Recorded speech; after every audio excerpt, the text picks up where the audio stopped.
Well, I'm sorry, people, but the man six man can make it today. So we got his evil twin. Um,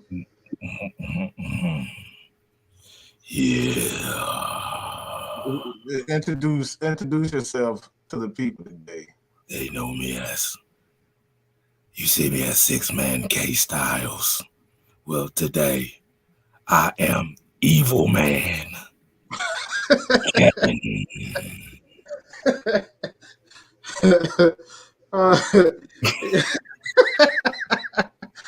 hey man, we always started off a little different today, and we started about the late start, but um, six man K Style having a little bit of camera trouble today, computer trouble, so he may not just get to see his beautiful face, as he likes to say it. The Um, glorious. but hey, man, this is going to be a free flow show for the most part. But I do have something to talk about. I didn't write a damn thing down, but as the title says, um, Arthur Smith, Terry Fontenot, they made it interesting.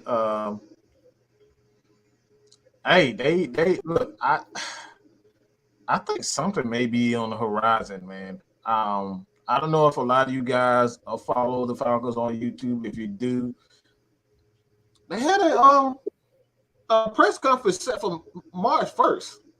It's kind of interesting, and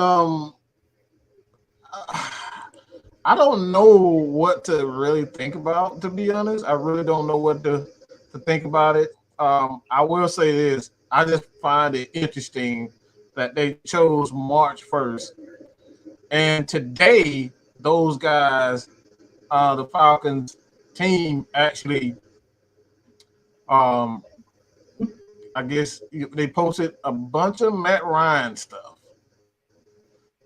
His combine, your boy Cordero Patterson still won the contract, and he even commented under that very post. So I think, hey man, I'm just I want to know what you guys think. All right. Like I said, if you guys want to come on, I could put the link in. Okay. We'd like to see some new people in. Also, don't be afraid. Come in, speak your piece on anything and everything that has, to do with the Falcons. Even if it's not, Atlanta Falcons you want to talk about. This is a free flowing show today. But we got to get a little mad today. On this Friday Night Madness. What you think about it, Wait, K wait, Style? wait. I Did you mean, just say it's Evil Man Kevin? excuse me, my bad. Evil man. Evil Man Kevin. Um, hey, if they said they gonna put Matt Ryan on the Atlanta Falcons website on March 1st, mm, nice. I want to know how long you can keep this shit up. Well, let's go ahead and find out.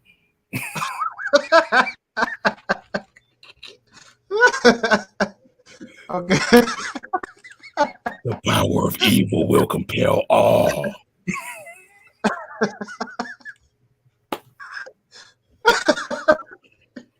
I don't know where the hell this shit going. Okay. Oh man. But I will put the link.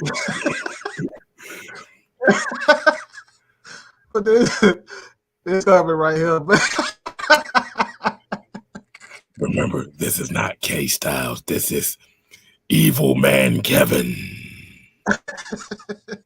Quote the Raven, nevermore. Oh, quote the Raven and more.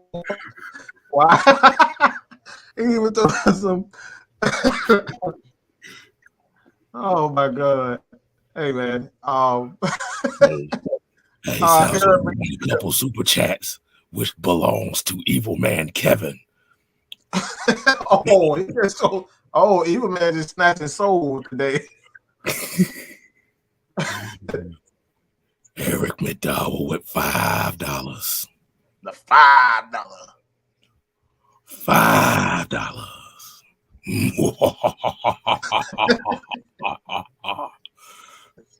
Excellent. Todrick Davis with the $10.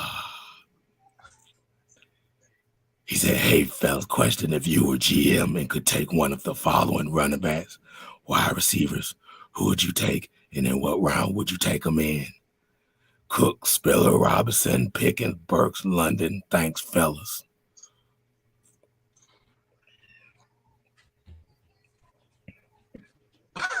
Wait a minute. What are you doing? What are you doing? Look. Ah. Ah. Ah. Ah. Oh, I think Evil Man gone. Ah.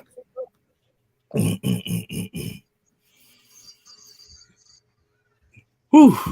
I think he's gone. What happened? I don't know.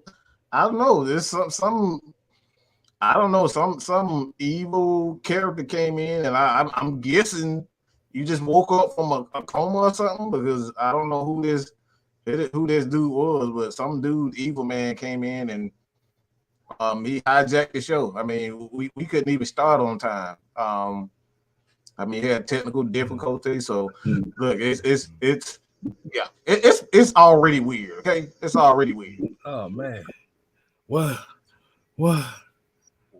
Where am I? Evil Man done jacked my screen. Now y'all see behind. y'all get the behind the scenes. Oh, I'm fine, y'all. But y'all can't see me. No. All right, man, for real, man. Hey, okay. How would you take this, Mike? How would you take this? I can't do that voice no more, man. My motherfucking I was gonna make you do it. I was gonna make you do it. I mean, I'll try to do it for a few more minutes. Let's see. In the first, could take one. I would take Robinson and Pickens. KStylzz wins. Oh, you put a little twist to it this time.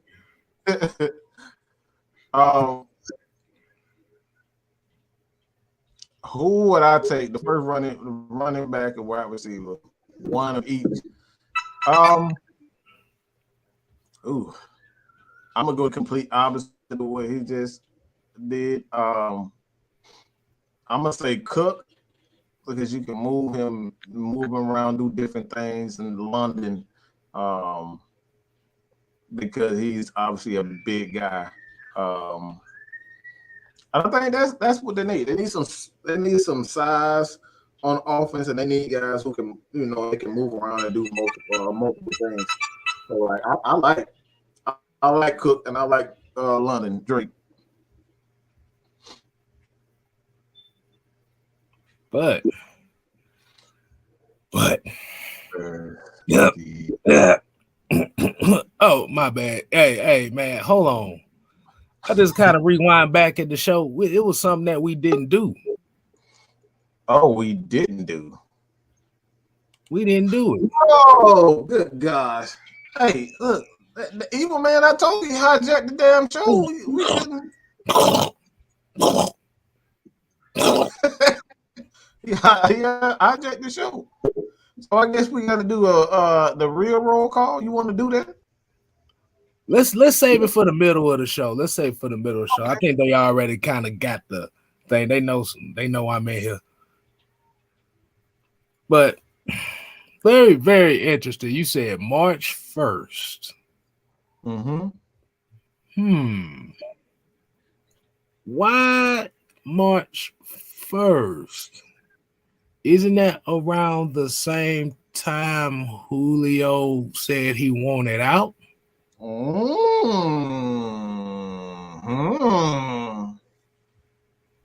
Interesting.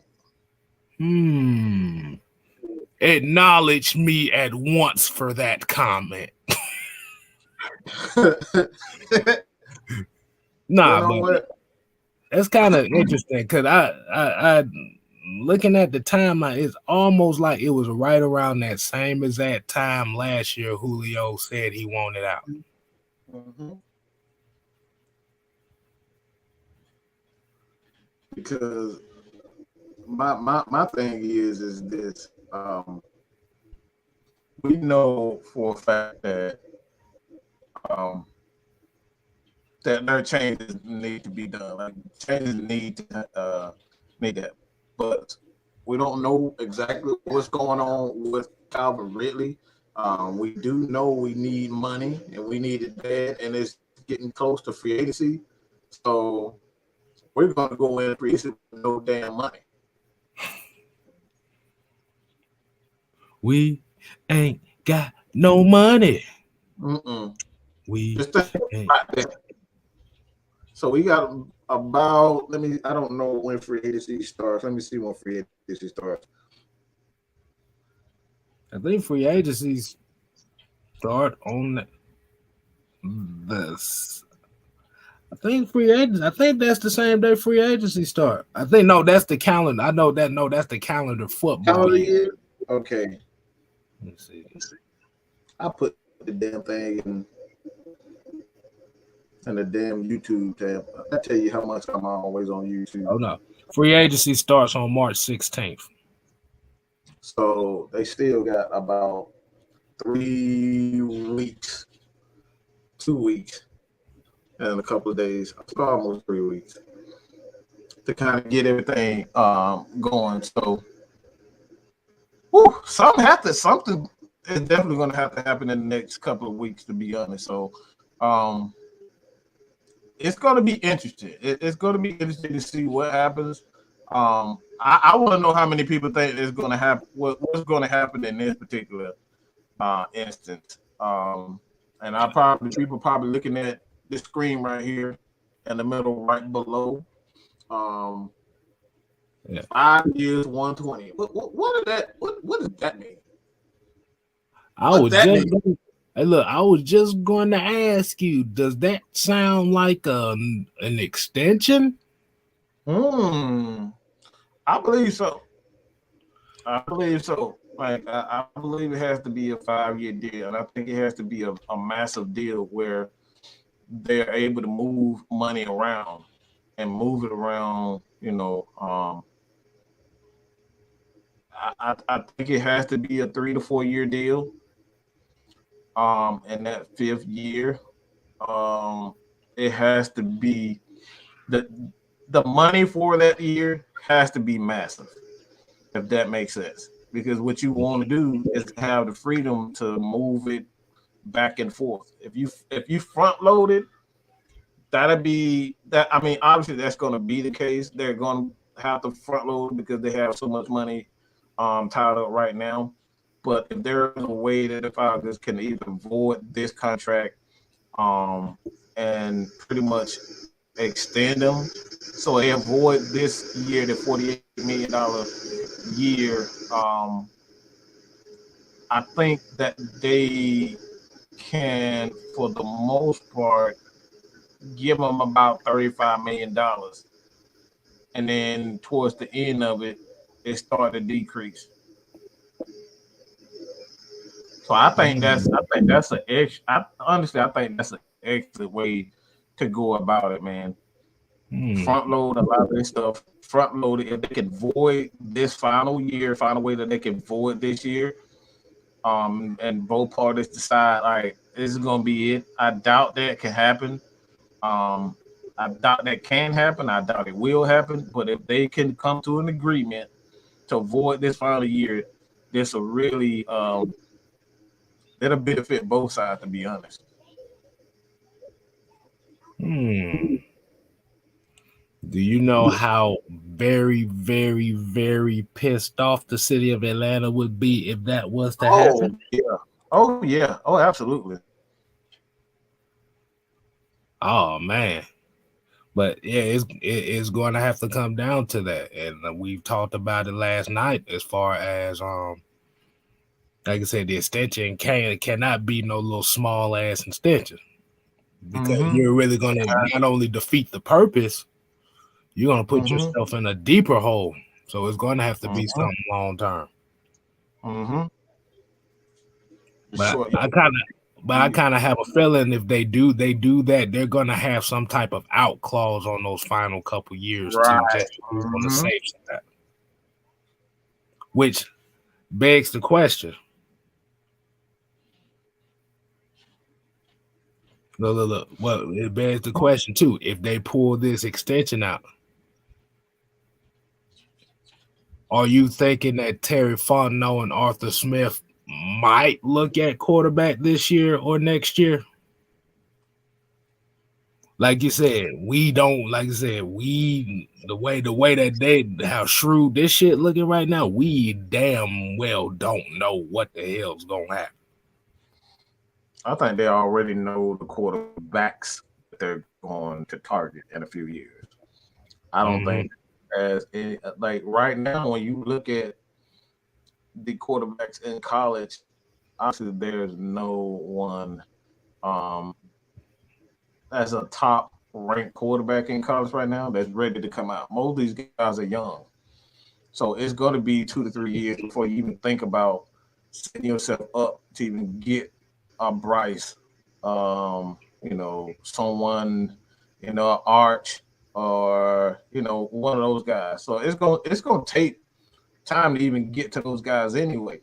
So I think they already have an idea of who they want to go after, and they're going to set themselves up in a position in the future where they can stockpile all the picks right now, potentially trade and let guys walk, and then get those compensation picks so they'll be able to move those picks around. So I think another thing too, I think this is something also that we know now.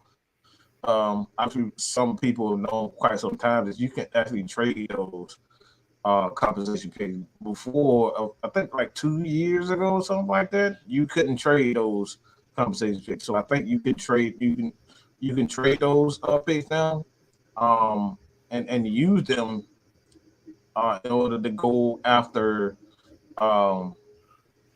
Use that for trade value. Hell, I didn't even know that. But let's see. Tony right here said we signed free agents Ben Jones and Dante Jackson. That is it for any big name free agents. I don't think they need any big name free agents. I don't think they need Ben Jones. I don't think they need Dante. I don't think they need any big, because we already have big names. You already have guys you can build upon right now. We need pieces. We only need big names on the offensive side of the ball. And we talk about receivers, and like even that's far fetched because you got Kyle Pitts, so you don't need big names. We got to start in Chris Lindstrom. I don't think a lot of people even know that. We got to start Chris Lindstrom. Chris Lindstrom is a star. He's not giving up one fucking sack. Not one offensive lineman in the whole entire league has done that. He's the only one that did that. So the Falcons have stars. I think this. I keep saying it over and over again. Free agency or in the draft, we don't need stars. Do you want a star? Absolutely, but you don't need a star. You already got guys you can build upon right now. All you need is for those guys to help Grady Jarrett, to help 48, to help Deion Jones, to help AJ Terrell, get better or be, like I was saying earlier about a lot of these being help cover up their weaknesses. For instance, Grady Jarrett is a guy that's all around, but you got guys like Dion Foyer. For the most part, they are very good in pass coverage. They're good at tackling for the most part, but they have nothing. They have absolutely nothing when it comes down to pass rush. When it comes down to that part, it's like the pass rush. Um, you need guys that are going to come in and take the pressure off of Brady Jarrett.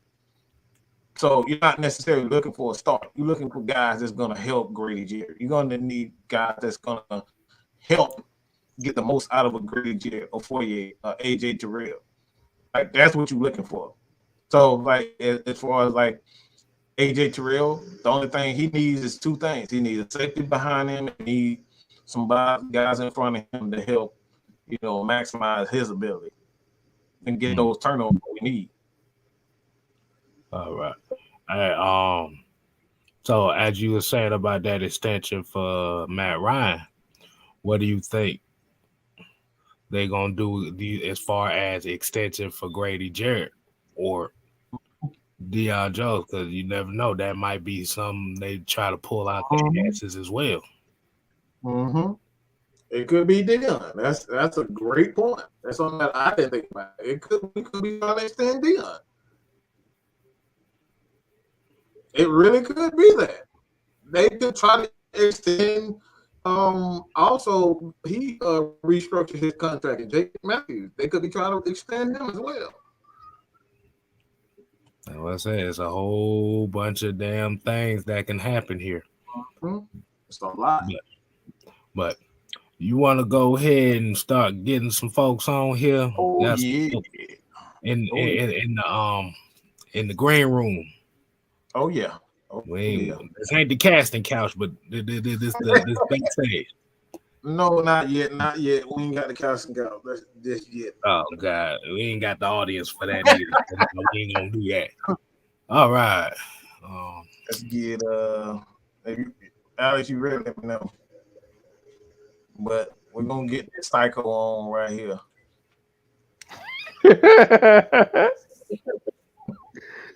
What's up? What's going on, man? Hey, what's up with you guys? On the hidden color side of the game today. Mike say, let's get this psycho on. Your ass is psycho at times, bro. What you got on? What you got for him today, man? What you got for him? I want to talk about the Braves real quick. The Braves. Go ahead. Yeah, I said real quick. I mean, I don't see nowhere in here we don't sign Freddie Freeman. If Freddie Freeman go to the Yankees, it's over. It's over, and not for us, but for the league, it's over. If he go to the Yankees, fuck Freddie forever. I promise you. He can suck a mean one. That's something as a brave player you don't do, and that's take your ass to New York for $200 million. Like, they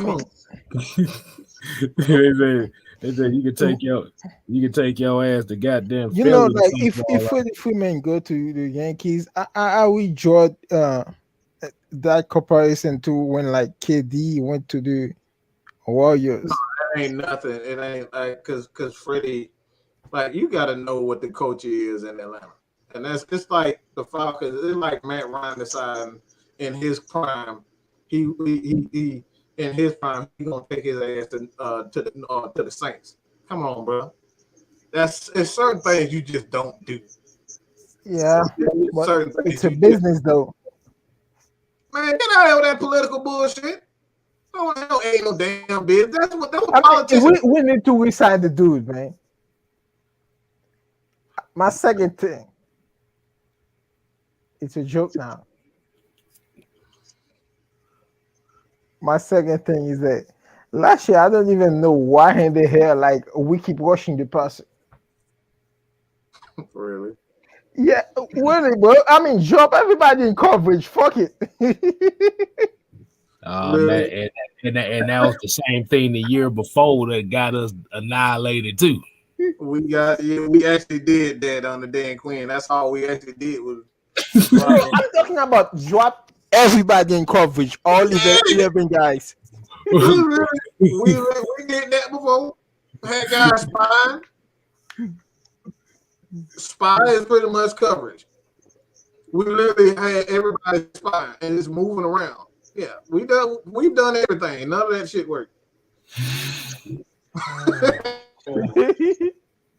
Yeah, I mean, at the end of the day, man, you still need to get your pass rush game on.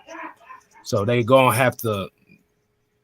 bro, when I say drop everybody in coverage, I mean drop everybody in coverage. All 11 guys, man. Oh, so Not you like talking play. about? So Yeah, it's like you talking about playing that? You talking about playing the Amber Rose Sukihana slut walk defense? That's what you talking about. Oh my. I ain't talking about cover 6, man. I'm talking about drop 11. I mean cover 11. Fuck it. That's what the slut walk defense was. Hold on, man. Wait a minute. Hey, Alice, what you got on it, man? I see somebody in here. All right. I just don't know who that is. Oh my god. We gonna hear it.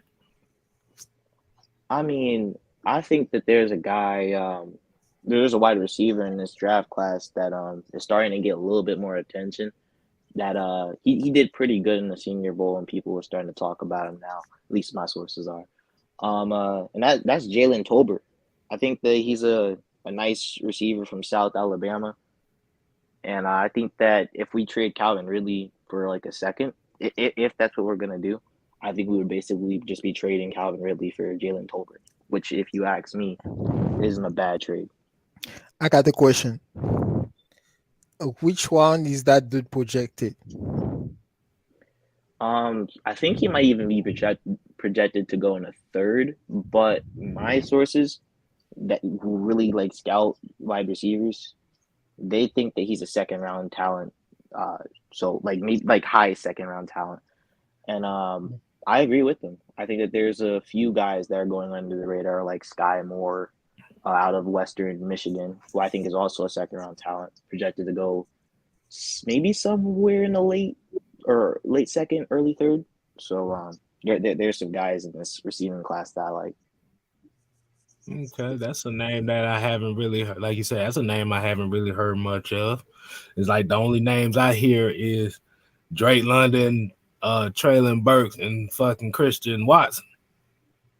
Oh yeah, Christian Watson is good too. But like there are actually some really good guys later in this draft class. Like I haven't mentioned Calvin Austin out of Memphis. He's like extremely shifty. There's another guy who did pretty decent in the Senior Bowl, who I don't know when he's projected to go, but Danny Gray from no, what's his name? Khalil Shakur out of Boise State. He actually had a pretty good Senior Bowl. There's a few guys, and I haven't even mentioned Wan'Dale Robinson, who everyone I'm pretty sure knows, who's probably going to go somewhere in the third or second. So. Yeah, you know what I hate the most is like when I saw like all those people on ESPN, people like Mel Kiper Jr. and Daniel Jeremiah, Bucky Brooks, when they're doing their mock draft, it's like they got us picking a wide receiver and defensive back or like offensive lineman and stuff like that. I'm like, do you even do your research? And like 30 years of football from like 1992 to 2000 to 2022, 18 sack is the least amount of sack recorded by a football team, and we play 17 games this year.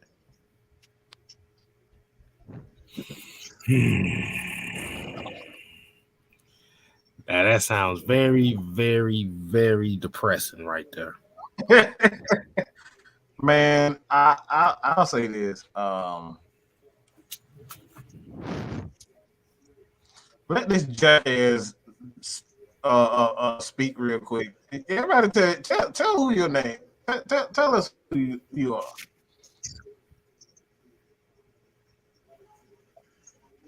Come on, let's go. Why I gotta be a jackass, Mike? Everybody, look, Of course. Look, of course. we got a name on Steven Means, okay? Steven Means, people. Yeah, and you see what his But listen, you don't see the profile pictures. KStylzz always say he's the cheerleader of the team. That's why I got the pom poms. That's why I got the pom poms. You could have never been free agency. You didn't have to bring him back. Hey, look! I'm about to say, just like he did when we talked about Tyler Davidson and the Stevie B's last week. Right. Yeah, I caught that. He could have left him in free agency. Hey, something. I just realized something. Mm-hmm. Just looking at this picture, it just looks like Mike has all the chaos emeralds and shit. Oh my God!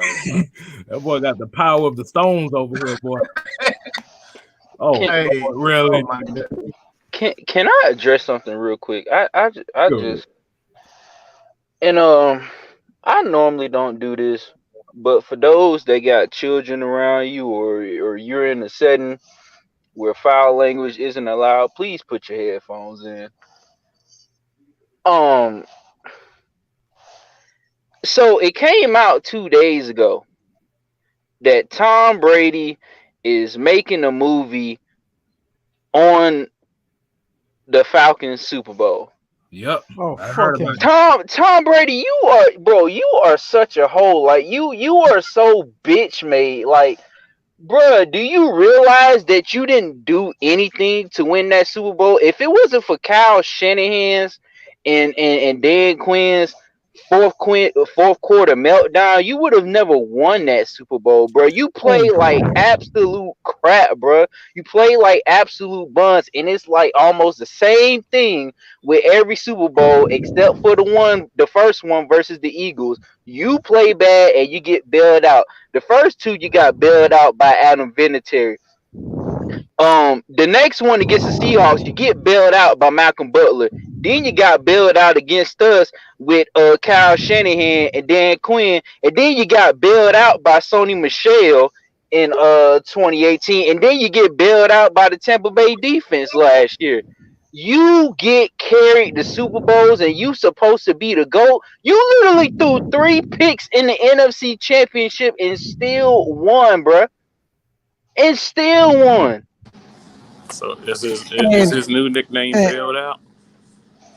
And see the Super Bowl that he lost, he never talk about it. Like the Super Bowl against those two Super Bowl against the Giants. They give him all the credit, bro. Like I can't, bro. I literally hate that man with a passion. I hate him with a passion, bro.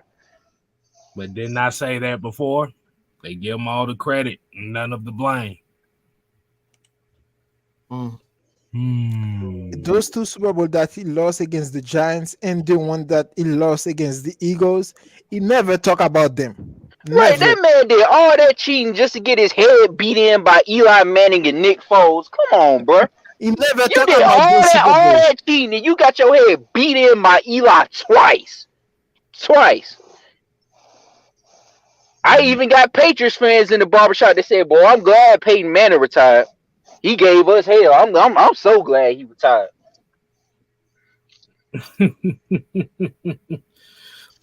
Yeah, I heard about that. I actually read the article on that earlier. So apparently, what it's supposed to be, it's supposed to be a movie about a fan attending the Super Bowl. I said, yeah. Really? And you know what pisses me off?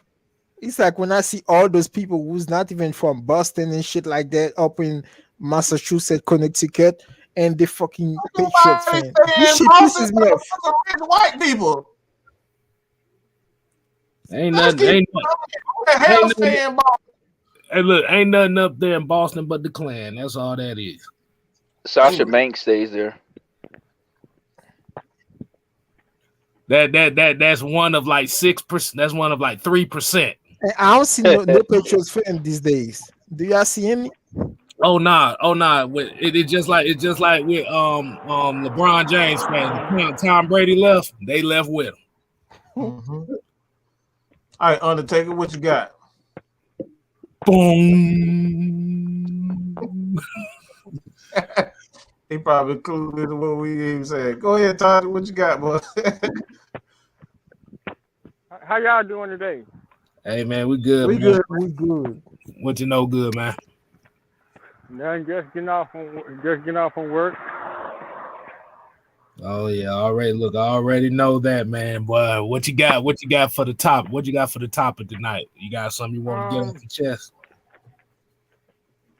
Well, let's see. I think extending Matt Ryan is our best opportunity to save cap space and sign whatever we need. Because even though a lot of people don't like Matt Ryan, he's what we got for now, so we just have to deal with it. Oh, I got one question for everybody. Apparently it's supposed to be in the news that another quarterback has unfollowed his team. Russell Wilson. Man. Mm-hmm. And the Colts looking to trade Carson Wentz now too. Yeah, I know that. I saw that. So we pray. So a lot of people praise the quarterbacks that don't want to stay on the team, but they hate the quarterbacks that want to stay on the team. Right. That's some bitch made action right there, bro. On follow your team. Acting in LeBron James mode. Once you take your ass somewhere else, always complaining about leaving. We don't give a fuck. LeBron ain't never forced a trade. Shit. He always don't bring the excitement. Hey, okay, I will mute your ass, okay? What you mean? You act like I'm lying. Like I'm dead serious. I'm not even joking. With the stats, and I'll be joking sometimes, but like LeBron never forced a trade. But that's one thing you can't say. Don't get mad, Mike. You know I'm telling the truth, Mike. You ain't talking about LeBron James. You talking about forcing a trade for himself or for his team? I'm talking about in general. He never forced a trade. He plays out his contract, and if he feel like he can win somewhere else and get them a championship, that's what he does. He don't force a trade. He need help all the time. Same thing. That's the same thing. Last time I checked, NBA superstars need help. I mean, hell, MJ had Scottie Pippen and Kobe had Shaq. We are not having this. I mean, everybody need help. Wow, here we go again. LeBron James. I mean, it's only 3 superstars that I know took their team to the finals without another All-Star in the team. That was Dirk Nowitzki, Hakeem Olajuwon, and LeBron James in 07. And even you wrong with that. We're not having that conversation. One Tyson Chandler All-Star? How am I wrong with that, Mike? What other All-Stars were on that was on that roster? On that 07 Cavs roster, that 2011 Mavericks roster, and I think the 94 roster with Hakeem. What All-Stars was on there in the finals? One Jason Terry All-Star? You talking about within that year? Or you just yes, within that year of the finals, yes. What other All-Star did Dirk Nowitzki, LeBron, and Hakeem in 94 have? He might got everybody on that one. Thank you, 6 man. I appreciate the fullback. Appreciate. I'm gonna tell you something. Hey, let me tell you something. Because at the end of the day, those guys still all-stars. Don't try to play that. Oh, he wasn't an all-star that year. They were all-stars. Right. Period. Point blank. That's bullshit. Right. I know what you were doing. How's that bullshit? Explain it to me, Mike. Explain it to me, Mike. We supposed to be talking about goddamn off-season stuff here, but how the hell? I thought I'm going one-on-one with the great one right now. Tell me how it's some bull crap. Uh-oh. Let's get our popcorn ready. I'm not getting in this. Why you looking like that, Mike? Rock bottom. Boy, he gonna sick the hounds on somebody, boy. Be like that Martin episode. You may finna get a sharpshooter. Yeah, like I was saying, I see in 2014. Remember when the Patriots played against the Seahawks in the Super Bowl and stuff like that, right? Tom Brady threw 2 interceptions, still won the Super Bowl MVP. How is that possible? Just how is it possible that Damian Williams didn't win the Super Bowl MVP versus the 49ers a couple of years ago? Right. But that kind of goes back to what we're talking about, where they're putting the quarterback on such a high pedestal. It's like, okay, if the team wins, the team doesn't matter. The quarterback only matters. And, what about when they lost? Oh, when they lost, it's the team's fault. Yeah, you've seen plenty of that. Yeah, especially with Tom Brady. I mean, every time look at the end of the day, Tom Brady at the end of the day. Like my thing is what's the point? What's the point of this?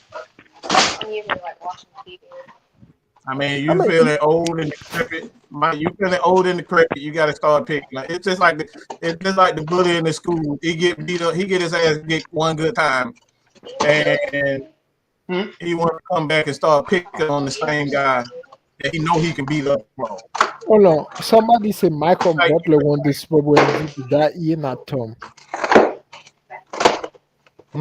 Yeah, but Tom. Michael Butler should won the Super Bowl MVP, but they give it to Tom. Let's see, Super Bowl MVPs. Let me see. No, it's fine. I'm just trying to. I'm gonna lay it down. Let's see, Super Bowl MVPs. Let's that was Super Bowl 49. All right. Oh, and for all you people in the comment section and Mike that's hating on LeBron too, he don't know what it's like to get swept in the first round of the playoffs either. No. Tom Brady won the Super Bowl MVP that year. Yeah, I said Michael Butler should have won it because Tom Brady threw 2 interceptions. The only thing is now that I'm thinking about it, our next PCA.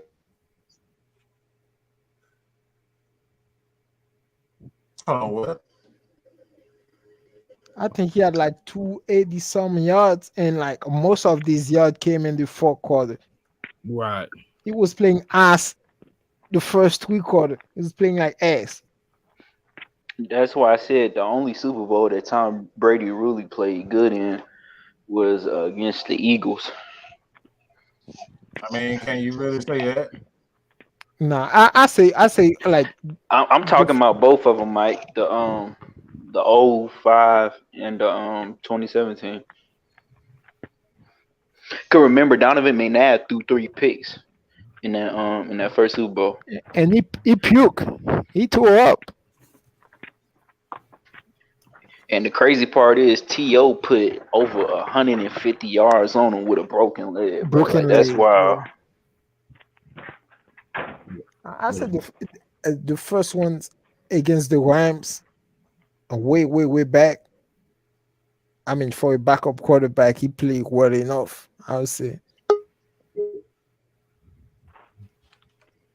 But that's all he was asked to do was just play good enough. But he wasn't. I mean, he played. He wasn't the reason why they won that damn game. No. I mean, he played really well for a backup quarterback. That's what I'm saying. And the Super Bowl first he started.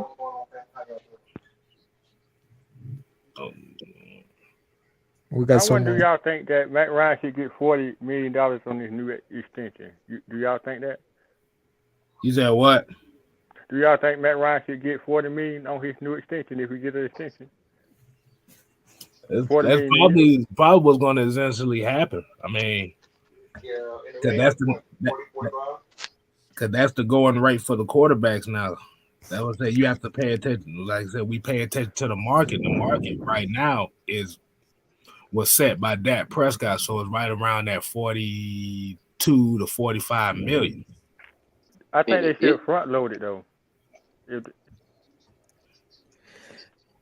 I mean, at the end, I don't think it matters about what you giving quarterback because everything is going to be front loaded and it's going to be in guaranteed money, and you can move guaranteed money around with the salary, so it doesn't matter. That's why I say the length of the contract is more important than the actual money itself, because you can manipulate the money, and you can manipulate the contract if you have more than 2 years. If it's just a 2-year deal, then you pretty much stuck for what you can do. So if they give them a 2-year deal, it's essentially a 1-year contract, and it basically it pretty much puts the team in a position like, why the hell you didn't draft a quarterback in the first place if you're going to give him a 2-year contract extension? It just doesn't make any sense. So in my opinion, it's going to be a 4 to 5 year deal because you can move the contract a little bit more flexible when you have more years versus 2-3 years. I know a lot of people are like looking at Matt Ryan contract now. Oh, he making $48 million. Yeah, but it's only 1 year. You got So like you think you got more years, you're more flexible.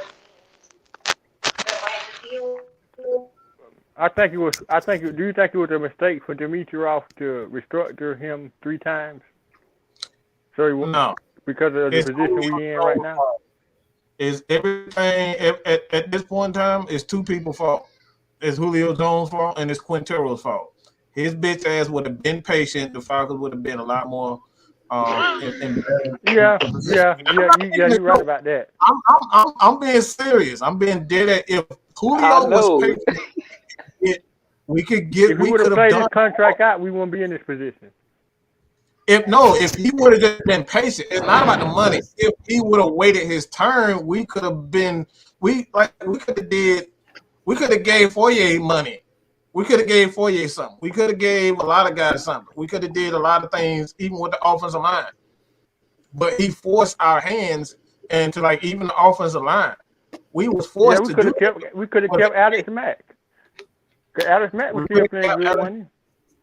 We could have did a lot of things, but Mr. Quintero got impatient and he wanted his money when he wanted it, and it forced the Falcons to go out and do stupid moves. So I'm not gonna put all the blame on Dimitrov. It's still dumb as hell, but he did with a lot of the contract. But people and their agents, and mainly these big time superstars, being impatient, it screws up. Only so much you can do, because now you forced to deal with Julio because you don't want to lose Julio. Didn't want to lose Julio and ended up losing Julio anyway, so that made it even 2 times worse. And I got a quick question. Isn't Carson Wentz, Jared Goff, and Kirk Cousins?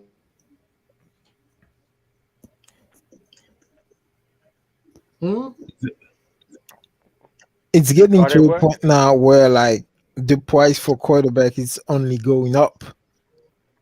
I'm sorry to say that, but it's getting to a point where like most of these quarterbacks who want to get paid, they will sit down.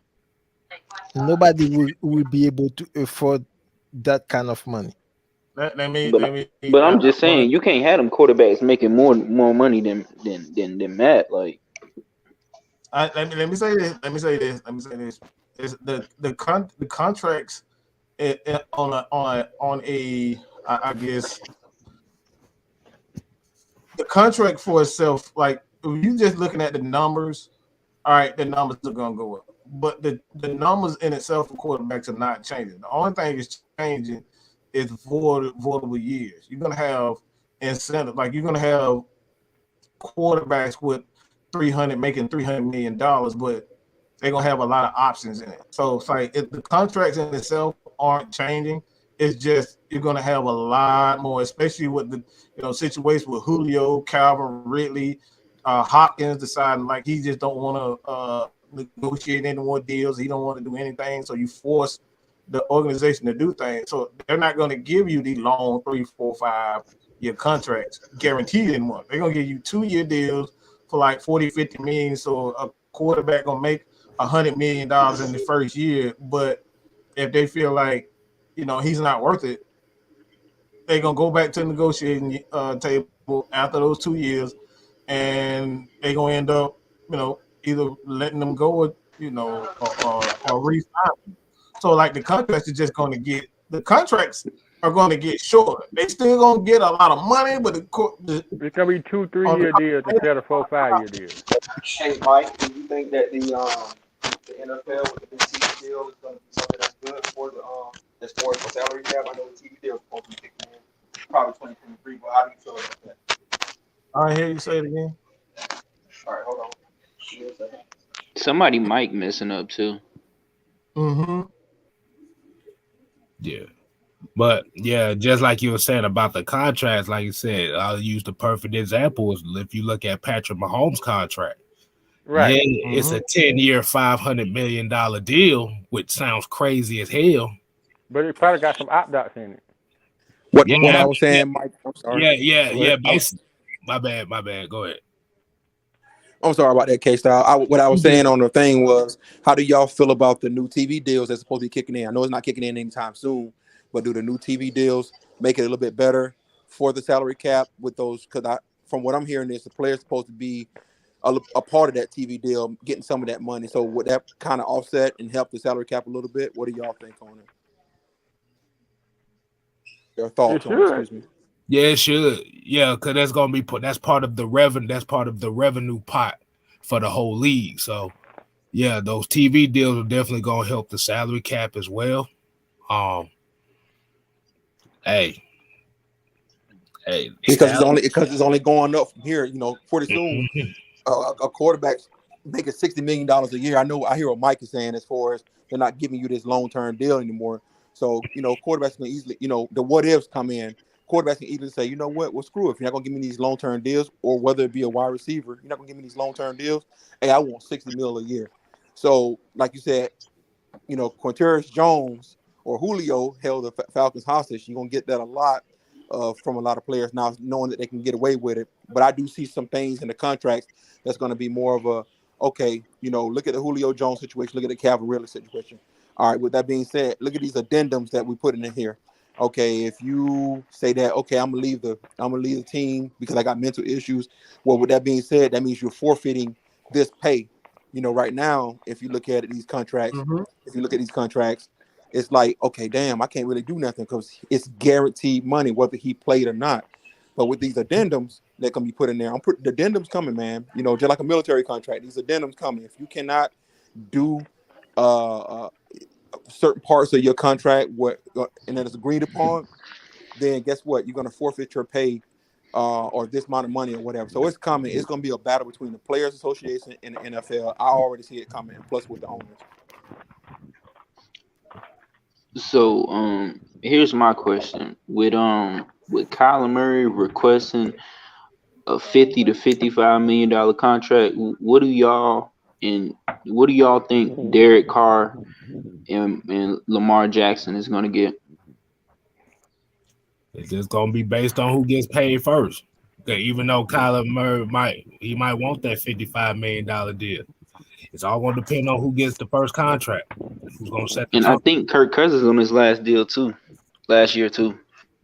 Yeah, at this rate, he's got a guaranteed contract. Yeah, his contract guaranteed. So but they got Kellen Mond back up behind him, so he's gonna be gone regardless. Mm-hmm. Yeah, cause my thing is Kyler Murray. I know you're supposed to understand your value, self-worth, but if you think you deserve 50 to 55 million, what you think Lamar Jackson and Derek Carr? He just said his little measured ass down so when learn how to throw the ball from the pocket. Man, he did. Now, I'm sorry, boy. Kyler Murray runs like he the road runner or something, boy. Man, you can't even throw the ball in the damn pocket. You up here asking for 50 miles. Man, you don't sit your clown ass down somewhere. I'll bring back Josh Rosen before I get him $50 million. You crazy as hell. But I know one Now, thing. Mad Mike, now you ain't shit for that one. I'm gonna let you know that one. He ain't still asking for $55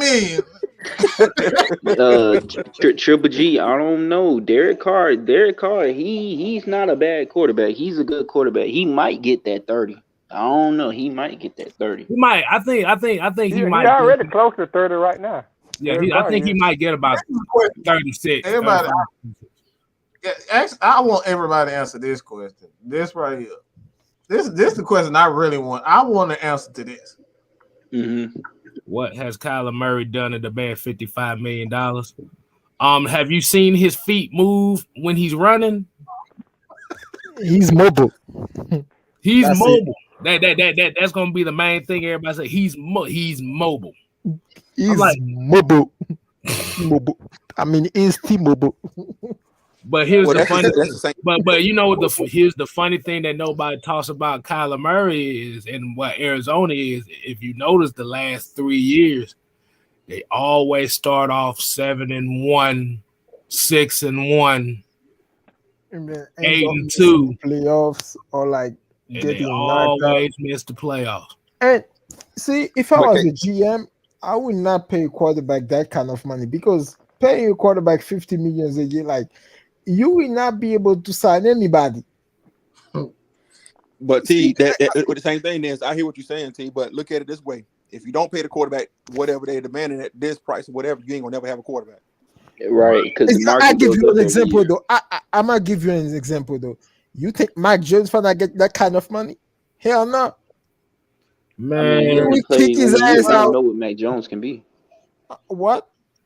I said, well, Mac Jones only played 1 year. We don't know what Mac Jones can be in the future. Just wait. I'm telling you, Mac Jones is not getting that kind of money. I mean, let me say this first.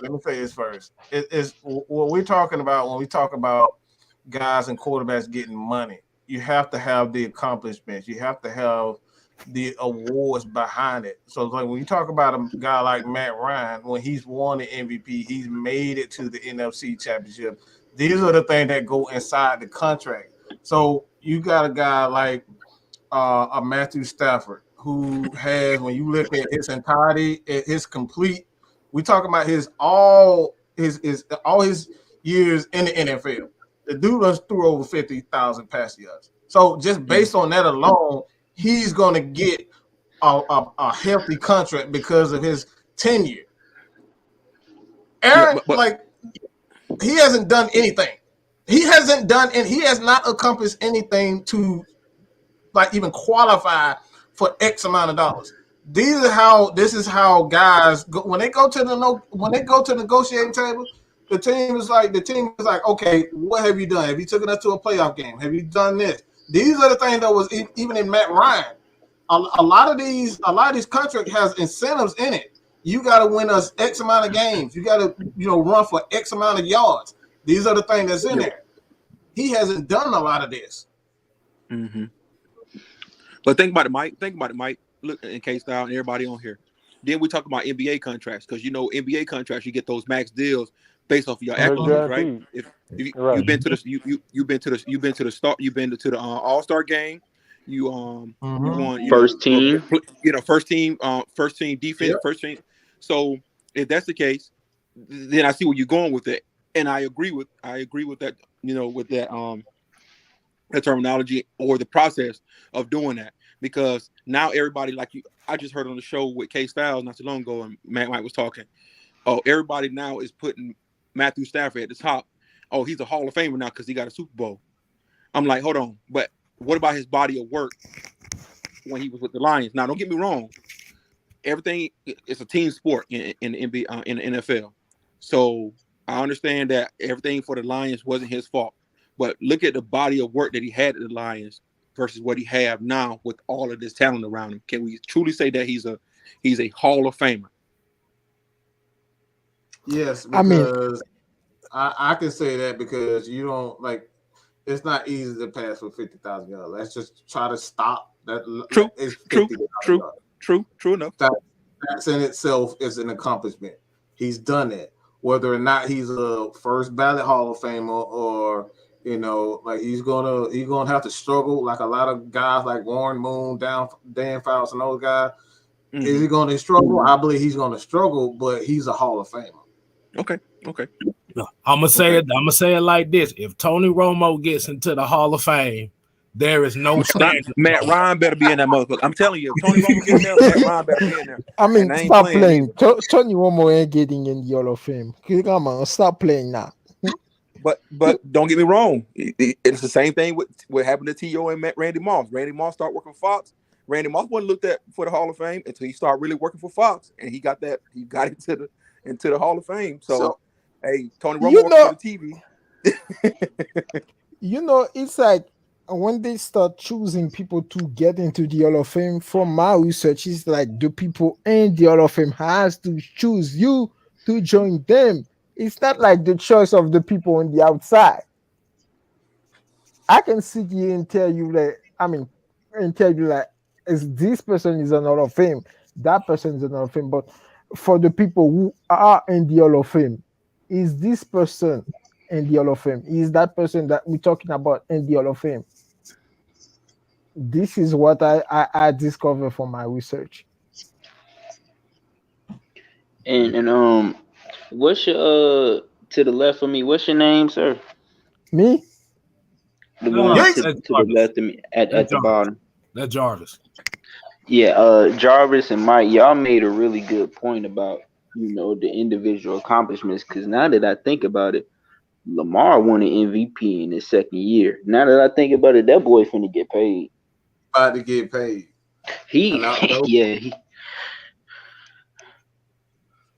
Yeah, man. And like you said, the MVP conversation is a big part of the payment plans that they're gonna be looking to give them too. I can't believe I said it like that, but yeah, payment plans. I got the question for y'all. Y'all want those quarterbacks to get paid extra amount of money, right? Mm-hmm. 50 million, 60 millions, even 70 millions. Fuck it. But would you rather choose like having those guys making that kind of money and throw the ball to nobody, or like for the cheap quarterback and having great weapons? Which one are you choosing? When you say weapons, what specifically are you referring to? Weapons. A receiver, backs, O-line. So you're talking about the whole team? No, I'm not talking about the whole team. I'm talking about the offensive side of the ball. What he's basically saying is, would you rather have an elite quarterback with the Falcons' offensive players, the way we play, or KStylzz, that's why I asked if when you say weapons, are you talking about receiving talent, or are you talking about the whole offensive line? Because I don't care about weapons. If your trenches ain't right, bro, exactly, it don't matter. Would you rather have Aaron Rodgers making 60 million a year and the Falcons offense, or like having a dude like a cheap quarterback that you can afford with a great offensive line, receiver, backs, and everything? I'd rather have the great team. Trent Dilfer and Brad Johnson won a Super Bowl. There you go. So if I'm a GM, I'm not paying those guys that kind of money, 70 million. I mean, who will you able to sign? I want to draft a quarterback every 4 years. I'm not paying these guys those kind of money. That's me. But there's no guarantee that the next quarterback is going to be good, and then it's dependent on the market. Like defensive end, wide receivers, and quarterbacks are the top three highest paid positions in the league. That market is going to go up every year. But listen,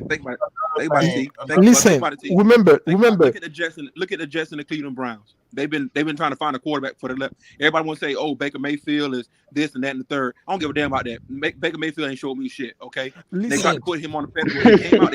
I'm glad somebody else said it. Listen. They tried to put him on a pedestal so high when he came out in 2018 as a first round draft pick, and guess what? He hasn't not shown me shit. So you can say that all day about, well, I don't want to pay that quarterback that, and me and Mike already had it. It should be based off of accolades, but you cannot draft a quarterback every 4 years, like Jay was talking about at the bottom, because it'll be a hit and miss, and you're gonna be in the same situation as the New York Jets and the Cleveland Browns, and they've been going through that shit every Okay. single You ain't year. lying. Listen, but the New York Jets and the Cleveland Browns been going to that every year, right? But they never had a weapon. They never had like a great team around the quarterback. It's like putting a diamond in the fucking fire dumpster. Well, they had weapons. You just it doesn't make any. What you like? You can't build a team if you constantly screwing up the quarterback position. Right. That's what people got to understand. Like we keep talking about weapons. Weapons don't mean nothing if you keep screwing up the quarterback position year after year, and then the first 2 years, he's a bum, and then the next couple of years, you got to pretty much scratch all that plan and get rid of this person, let this person walk. So it's like everything revolves around the quarterback position, but you win because you have a complete team. If that makes sense to people. Exactly. Yeah, just think of it like this: the quarterback is the point guard. Mm-hmm. I mean, the dude with no profile picture was saying that not LeBron James, Baker Mayfield ain't showing him shit, right? But Baker Mayfield is the best quarterback the Browns ever had in the last 30 years. Think about it. No, the hell, what? That man ain't been showing you nothing but mid. That man, No, he is mid. Baker Mayfield. Bruh, Derek Anderson was a better quarterback than Baker Mayfield. Mm-hmm. Boy, you ain't never lied, KStylzz. Let me tell you something. Baker Mayfield need to stand on damn commercials. That's where he making his money at. Because right now on that football field, he ain't doing a damn thing. And whoever say anything different is telling you a lie, or they just don't want to face the truth. Hey, y'all see KStylzz, can you highlight Brian? What about last year? What about last year? What he do last year? I'm telling y'all right now, this might be the first draft where you see nothing but old linemen drafted by a team. The only other position I think the Bengals are going to draft is a running back to play behind Joe Mixon. See, here's the thing. You never know. It's the NFL draft, and there is no football without a quarterback. See, I guarantee you that in the top 10, two quarterback will be selected. I can guarantee you that right now. Well, you might have a point, T. I mean, somebody might be quarterback hungry, just like every other year. Somebody's quarterback hungry. Denver is hungry as fuck. Washington is hungry as fuck. Tampa Bay is hungry as fuck. But then Tampa Bay. But wait a minute. Tampa Bay won't blame Gabbert. Tampa Bay won't blame Gabbert. I mean, wait a minute. You actually believe this dude who say that he will play with Blaine Gabbert? Hold up. Wait a minute. Didn't Tampa Bay just draft a quarterback in the second round last year? Kyle Trask. Trash, right? Okay. You have not seen the news, right? You saw Deshaun Watson. I mean, they're trying to make a trade for Deshaun Watson, right? I'm talking about the Bucks. You see that? That's mean they're not content with what they have. He ain't going no damn well. That man gonna be in the damn jail cell. He keep up with this bullshit. So I don't think Lovie Smith gonna goddamn let that shit go that easy. He gonna fight for that motherfucker. Plus, they still want 3 first-round picks and a top defensive player. Them boys want 7 assets, bruh. That's wild. Because when they was talking about the Washington thing, they was talking about they wanted 2 first-round picks and Chase Young. Look. Ain't nobody. That man got to find out. First of all, we up here talking about damn draft picks. That man ain't free. Okay. Hey,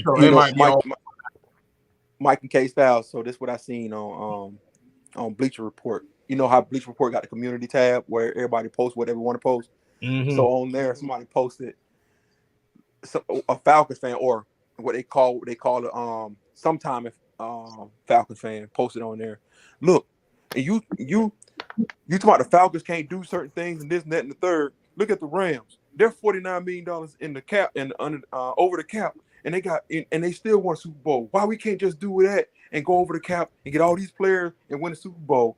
And I tell people all the time, man, you all looking at one team's success and thinking it's gonna happen for you. That was a crapshoot. They wasn't guaranteed to win a Super Bowl. They put all their faith, gave up all those draft picks to do that. That's a crapshoot. So what if you don't win a Super Bowl?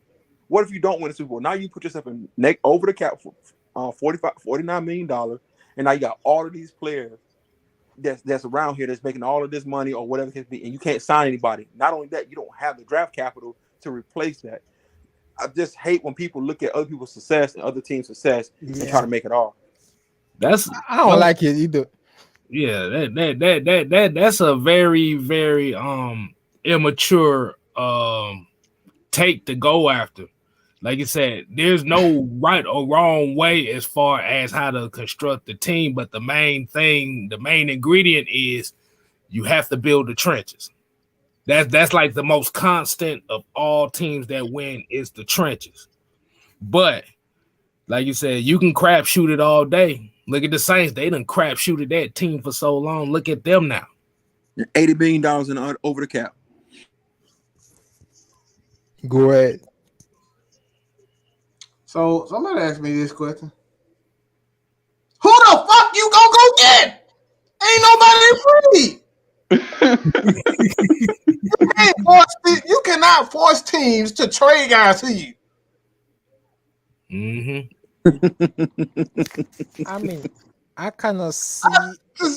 You guys act like it's just so easy to go out. All right, Cleveland, give me this person. Give me that person too. I want you. Give me Arizona. I want Arizona. I give you 2 first-round picks for them. You can't force people to give you players. Mm-hmm. Jalen Ramsey was already on the trade block. Right. Okay? Odell was already out the damn door. He was headed to another team, and they said, no, I want to win. Odell said, no, I want to win. I'm going to go here. He was already gone. That's completely different. All right? So you're talking about even Leonard Floyd. Leonard Floyd was actually, I think he either got cut or they traded Leonard Floyd. These guys, they were already out the door. You can't force the teams to give you players. Nobody wants, like, who is free right now?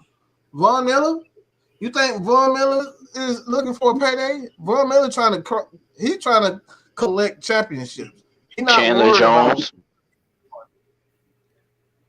And then the one thing that dude didn't take account of is that defense had been built for years. That's pretty much the same core from the last Super Bowl they was in.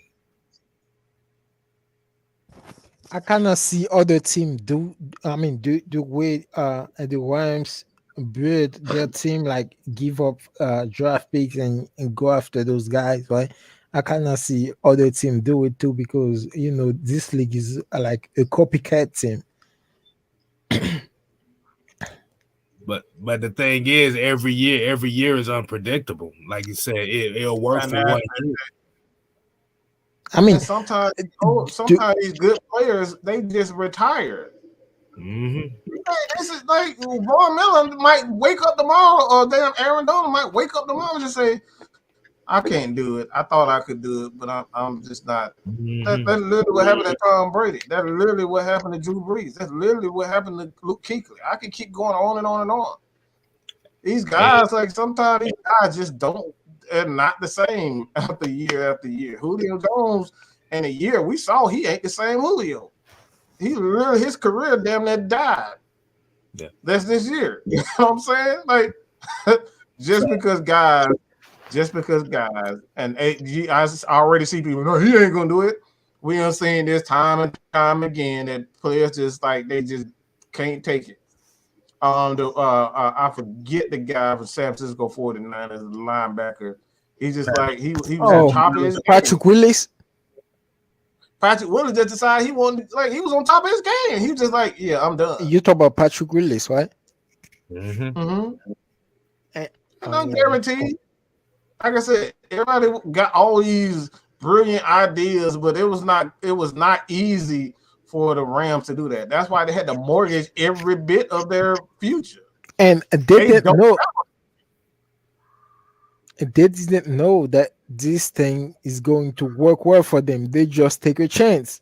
Mm-hmm. And I want to say this too, because I seen Tony Wright comment, if Washington makes that stupid trade, Jimmy G is going to set them back for the next 4 to 5 years. That trade will set them back for the next 4 to 5 years, bro. And I got one thing to say too, especially about that comment that Jarvis said about what he saw on Bleacher Report. If it was that simple, why don't all the bottom feeder teams that got the salary cap do that? Exactly. Say that again. You gotta like I said, like I said, let's look at Miami, for example. They got almost 73 million under the cap. Why don't they just go out there and go ham? No, this what it is. I'm gonna tell you something. I've been a Falcons fan for a long time. Most of y'all have too. Mm-hmm. Listen, at the way these fans of the Atlanta have been treating these players, nobody ain't trying to come to Atlanta, man. Nobody. I literally said that earlier on my video. I literally said that. Listen. When a player's agent go back to them and say, "Hey, these are the teams that are available. That needs a #1 wide receiver," and they see Atlanta up there, they be like, "Oh hell no! Hey, scratch them off. Hey, to the next one. Let's go. I ain't got time for this." And that's the thing. A lot of people don't think in account that okay, these players look at all kinds of things. They don't look just at how good your team is. They want to see how the fan base is, how the city is, because it's like this. They're like, okay, if I'm gonna spend my year here, my next couple of years here, I want to make sure I'm in the right environment. Now, if you're going into an environment where, like I said, with us Falcons fans, and you're seeing that players getting their cars broke into and stolen and windows getting bust out, cleats getting taken away. And fans trashing all the players that want to stay and praising the guys that want to go. Let me tell you something. At the rate that Matt Ryan has been getting talked about over the from day one since 2008 when he was drafted, and how he's been getting talked about, let me tell you something. So I heard somebody say he'll be gone soon enough, and when he's gone soon enough, we can find ourselves in that same limbo like the Browns are. It's not a guarantee. Okay, go ahead, Mike. I just want to say you just brought up my bad. I just got to say this: if they doing this to Matt Ryan, I could only imagine the N-words that's gonna be flying when a black quarterback starts sucking. Let's just keep it real. The N-words be flying here to New Mexico. Okay, I promise you that. So because they did when Vic was going down, when Michael Vick was in trouble, you know how many N-words were flying to him? People like to forget about that time. People were calling him all types of N-words and everything. So it was the black fan base though, the black fan base though, Mike, the black fan base won't even care. I'm gonna tell you why. Because that's what they want. We can get a black quarterback in here who don't win a jack shit thing, and they won't care. Long as he's the black quarterback. Just like gonna divide that. Everybody gonna be like, "Oh, I can't believe y'all call him the N-word." We saw this before. It was a fan base. It was we talk about that Vic. Like I said, people like to forget the Vic era when he got arrested. This fan base was in hell. There was nothing positive. There was nothing positive. There was nothing to look forward to. It was nothing. It was literally a war. It was people that were in war with people that were still Falcon fans because of the whole situation with Vic. And it's like that's why I went. It was nasty. I can like I said, I can use myself for example. There's like being a Falcon fan around that time when Vic got arrested. It was to a point where people were literally shaming people. Yes, they were being Falcon. I know. And especially around that 2005, 2006 when he went to prison. Oh man, they was going in. Listen. as a Falcons fan, like I said, we've been Falcons fan for long enough, and y'all gotta admit, as men that's on here, some days you just wake up on Sundays when football season's around, and you tell yourself, not because of the team, because you love your team, but you tell yourself, why the hell I'm a fan of this shit, man? Because this shit get out of hand. You cannot lie and tell me that you don't have those thoughts in your head, like, man, why I even put up with this bullshit every Sunday? I hear something negative. I turn on ESPN. I hear Steven. I want to go through the TV and snatch his ass out the damn TV some days because you can't. You ain't got much to snatch. The hairline is gone, dog. You ain't got much to snatch. Jarvis, I'm gonna tell you that 2020 season, after we lost to the Cowboys the way that we did. Mm-hmm. Boy, I don't know how I made it through that season, bro. No, the Bears were me. The Bears was for me when we did that with the Bears that 2020 season. And Mike was getting real good in his groove. Then him and KStylzz was getting real good on the platforms. Then, man, I was just looking. Sometimes you look at the TV and you be like, bro, what the fuck are we doing, bro? Like, what are we doing? Jarvis, I literally after the Cowboys game, I had to laugh to keep from being mad or crying. Like, I was actually that pissed, bro. I'm like, man, my wife was no rubbing way me on we my lost back. like that. My wife was rubbing me on my back, baby. Calm down. It's okay. It's just a football game. I'm gonna tell you the game that did it for me that year. That fucking Green Bay Packer game did it for me. Nobody covered nobody. Nobody covered nobody. Green Bay, you saw all the motherfuckers falling. When you see the Lions, you guys did better than me. It was the Lions celebrating that. Julio Jones went out with a hamstring that game too. The Lions game. I don't know how many times I've seen. Bro, it was like they was on slip and slide or something. Dude, everybody was falling. Like my dude, was tag team back again. They were doing everything, man. I don't know what. Damn that boy. They was. I was like, how the hell do you hold at the line of scrimmage? And the guy that you held caught the touchdown with nobody within 15 feet. That's crazy. That's crazy. And you know what's crazy? And they're happy they scored the touchdown. We must be insane. What they say, if you do the same thing over and over again, it's called insanity, right? Because every Sunday we back in front of that damn TV watching the same as bullshit every time. Stockholm syndrome. That's what we got. We got Stockholm syndrome, bro. When you see Lions players celebrating that you score a touchdown, what does that tell you? Your defense ain't good enough to fucking stop a nosebleed with 30 seconds left. That Lions game didn't even do it for me. The Lions game was like, I saw it. Like I was down. Look, I felt like Notre Dame is that game, bro. We gonna lose anyway. Watch. It unfolded how everybody, me and KStylzz after the game was over, me, Maggie, everybody was in the back looking. We were setting up. I was like, yep, we're gonna lose like this. Boy, I tell you, it went down exactly how everybody called it. I got a question. Now I was about to say, I think it was in that particular junction of games that my hairline started going back just a smidge bit because of them guys. I ain't gonna lie, KStylzz. Yeah. It did. Hey, I got a question for y'all. Yeah. I got a question for y'all. What's up?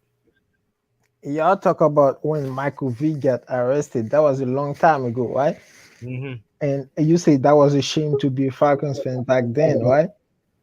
And ultimately, we ended up drafting Matt Ryan on. It was like a rookie, right? We had to go to rebuild. What was like the mood? I would say around this fan base. Boy, they wanted to burn Atlanta down when they drafted Matt Ryan. They did. Yes, they did. They thought Michael Vick was going to come back. They thought Vick was going to get out of prison and come back. They thought Vick was going to get out of prison and be the starting quarterback again. Even with a winning record, he make the playoffs, right? Bro, Matt Ryan make the they playoffs in wanted that him year. gone after year one. They did. You mean But everybody we or talk like? so bad about Matt Ryan and what and for whatever reason you feel disdain about Matt Ryan. But what about the players who come here and don't do shit? Ed Hartwell, Ray Edwards. What about them players that come here and don't do? They don't say nothing about the Jamal Anderson, the first round draft pick bug. You don't hear nobody say anything about it. Let's be true. If you want to be honest about it, what about Roddy White? When Roddy White first came into the league in 2004, when he came into the league, he was just dropping. 2005, he was dropping passes left and right. Nobody really want to say anything about it. But Matt Ryan coming to the league, oh my God! First day he on the football field, even with the first pass of his career being a touchdown, they were like, "Oh, he ain't gonna be nothing. He ain't gonna do nothing." Oh, I got another question too. Booed him when he scored that touchdown. Yeah, they booed him. I got another question too. Right? What's up? It's around that time when like the Saints ultimately won the Super Bowl, right? Right. I was the mood around this fan base with all that's going on and our team, and then you see the rival they celebrating and shit. I was the mood around that time. Right. Bro, I'm 34 years old. 34. Me and KStylzz are the same age. 34 years old, bro. Let me tell you something. I was around when 91. Okay, 91 changed it. If you get a chance to go to YouTube, look at the documentary of the 91 Falcons. Yeah. MC Hammer and all them was back in. But back in 2000, I want to say 2005, 2006, when the big era really got going before he went to prison, or before that, you seen all the people with these Falcons jersey on who ain't never had a Falcon jersey on whatsoever. Yeah. I know. Never. And then he goes to prison. Everybody now his jersey sale goes sky high through the roof. And Mike know, in case I don't know, you can go to the stadium to see him. They will not have a Matt Ryan jersey on for nothing. Okay. And what tripped me out the most is nowadays you look at them. I'm from Warner Robins, Georgia. I'm from a small town near Macon, Georgia. Okay. Oh yeah. I ask the same cats all the time. I said, "Weren't you a Falcons fan back then?" "Oh man, I always been a Steelers fan." Yo, goddamn lie. Where you get that shit from, bro? We so fickle, man. We will lead a team. So I had one homeboy in Warner Robins. He a Jaguars fan now. I said, "Hold up, bro. Wait a minute. Make this shit make sense to me, bro. You went from the Atlanta Falcons to the Jaguars. They got a good organization down there, man. You capping, bro. You capping." Where I'm from, you can't switch teams. You can't switch teams in any sport. And I know, because like I'm a Clippers fan for a hot minute when I was younger, like around, I don't know, 3rd or 4th grade. I was debating whether or not I wanted to be a Clippers fan because I think no, that was around the Hawks were doing really good, and I wanted to be a Hawks fan like really, really bad. But I was like, nah, I gotta stick it out with my Clippers. And by the way, the Clippers haven't won crap for anything since the Clippers have been the Clippers. So I know what it is to be loyal. So like I tell people, man, you just gotta be loyal. Mike and I can't speak for everybody else. I just I talk to Mike and KStylzz a lot. They've been loyal to the Falcons for a very long time, through the thick and thin. And if we can't continue that, I don't know what else to do, because the fans that we got now, they hate our team much as the outside people hate our team. How do your home state fans, like I told Miss Maggie, I don't know if y'all know where Hateville, Georgia is. Hateville is right down the road. I was on Virginia Avenue at a Waffle House up there. I walked in, I had my Falcons gear on. I was doing a military duty. I had a weekend off. I couldn't go to the Falcons game because my flight was flying out before the Falcon game started. But nonetheless, I had my Falcons gear on. I walk in, the people in the Waffle House told me, "Oh hell no, you can't come here with that bullshit on." What?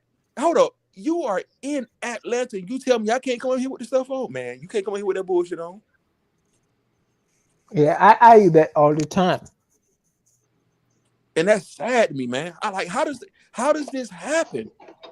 Oh, yeah. I'm about to say I went to a restaurant 3 years ago. It was kind of like that too. I was on a date. I was on a date with my lady. I was like, shoot, we about to go. I had my Falcon shirt on and stuff like that. She was like, I don't know. I don't think we could serve you with that on. You know what I told her? Well, then you ain't getting none of my money, bitch. Bye. Hey, but listen. But I guarantee you that if you go somewhere right now with like a Braves gear or like a Georgia Bulldog gear, even Atlanta United gear, hell yeah, they're gonna be happy. Hey, we the champion and stuff like that. Oh shit! Yeah. They don't even count Atlanta United down here. No, they don't. They don't. and they was the first to win the championship in the last before the Braves did. They was the first. And they sell more tickets than Atlanta United, Atlanta Falcons. Shit, bro. I went to Atlanta United game when they was playing at Bobby Dodd Stadium. Boy, that was the fullest. These people would tell you I'm a Georgia Tech fan, die hard. So you know I know you're a Georgia Tech fan, and that it's crazy. You still die hard, no matter how bad they are every season. You still repping Georgia Tech. And like I told Mike and KStylzz, they kind of jumped on me about it when I said this, but I'm a realist, man. I'm a realist, and you got to think in the back of your head. Arthur Blank is what, 84, 83, 84? Mm-hmm. And when he want to call it quits and sell the team to whoever who want to buy it, who's to say that other person that come here and has not looked at the history of Atlanta Falcons fans and say, you know what? Well, he's setting his son up. One thing I do know, he's setting his son up to kind of be his the owner, the successor. Yeah. Yeah. Well, that's the same thing they said about Al Davis and Mark Davis. Yeah. We don't know. Because you can say, you know what, we don't get the love that we need to get in Atlanta as a Falcon organization. Let's move this team somewhere else. I would hate for that to happen. I don't want that to happen, but it's a real thought that has to come across your mind of, damn, the fan base really don't like us. They don't like us because we got Matt Ryan. They don't like us because of this. We're not winning. Okay, I get it. We're not winning. People like a winning organization. I understand it. But for this fan base to hate us more than the outside people hate us, maybe we should look at investing our time in our putting our organization somewhere else that we will be like, and people will do that. See, I guarantee you, if the Falcons win a Super Bowl anytime soon, you will see you won't see them. I won't see them. I doubt it though, T. I doubt it. If the Falcons win the Super Bowl, it you know what the media will be saying? Oh man, the other team had 10. They had 3 people that were hurt. Stephen A. Smith did the same thing with the Bulldogs. I'm gonna be honest. I don't even know how I feel if another owner were to come in and just move the Falcons to a different state and change the colors and stuff. He'll definitely be on suicide watch. Hey, look, and guess what? And there's another thing you ain't talking about that too. Guess how much money will be leaving Atlanta if that happens? Yeah, true. Yeah, and that's why it's more like we can talk about whether or not it is possible. It's always a possibility, but one thing you gotta understand, even with teams these days, they're owned not only by the owner but state too. The Falcons are actually a business partner with Arthur Blank with the stadium, and they make money yearly off of each other. So, like I said, it's a possibility. Nothing is guaranteed, but the odds of that shit happening, is pretty low. But like I said, if they guaranteed in this world. If they do leave though, I guarantee you, within 2 years, another team will move in. Just because, it should be like Atlanta. We don't want to be in Atlanta. That's the case, but like I said, it shouldn't even come to that. Get the fuck up out of your fucking seat and cheer.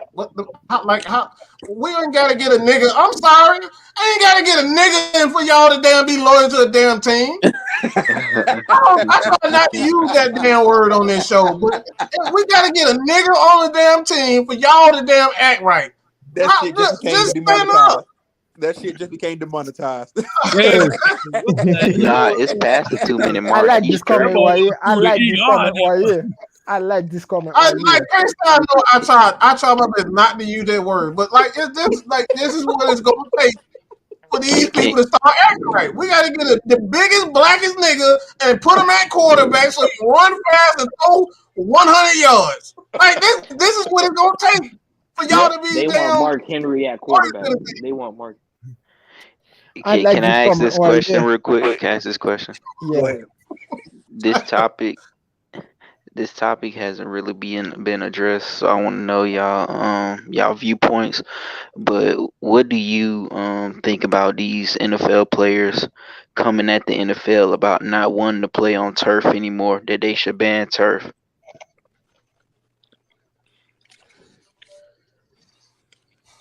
Is that a new story? I ain't heard that one. That's a new one. That's something you gotta.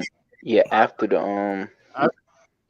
After OBJ tore his ACL, it's a lot of players on social media in the NFL talking about they don't turf needs to be banned. They want to play on grass. They don't want to play on turf anymore. But grass can I say this? Grass will kick your ass too with all them roots in it. Can I say this? I was about to say that. Hold on. No. Let Jarvis go. Say it again. I was exactly about to say that. Grass will tear your Jarvis. ass up more than turf will. Look at all the roots in the grass. Your cleat gets stuck in them roots in the grass. It's gonna tear your knees up too.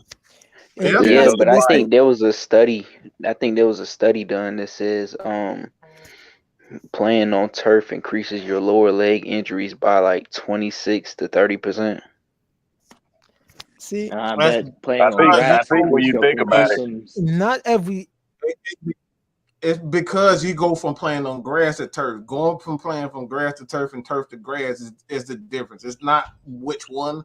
It's actually which one you like.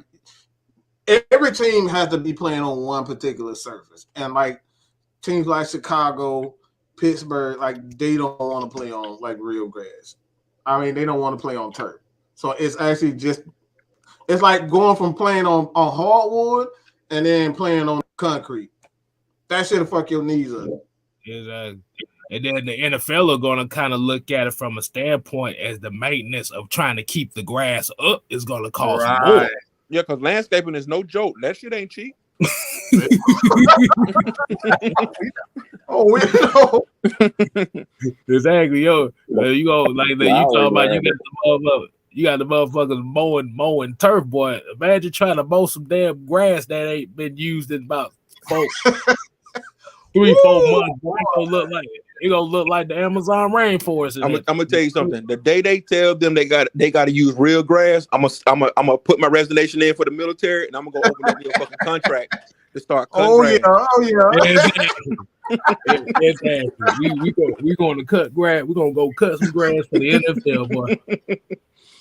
Because I've always understood the whole thing about grass. It's not necessarily just the grass. It's when you wear spikes supposed to help with cutting and stuff like that better than grass. But when a lot of times it's those spikes dig into the ground and you try to cut and it don't allow you to cut, it'll cause your knee to tear. Right. Yeah. But that's what turf is for. Turf is for that, so your feet don't go all the way down. It's supposed to be on a level ground where you don't have to have that issue. Listen, yeah, exactly. OBJ is no matter how you feel about him, whether he's produced in the past or not, they still consider him a superstar player or whatever the case may be. So if that would have happened to any other player on the NFL, they wouldn't be having this conversation. That's true. Yeah, that is true. Right. Mm-hmm. I think when they say the whole thing about the increasing the high ankle sprains or whatever the case may be due to the turf, they may have a valid argument due to the fact, like you say, it's not going to be as soft as grass. So a lot of times, if you got somebody that's going for the legs or something like that, then you don't have that same cushion with turf that you have with grass or whatever. You make a valid point. You know what my coach used to tell me in high school? You better tape up. You better tape it up. Yep. Mm-hmm. And see, when I played ball at USM, they made us before every practice and stuff. They made us tape up. We were required to get our ankles taped. Like it wasn't no discussion. So every school wasn't like that. I thought that's something new. That's required because they don't want you to wear high tops. You got to wear low tops. So most schools require you to tape your ankles no matter what the circumstance is. Mm-hmm. Most colleges require offensive linemen to wear knee braces, so you can enforce whatever you. Yeah. You can enforce those types of things on your teams. I mean, look, the NFL made everybody come back and wear knee pads. Remember one time nobody had to wear knee pads in their uniform. Now you got to wear knee pads now. Okay, make it mandatory that players wear ankle braces and tape up. Which makes sense. I mean, you it's a better chance that even if you do hurt your ankle, you're probably just going to deal with a sprain versus breaking your ankle or something like that, to where you have to have surgery. That's true enough, and I think we can all agree with that. That means, listen, football is a violent sport. We all know that. We all played. We all had some. We all don't got our bell rung a couple times in a football game. It's one of those games. If the equipment is there, use the equipment to your advantage. People say, "Oh, I don't want to use tape on my ankle because it slow my speed down." Hold on, bro. It ain't slowing you down that much. Well, it ain't slowing nobody down, because remember, if you're wearing most, like I say, they don't want you to wear mid or high top cleat spikes. They want you to wear low top. So, because low tops allow you to utilize your full ability to cut and all that kind of stuff on the field. So they make you wear low tops. Well, how do they, reduce the risk of you hurting your ankle? Well, you tape your ankle. And I noticed when I got my ankle taped, it actually felt better. Felt more comfortable cutting and stuff. So I don't see how that would slow you down. Oh, hold on. I just looked up some numbers, and I want to read this comment by Nuka ATS and ask the English Premier Soccer team how much groundskeeping landscaping. Bruh, from what I looked at, they pay. Hold on, before I get to that, I got something here. I typed in how much does football field maintenance cost, right? Talk to me, Kay. It says the cost per hour of use for turf football is between $29 to $52 an hour. Yeah, I'm quitting tomorrow, bro. I'm quitting. You see what Mike did? No. Look, that's turf. Natural grass is up to $52 to $108 per hour. Oh yeah! Wow, really? Yeah. For sure. I think they probably cut that every other day or so. Yeah, you got because like I said, turf. Because you got to think about most stadiums. They got retractable turf, so it's not like it's something that's stationary there. See, they can pull it back and pull forward. If you got natural grass on the field, that shit ain't going nowhere. That shit got to be watered. That shit. And I don't mean to cut you off, but can you look at this? Like most of all the team who play with natural grass, they don't play in dome. How can a team like who play in the dome, like New Orleans or Minnesota, use natural grass? It's gonna die. Because that grass need that natural sunlight. Yeah, it's not gonna stay alive. It's gonna die. The Vikings, the Lions, the Saints, they won't be able to use. Oh the hell up there! Ain't no damn sun in fucking Minnesota. Yeah, they won't be able to use they won't be able to use grass. That's what I'm saying. Exactly. Worry about that. Exactly. Hey, look, boy, if you got a dome with nothing but grass, boy, it's gonna be looking like an NFL street playground level. Hey, Mike and KStylzz, everybody on here who live in Georgia still, take your ass to Augusta to the golf course and see that. Look at that landscape.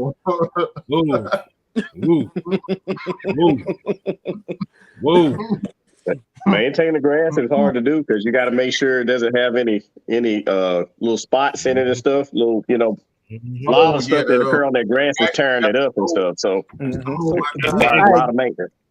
And think about how much. You actually have to go and find divots in the grass, so you have to be in your you have to get barefooted and actually, because I've actually had to do that at my high school, or we had to take off our shoes and actually find divots in the grass just to see if it's like it was a dangerous spot. So it is so not cheap. What is the bad thing in Georgia? What is the bad thing that Georgia got right now?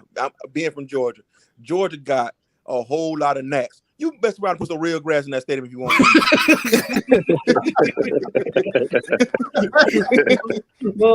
Hey, look. I'm about to say these Falcon fans now are spoiled, boy. They don't remember Fulton County Stadium. Boy. Boy, them mosquitoes. Woo, boy. Tell your ass up. Exactly. But yeah, man, like I said, it sounds good, but like I said, at the end of the day, the way that these players cut and do all that stuff, regardless if they're playing on turf or grass, you still gonna get the same amount of damn ACL, MCL tears and stuff anyway. Mm-hmm. It wasn't so much that it was the turf. Man, Stafford threw the ball behind him and he had to adjust and he tore his leg up from that. Listen, and KStylzz, you make a great point. Everybody on here, listen. We've been playing on grass and turf for how long? And people been tearing their ACLs and everything back then, way doing just tuggle time and all them times. So why is it so much of an issue now? Come on, man. Look, I got just like running on a damn tennis court. So trust me, bro. Like you go anywhere. I kind of feel like they just using that to blame. I got the solution for all that, bro. We ain't got to play on no turf. We ain't got to play on no grass. Sideline pop on that cement.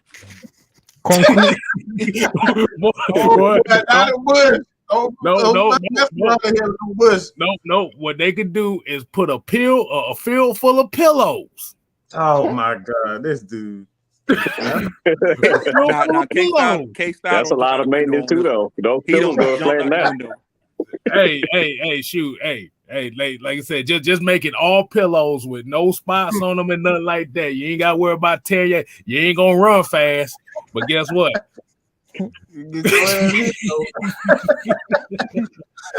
Somebody getting hit. Right, I honestly think that Super Bowl, it was probably, if this is about Odell Beckham, I think the Rams kind of lost a little bit of fire when he got hurt in that Super Bowl and could have easily lost that game. So now it's even though they won it, they're looking at, okay, well, our number one guy got hurt. Maybe we need to, bring something to the, board or whatever about this or whatever, thinking that it's possibly he was hurt because of the turf. But that's the home stadium. But listen. I'm about to say the same thing, T. Listen up, man. They've been playing on that field all year long, and now it's the issue. Listen, I was going for the Cincinnati Bengals in the Super Bowl, okay? I wanted to see them, they were the underdog. I was going with the underdog. My biggest thing with that this is the second year in a row that home team played in their stadium. There was no way that the NFL was going to let the Rams lose in their own stadium. Because we all seen that the whole game, there was no penalties called, no nothing. And you get to the fourth quarter, 2 minutes left or 3 minutes left in the game, you call them bullshit ass call. Listen, I don't care what they say about the turf and all that shit. They were not going to let the Rams lose in that game. People say, "Oh well, they was getting the Bengals were getting the best of the Rams." There was no way that the Bengals were going to win in that stadium because LA would have been into a riot if the Rams would have lost. No one in LA care about the Rams, but nobody in LA care about the Rams, bruh. People don't know that the Rams actually owe the NFL money, so ain't no way in hell they were gonna lose that. Hell no, boy. Shit, Rams, like you said, the Rams still got that lawsuit from St. Louis. They got hey, believe me, I'm they done brought that up again since they won too. This done came up again. Yeah, I'm in Missouri. I told both of y'all, I'm in St. Louis. I know that $790 million. St. Louis is looking for a football team, and I tell people all the time. You look for a football team. So get what that means they got to do for every conference in the NFL. They got to add a football team. You can't have a new football team and think it's just going to be, okay, we're going to be the NFC West. That means you're going to have 5 teams in the NFC West. You can't. You got to have a multiple team. We're going to have realignment. I'm about to say if they do that in a case like that, boy, just get rid of the divisions altogether. I'll say the same thing, KStylzz. If you do that, make it every team for themselves to make it to the last game. But if you're gonna do it the right way and you want to still keep divisions, you got to add a team to every division. That means the NFC East, the NFC South, and everything. You can't just add that new team. And people up here in St. Louis, they don't understand that the Rams were stolen from us. Well, first of all, they came from LA, St. Louis, and went back. They really weren't stolen from me. But to each his own. They are theory. Listen, they get their identity from St. Louis because they had like the greatest show on turf in St. Louis. They made a couple Super Bowl appearances in St. Louis. They won the championship in St. Louis. They got most of their Hall of Fame player, most of their their best player in St. Louis. Yeah. That's true, but that's still it's about the organization, really in general. Because I mean, if you look at the Ravens back, I think the Browns won years ago, but when they became the Ravens, those Super Bowls actually belong to the Ravens and not Cleveland. That's how come Cleveland don't have a ring or whatever. So I think it's just about the organization, not necessarily the fact that they were in Missouri. Mm-hmm. Yeah. So that's why they say the Hawks got an NBA title. It's the organization, Yeah, that was insane. The St. Louis Hawks was the only team to beat the Boston Celtics in the damn 50s. That's crazy. Think about that. If it wasn't for the St. Louis Hawks, the Boston Celtics would have won titles from 1950 to 1960. And the Hawks lost to win NBA title against these Boston Celtics. Man, we don't need to hear that. We in enough pain. Listen, right now at this juncture, man, I know we on here talk about the multitude of all the teams and everything that we got going on. I'm really excited for the offseason. I'm really excited for the new regime that we got here. Yeah. I'm already hearing bad people talk about Arthur Smith is a bad coach. Terry Fontenot is a bad GM. The new GM, the new assistant we just brought in from the Chicago Bears. I can't think of his name right now. Ryan Pace. But listen, man, I'm excited. I know y'all are too. I'm ready for year 2 to see what year 2 brings. I think year 2 gonna really surprise us coming up, man. And I'm gonna stay positive with it. I'm not gonna look at it in any other way. I know there's something that's good gonna come out of it. And at the same time, when something does come good out of it, and y'all can attest to this, you're gonna see all these fake Falcons fans come out the woodwork saying, "Oh man, we doing good. We ain't friends." ATM got all the receipts. You got all the receipts. You already got all the receipts. Let me go ahead. Talking about some we like we French. We ain't French. Where the fuck you get we from? Hey, but look, the only thing that you know is your wee motherfucker. But yeah. I think this will be a good year. If you look at this, will be their first, off season, like having a full year under their belt. Mm-hmm. I think some big things are going to happen this off season, to be honest. And I think a lot of people aren't going to like it, but I mean, this is the good thing about it. When they don't like it, this means that something's being done right. I'm just saying. Yeah. Mm-hmm. Hey, look, y'all just made me think of something too. And besides that, and I think that's the real reason why a lot of us are still Falcons fans, because most of the people don't like them. But y'all just made me think about something right quick. And you talking about like the fair weather thing? Mm-hmm. I'm gonna use the Georgia Bulldogs for example. Have you noticed that since the Georgia Bulldogs have won that national title, you don't hear no Justin Fields talk no more? I know. That's one thing. I know. And two, you said they talking about Arthur Smith. These motherfuckers must not remember Bobby Petrino in his 13 games walking out ass. I think if Bobby Petrino walking George right now on the street at a mall, he gonna get his hand beat to death, bro. Beat to death, bro. They probably still got the wanted signs up for him, huh? they got a bolo out on him. They got a bolo out on him. They got a. If They you on see a this cereal person, box. please contact the Atlanta Falcons. But yeah, that's crazy, man. It's my bad, y'all. I'm still looking at these damn this cost for grass and turf and shit right here. Boy, this shit look crazy as hell. Hey man, y'all see KStylzz? Man, he got that new job, cutting grass, bro. You ain't know.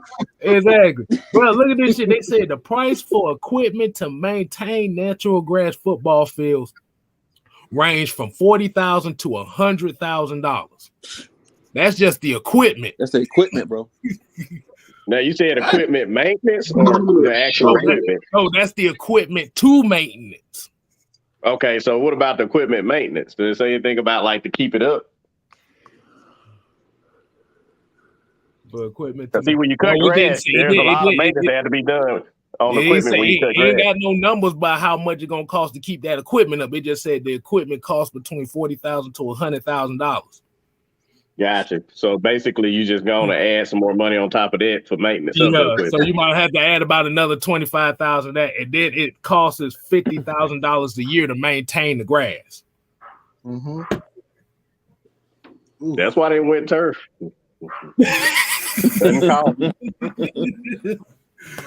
Not rocket science. Yeah, but I mean, you know, if you really look at it, like I say, I think turf. I mean, it's stuck around for so long because they've already done their research. They don't just put this stuff down and say, "All right, we're gonna play on this." They've had people, you know, test it out. You know, athletes to test it out, and they've done their research on it. But wait a minute, what about all the commercials about the turf that they have been playing on the NFL for like the last 7-8 years? Didn't they have like commercials talking about how much turf is safer? Mm-hmm. Yeah, that was going because I remember in particular they were talking about Arizona and whether or not they wanted to get rid because Arizona kind of got like a rollout, some type of grass or something. Yeah, it's retractable. They can retract it in and out. You say it's grass or like is it turf or grass? It's turf grass. It's like turf grass, but what it is on a platform, and they can retract it in and out the stadium. Mm-hmm. Oh, okay. Because in Arizona, they don't hardly have any grass out there because it's so hot. Yeah. Yeah, you gotta have damn turf out there, boy. You ain't got. Yeah. Boy, you be playing. You might well be playing on sand out there, boy. Mm-hmm. And the cost of water the grass out there too, because you know you'll get a ticket. I think if you use too much water out there, because they don't get a lot of rain. Oh yeah. Mm-hmm. Oh, that's one place you definitely won't see no grass. And then here's another thing. I put another one. It said, how much does it cost to replace a turf football field? Now here's the other part they talk. To replace a turf football field is going to cost $770,000. To replace it? To replace it. What you mean? Shreggy? Say what now? Because you know they said the turf is supposed to last 8 to 10 years. Oh, the shit ain't lasting. Oh, forever. okay. I see what you're saying. You talking about like every so often they replace it. Yeah. yeah. The grass costs $570,000 to replace. Think about how much replacing they got. Like you said, how much replacing they got to do with the grass. That's a lot of money. Yeah, plus bro. maintenance and everything. Regular maintenance to keep it up every day. And then you got to water it all the time. Yeah, it costs $20,000 a year to maintenance grass. Well, it's $5,000 a year for turf. I ain't even counting the stadium itself. They think it's like the Field of Dreams. Like you go out to the field. They think it's Field of Dreams, boy. No, the hell it ain't, boy. Mm-hmm. This is the field of your damn wallet. That's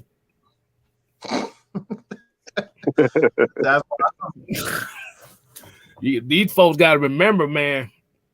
We paying taxes for that damn stadium, that Mercedes-Benz Stadium. And they complaining about the damn Falcons. If they move the Falcons, you still got a stadium you paying taxes for. Y'all already don't count Atlanta United as a damn team in Atlanta anyway, so y'all gonna really be doubly mad. Exactly. And y'all They better don't be count them glad as a y'all team in not. Atlanta. These motherfuckers, hey, look, these motherfuckers didn't give a shit about the Braves until the Braves won the World Series. Like, yeah, there ain't nobody care. I'm gonna When tell you Ronald what. Quinn went down, it was like, yeah, we done. I ain't watching no more. mm-hmm.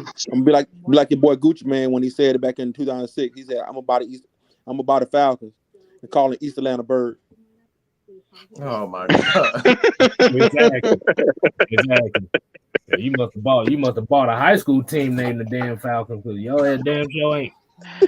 But I tell you one thing though, all these Yeah, you know Falcons they ain't fans gonna let that complaining. happen, man. I'd much rather be a Falcons fan than the Saints right now. Y'all over the salary cap and your head coach dipped out on you, bruh. And you talking about a stadium that's falling apart. Yeah, that's some No. shit built on top of shit. The only reason why they get the Super Bowl is because of damn Bourbon Street. That's it. It's money there. Yeah, it happens during Mardi Gras. It happens during Mardi Gras usually in February. So that's perfect timing. Mm-hmm. Oh man, ATL Leo said all of it, all of New Orleans is fucked. Oh man. So let me ask y'all this. For those that have actually been to New Orleans, does it actually smell like piss in the streets, man? I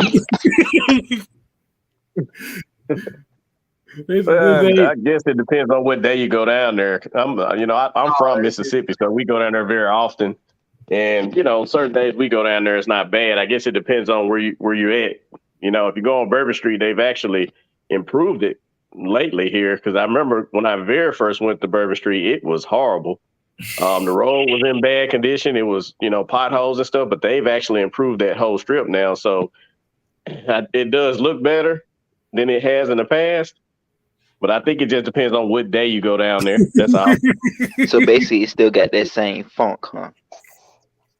Yeah. I think somebody in the chat said, they say it's kind of like San Antonio in a lot of ways with the river walk and stuff. Oh God, I heard about that. Kind of like that. They said, boy, it smell like a mortuary over there, boy. I like, I'm good. I'm good. But yeah, sometimes, when I've been down there, it has been like that on certain days. Then certain days you go down there, it's not bad, but I tell you, the food is good. There's no complaining on the food. Hey, look what Nuka. Hey, look what Nuka said. Watch how many Falcon fans you'll have next year when we start winning. Then the wagonness will return. Like we said, we got receipts. So if I see names, sure do. We calling names out. Mm-hmm. I think we're gonna do it the right way. We're gonna build a team the right way, and we gonna start to see some results. I honestly do believe that. Mm-hmm. Exactly, boy. I want to, like I said, I think last year's draft was so funny because everybody wanted Justin Fields and they ended up not getting him, and how the destruction of the mentality that they had of the Falcons. Can you imagine they do it 2 years in a row for a quarterback that they want and the Falcons might not draft? Nah, it ain't that. They want Dion gone. What if Dion stay and Matt Ryan gets his extension? They finna be in shambles, bro. Listen, do not start on Deion Jones. We do not want Mike jumping out the window over here about Deion Jones. Listen, Deion had a down year.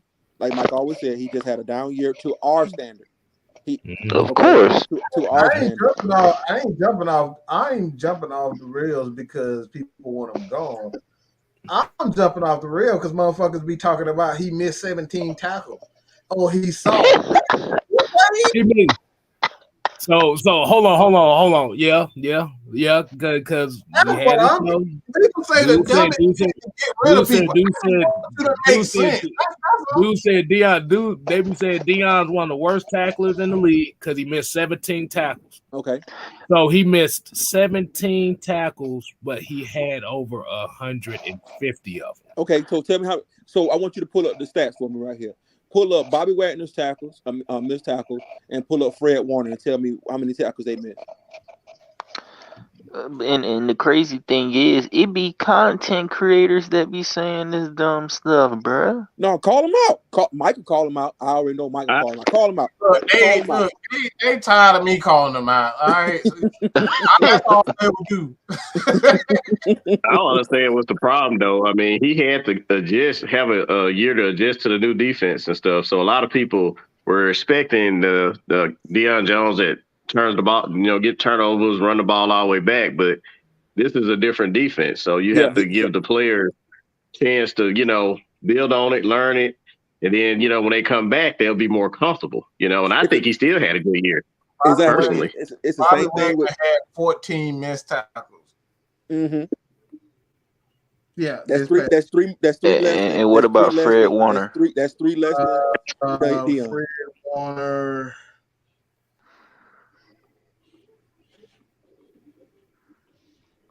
He only, hold up. I have been kind of research that. Yeah, I got research because it's like these websites ain't telling me shit. It's like, they telling me stuff by team, like I mean by total team and stuff. He just came right up.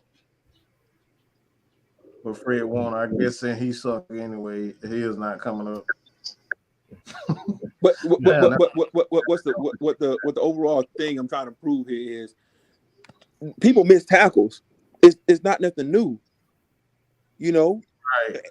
Tackling, whether we want to believe it or not, has become a lost art in the NFL. Okay, nobody's out here really putting in the time as tackling like they used to do back in the, back in the day. So there are missed tackles. Everybody's trying to put a shoulder in somebody, not trying to wrap up or anything. So there are missed tackles. I don't understand, man. Everybody's just trying to they're trying to create a narrative about every single thing. There's a narrative about every single thing. There are 17 games in the season, though. I'm like 17 tackles don't seem bad to me. He missed a tackle again. We literally said that too. We literally said that. But he tried. But he tried to equate it to what if Matt Ryan throws an interception a game. But see, these be the same people that slandered AJ Terrell, and now look. Yeah, no, exactly. I was gonna say the same thing about the AJ Terrell. Look, first year.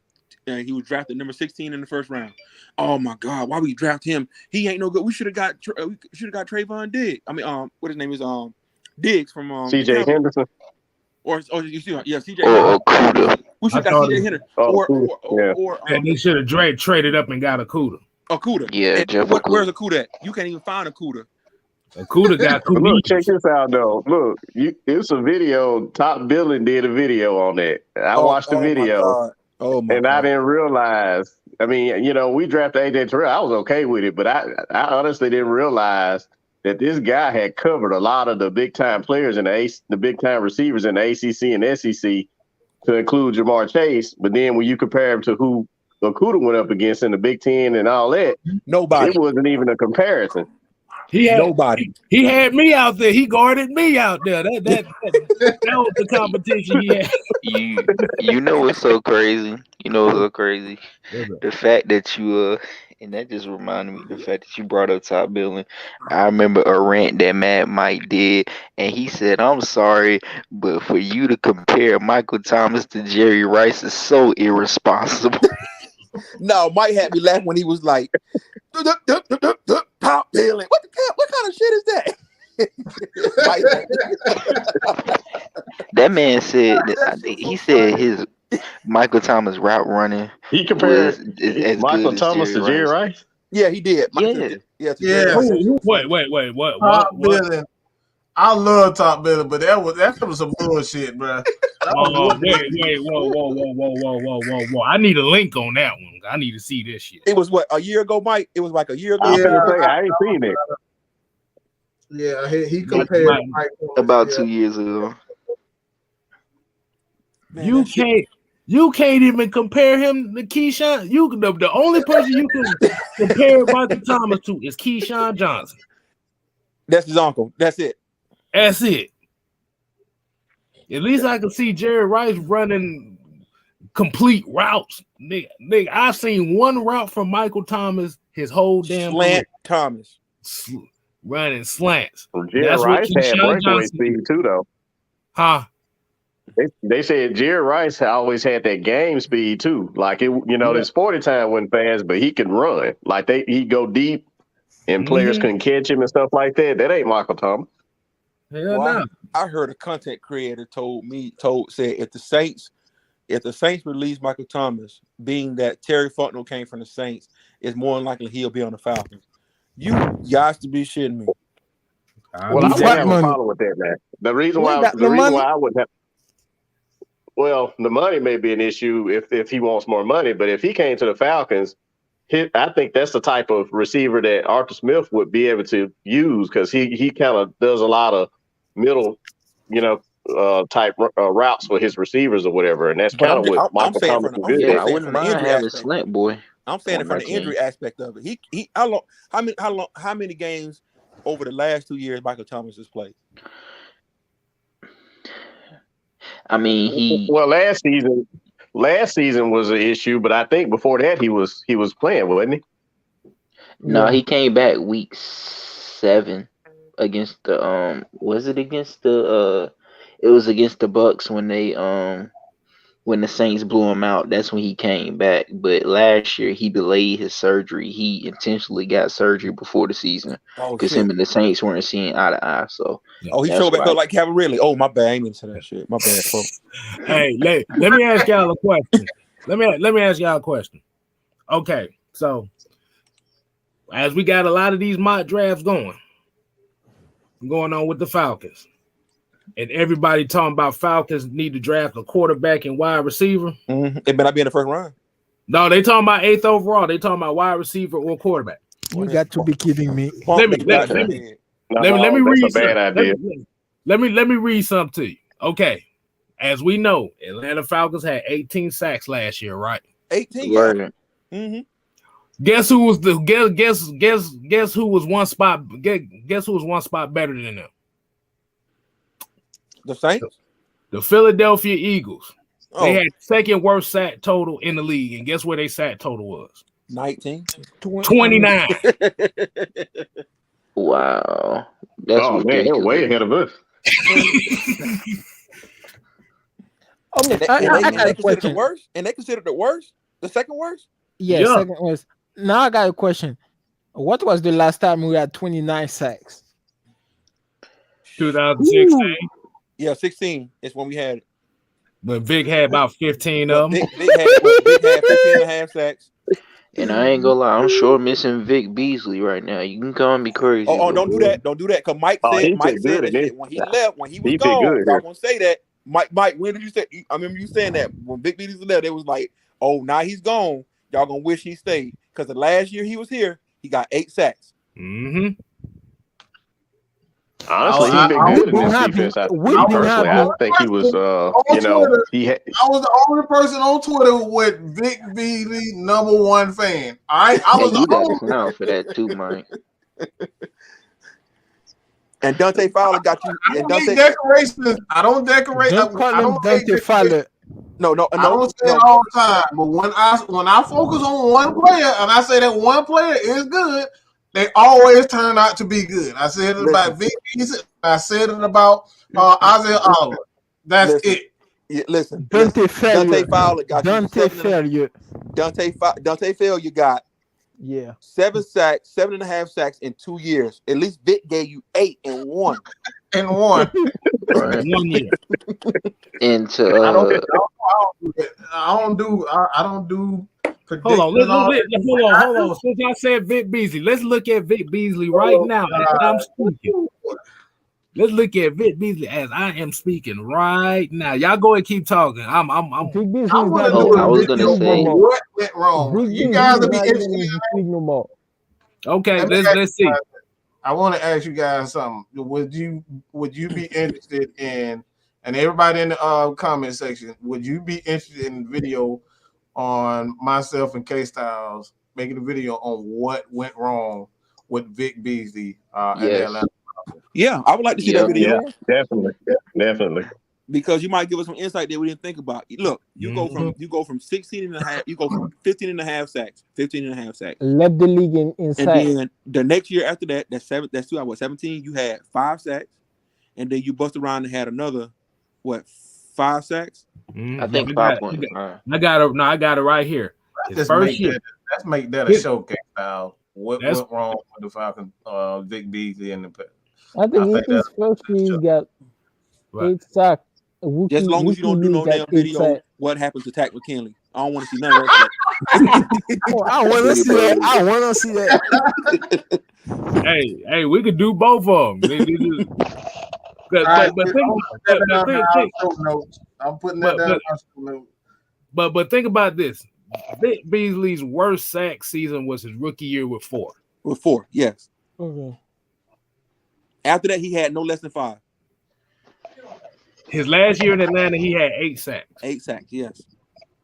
Then one of those years they move him to a different role from what he normally was Dan playing. Quinn did. Yeah. He moved to a linebacker, yeah.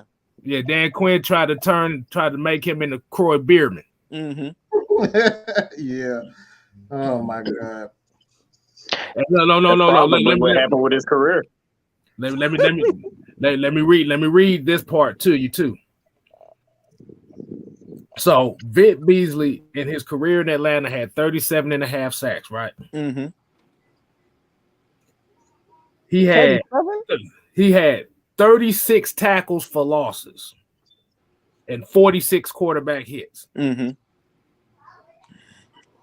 That's his career in Atlanta. Now,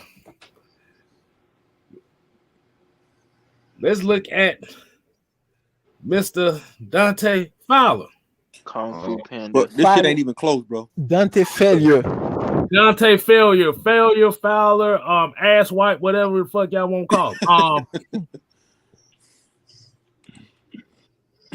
Dante Fowler, his 2 years in Atlanta, has had a total of 7.5 sacks, 10 tackles for losses, 16 quarterback hits. How much money was he making? He was making a grip.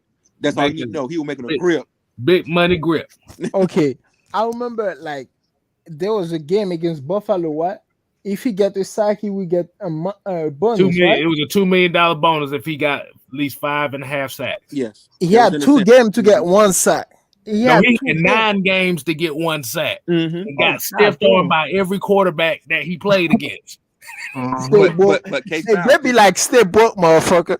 But KStylzz, this go back, and Mike too. This go back to say, and 2019 was Vic Beasley last year, correct? 2019, right? Vic Beasley had some of the same defensive linemen on that same defense with him, with the exception of maybe a few. And you tell me, everybody want to put this blame out of, well, Atlanta Falcons defense, their front 4 is not elite. I get it. Grady is Grady or whatever it can be. But Vic Beasley was able to get 8 sacks with with Steven Means on one side and Grady Jarrett. So you mean to tell me that Dante Fowler couldn't get 8 sacks with some of the same players and Vic Beasley could? Whew. Tell me how that work out. Please, somebody make that shit make sense to me. I know how it made sense to you. I could put it in perfect context for you.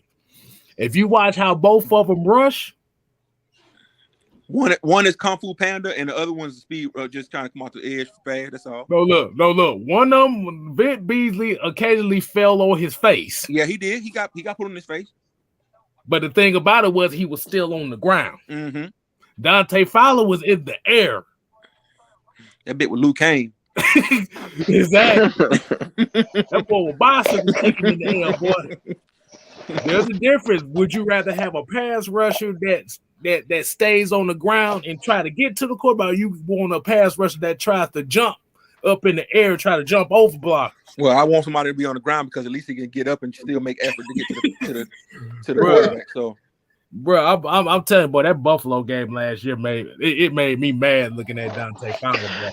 That man got stiff armed by Josh Allen, dog. Boy, Josh Allen treated his ass like Bo Jackson, bro. He did, bro. That was a sad like bro, hang your defensive card up, bro. You don't never get that back again. Just hang that shit up. Hang it up, literally. So I asked a question about Fowler. So was Dante Fowler even good when he was with the Jacksonville Jaguars? No.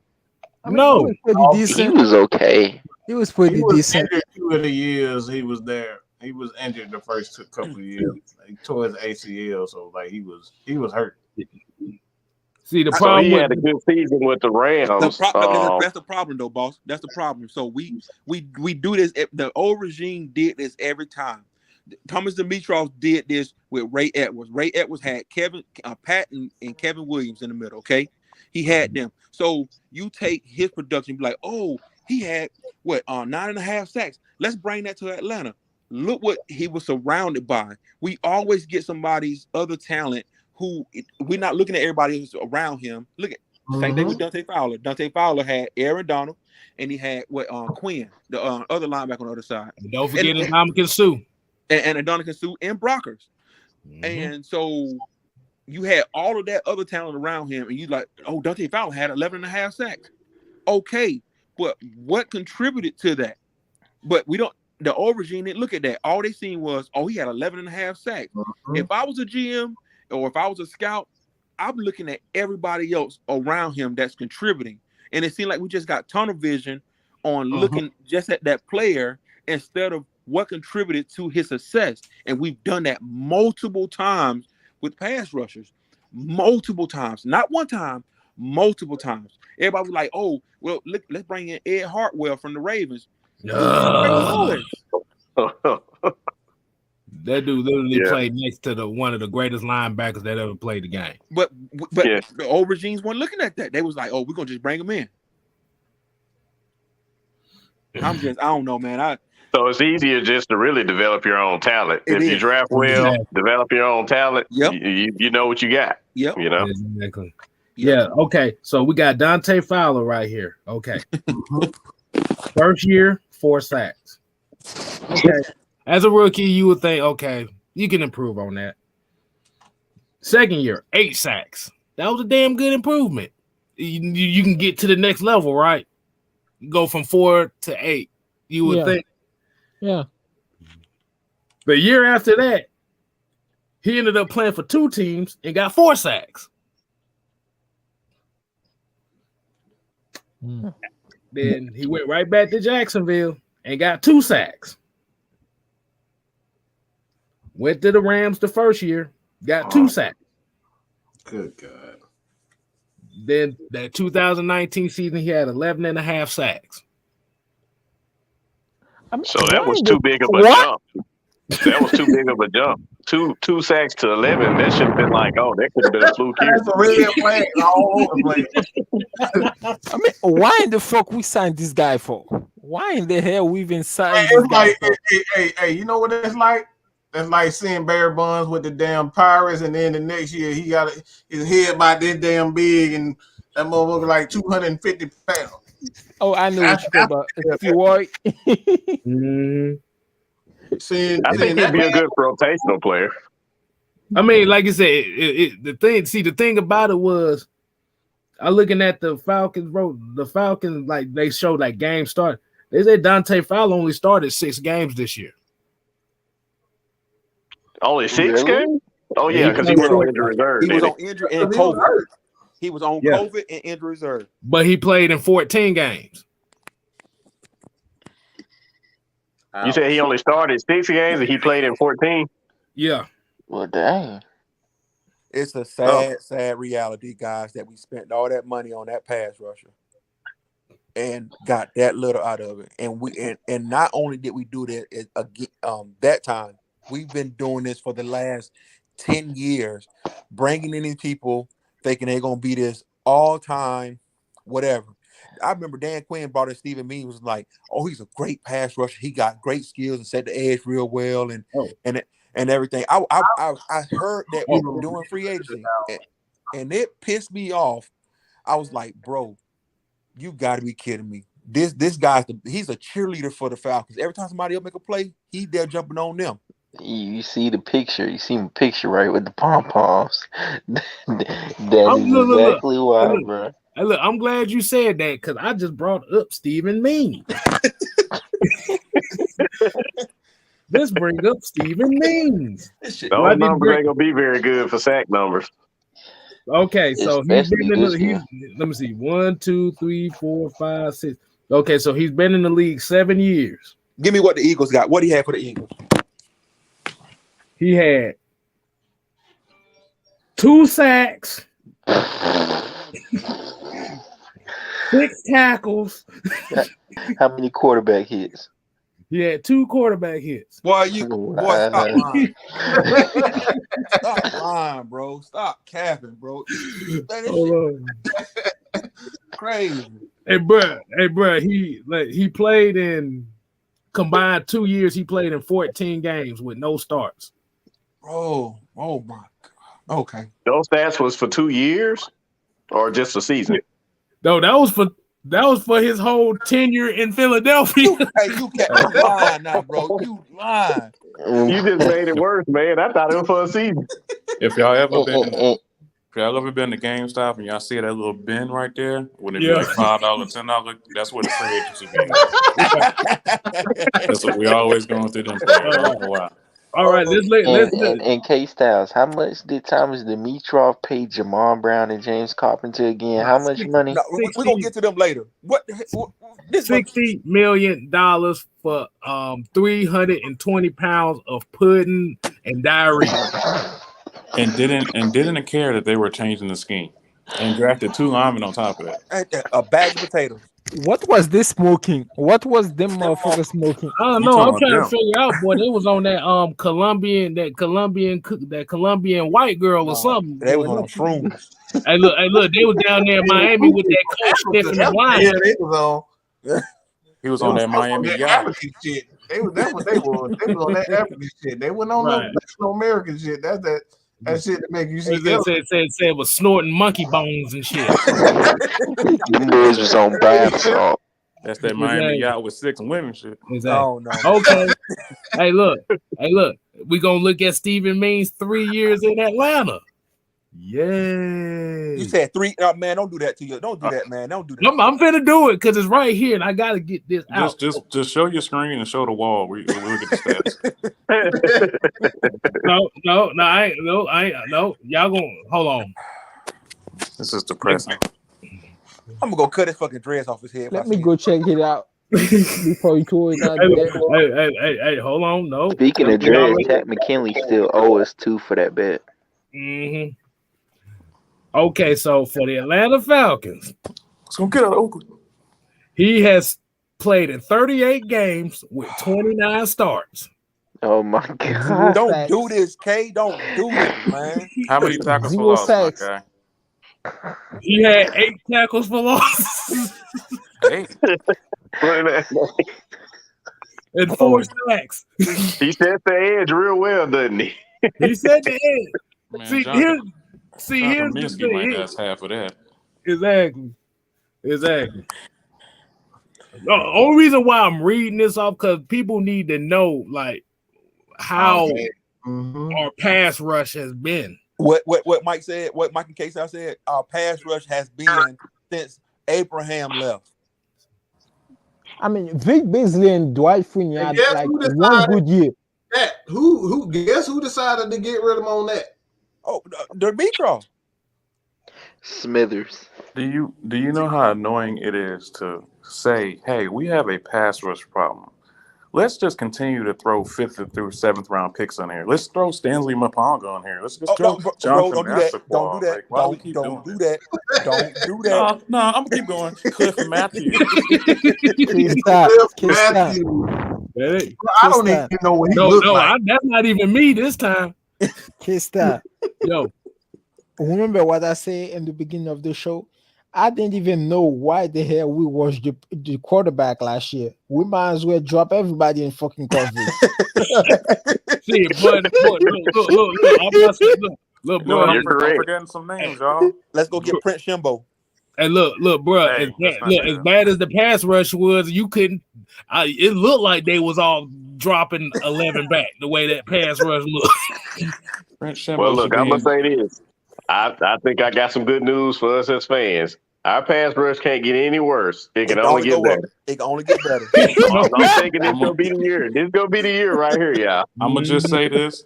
Prince Shimbo should be in jail. We ain't gonna talk about it on the show, but y'all can Google it. Right. Understood. See. I think where Dimitrov, and this is where kind of Mike talk, where y'all talk about Mike, not Mike, but Dimitrov really got ahead of himself was when he let Don Terry Poe walk. Yeah, that was bad. And you gonna go draft Tyler Starr? Yeah, okay. You want to talk about Tyler Starr? Let's talk about Lawrence Sidbury. Ooh. Oh, you want to talk about Lawrence Sidbury? Let's talk about Jordan Beck. Oh my no, God. Wait. Cal Pally best? Oh my God. We're not Duke done, Riley? KStylzz. We're not done. We got Malachi. How about Ricky Ortiz when you decide to get rid of Patrick DeMarco? DeMarco, oh my God, bro. Hey, Ricky y'all remember Ortiz. Duke Riley? Nobody know who the fuck that is. Who the hell was Ricky Ortiz? It sound like a porn star. I said or a Duke wrestler. Riley. Remember Duke Riley? Duke Riley was so mid, bro. I like the Duke Riley. I ain't gonna lie. That man Duke Riley was so mid, bro. Like I ain't even gonna hold you. Man. Yeah, he was inconsistent though. You know, that was his problem. Like he'd have a good game and then all of a sudden disappear. I mean, that just sounds like the Atlanta Falcons to me. No, that sounds like Chris Owens and Chris Houston. Boy, it gave me heartburn in that damn name. Hey, yucky. What's the other corner we got a couple years ago? KStylzz Mike played on the other side. Dante Robinson. Oh Lord, let's not talk about the human missile. Dante Robinson. That man couldn't play nothing but zone, bro. Like, and for whatever reason, we always had that man in man coverage. Oh my God, he could. Hey, look, I was about to say, man, don't forget about John Asamoah's terrible ass contract. Ooh. Don't talk Robert about John Alford Asamoah too, bro. like that, man. Mm-hmm. Oh! I got names for your ass here, boy. Y'all done started something now. The more that I think about this man had, he should have been fired years ago. Yes, long time ago, bro. Can we talk about the 2013 draft, KStylzz? Okay, 2013 draft. Okay, we got no. We were in the broadcast. Robert Alford. No, my bad. 2012. Which one we got? Peter Kahn. I know exactly what you meant. Let him read it off, Mike. Let him read it off, Mike. Hey, bro. When you get done, we end up drafted two corners in the first round. Just read everybody. Go ahead. Okay, 2012, right? So they got the 2012 from when they were drafted to they last played with the Falcons. Okay, I want you to listen to this. Peter Kahn. Second round. Oh, that name. That's it. He was gone in 2014. Shaka Khans. That's what he wanted to be called. No, con artist. Shit. Keep going. Lamar Holmes. They called him Pudding. Let's keep going. Oh yeah, they call him Pudding. Look. Lamar Holmes. Last with the Falcons, 2014. Boy, couldn't even make it in the CFL. Keep going. Brady Ewing. Bro, the fullback. Come on, bro. Don't do that. We drafted a fullback who didn't even play on the team. Keep it going. His last year with the Falcons, 2013. Nigga tore his ACL and we was like, oh, 5th round gone. Jonathan Massaquoi. Boy. Thought he was a good pass rusher. Can't make it nowhere else. Keep going. Hey, look. Last with the Falcons, 2014. Last time seen in real life, AAF. Draft plans with him there. Hey, look. Charles Mitchell. Bro.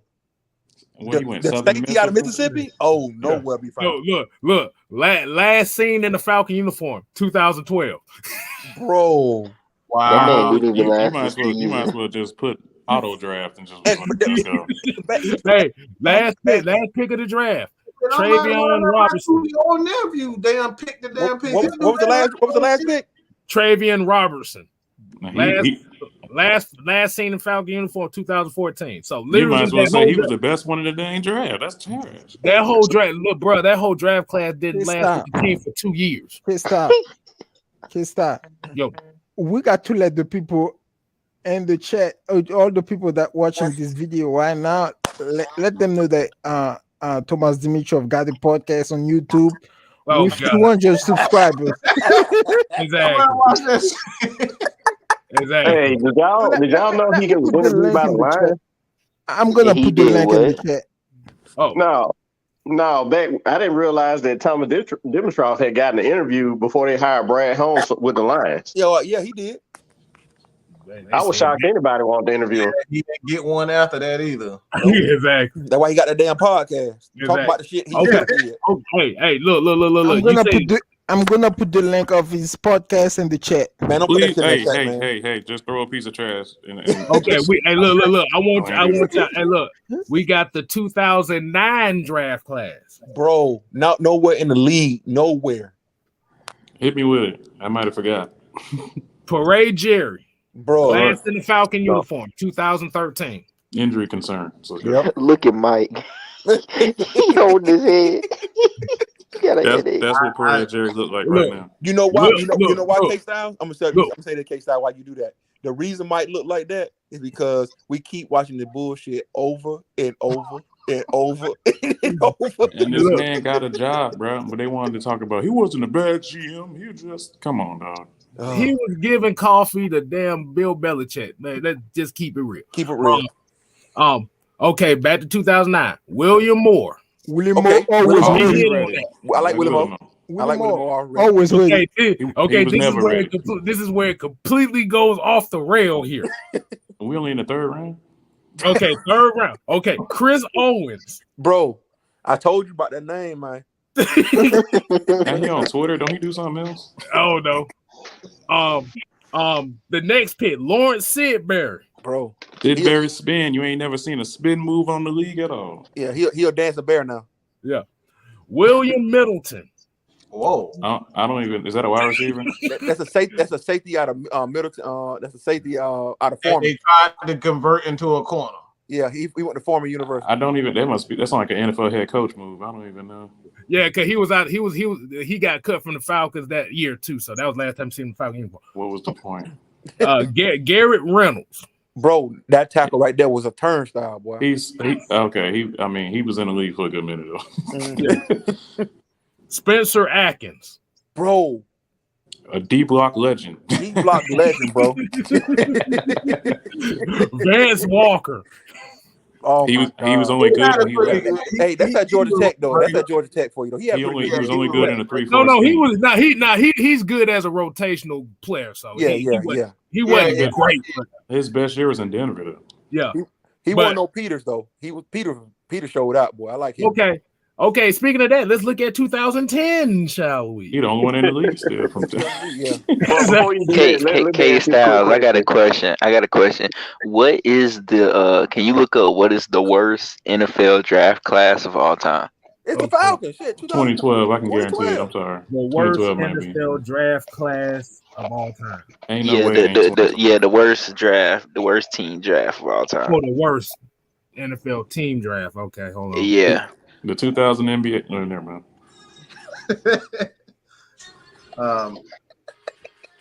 Okay. This is gonna be on Sports Yahoo Sports. I know the Packers have a pretty bad one. Packers have had some legendary bad. Okay, they said they got number one. They got the 2007 Oakland Raiders. Ooh, is that Jamarcus Russell? Yeah. Look, 2005 Vikings. If there was anybody that didn't try, it's him. Marcus Russell, Zach Miller, Quentin Moses, Mario Henderson, Johnny Lee Higgins, Michael Bush, John Boyd. Okay. Who are those guys? Eric Frampton. Who the fuck is how long did they last in the league? Until that same year. I don't give a damn. No, we don't damn know. They lasted until Vince Young was on Madden League. Mm-hmm. Number two was the 2005 Minnesota Vikings. Who they had? Troy Williamson, Erasmus James, bro. I remember Justin Fox, Siatra Faison, CJ Mosley, Adrian Ward. I don't know who none of them dudes is. That's crazy. Troy Williamson went to South Carolina. I remember that wide receiver. He got hit that one time like Calvin Ridley and didn't play no more. Okay. Yeah, exactly. We're gonna just call that the Calvin Ridley every time it happens. Okay, number 3 is the 2006 Miami Dolphins. Who they I don't had? know any of these motherfuckers on this list besides Devin Orashimadu. I don't even know him. I only know him because he. Yeah. That was Jason Allen, Derek Hagan, Joe Toledo, Fred Evans, Rodriguez Wright. Yeah, I don't know none of them. These all sound like characters from Good Times. Next on the list is the 2012 San Francisco 49ers. Oh my God. 2012? It couldn't have been worse than the Falcons. We got snubbed. It couldn't have been worse than the Falcons. The 2012 Jacksonville Jaguars. Oh my God. I don't know who that is. That was Justin Blaylock. Oh yeah, he in jail every other 5 minutes. Oh, hold on. The 2008 Jacksonville Jaguars.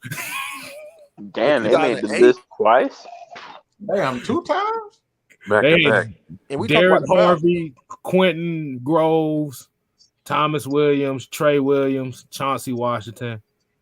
The 2013 Miami Dolphins. Oh God, yeah, I feel like some of them still was in the league, but just not for them. What? Y'all did Quentin Groves go to Florida? Yeah. Okay. I see what you did there. He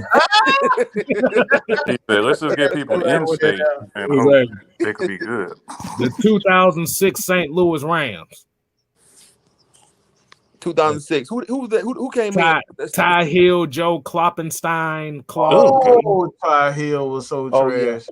Then he came to then they put him on a Falcon. They made him so trash. Exactly. The 2009 Dallas Cowboys. Kloppenstein. Of course. Who the hell 9 was for the Cowboys? Nah, their first pick was in the 3rd round. Their first pick was in the 3rd round. Yeah, Jason Williams, Robert Brewster, Stephen McGee, Victor Butler, Brandon Williams, D'Angelo Smith. That shit, they ain't none of these motherfuckers. Victor Butler. Did he go to Oregon? I don't know who the hell. Okay. Hey, guess what? The Falcons wasn't even in this list. They lying. They capping. On for real. They capping. They got the 2000 Cleveland Browns on this bitch. They should have been on. They got honorable mention too. Hold on. They should have had an anthology. They got honorable mention too, down at the bottom. KStylzz. Yo. Which NFL franchise has lost the most games? What's the worst NFL franchise of all time? The worst NFL franchise. Guarantee it's Cleveland. It got to be Cleveland. You talking about, they got historically worst franchise? I'm talking about, who got the most losses of all time? Which NFL team has the most losses of all time? Mm-hmm. The Saints. The Arizona Cardinals. Bro. What? They must have been in the league for a good minute. That's why. Remember now, they was the St. Louis Cardinals at one point. They was the Chicago Cardinals too. Mm-hmm. What's their win-loss record? They say the Cardinals have recorded the most losses, 780 losses. Damn. Since 19 whatever. Is that 790? Hold on, nigga, they ain't got that many games. And when were they established in the NFL? How many games have I think it was like back in the damn 40s. The 40s, 1949. I think they came in. Oh my gosh! But the Tampa Bay Buccaneers have the worst winning percentage of any franchise in NFL history. How many total NFL games have been played ever? How many total football games have been played ever? Yeah, NFL. How many NFL games have ever been played? Because if you got 790 of them, hey, we got some breaking news. It's been 15,790 total games played in NFL history. And y'all got 790 losses. Bro, oh my God. Listen, guys. Never mind, man. The Atlanta I'm Falcons just laughing at franchise record. KStylzz calling them names off in the draft, man. That is a sad So, reality. so K-Style. which Because the leads me, Falcons which left. leads me to my next question: Who is the worst offensive and defensive football player you've ever seen in the NFL? Oh, Jamal Anderson. Defensive end, Jamal Anderson. Yes, defense and Jamal Anderson.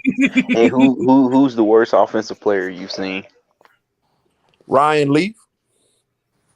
Darius Hayward Bay. Leonard Hankerson. Let me stop. Boy, y'all not fit for that one. I wasn't ready for that. Bro, it's not even close, man. Oh, you said the Arizona Cardinals. Hold on, let me look up Arizona Cardinals right quick. Hold on, Arizona Cardinals.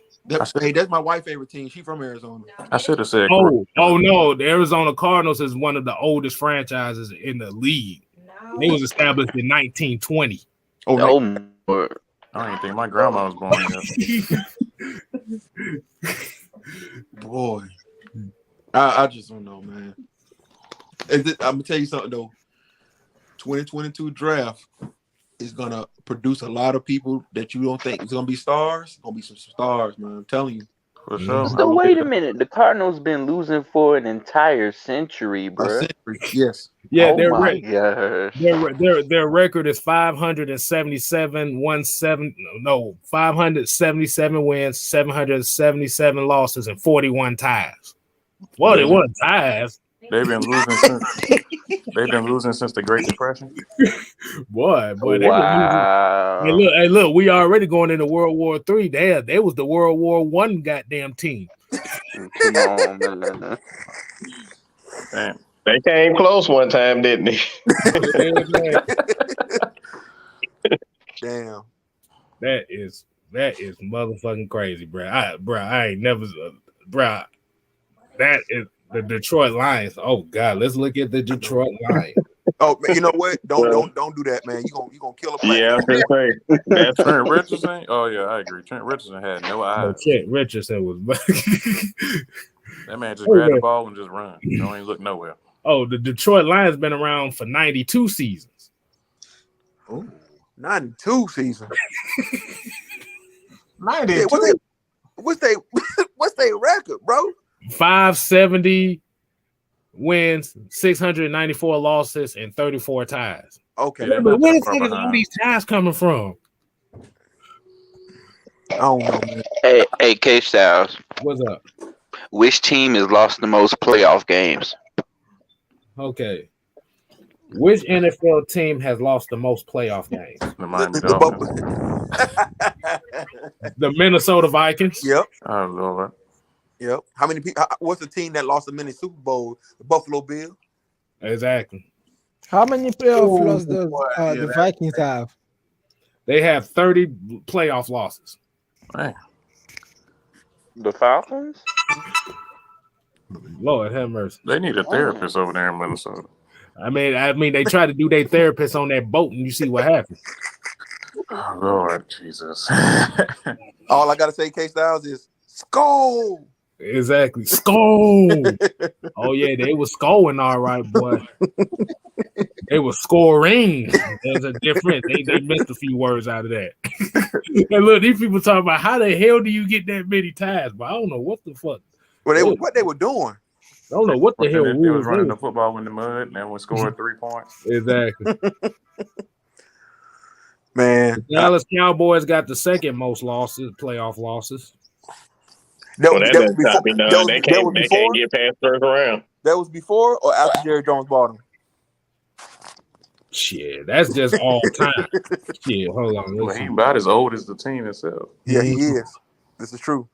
Yeah, he about hell, but you also got to remember the Dallas Cowboys were the New York Yankees back in the 70s. Hell, they was buying. Yeah, they were buying every damn thing. Mm-hmm. Yeah. Before what Mike said the other week, before the salary cap came into effect, Jerry Jones, Mike, and Al Davis, they were buying players. Yeah, who wouldn't be able to win if you're able to do that? Exactly. Which NFL team had the most losing seasons? Here is information from Wikipedia. I said most losing seasons, not This losses. Joker said Wikipedia. I ain't not on that Muse website that ain't fully updated yet. Shit, I ain't even no damn Wikipedia. I'm using what you call. I'm using football from Pro Football Reference. So let me ask y'all this, because my I remember my dad. He told me this. He was like, I don't trust any Patriots fan under the age of 30, because back then it wasn't a lot of Patriots fans before Brady. Is that true? Nobody know they even existed. They better know the hell was something. Drew Bledsoe put them on the map. Yep. Drew Bledsoe put them on the map. I don't know nobody past Drew Bledsoe for real. Everybody who was a Patriots fan, get what they used to be. They were New York Giants fans. That is true. Oh, really? Mm-hmm. I lived in New York for 3 years.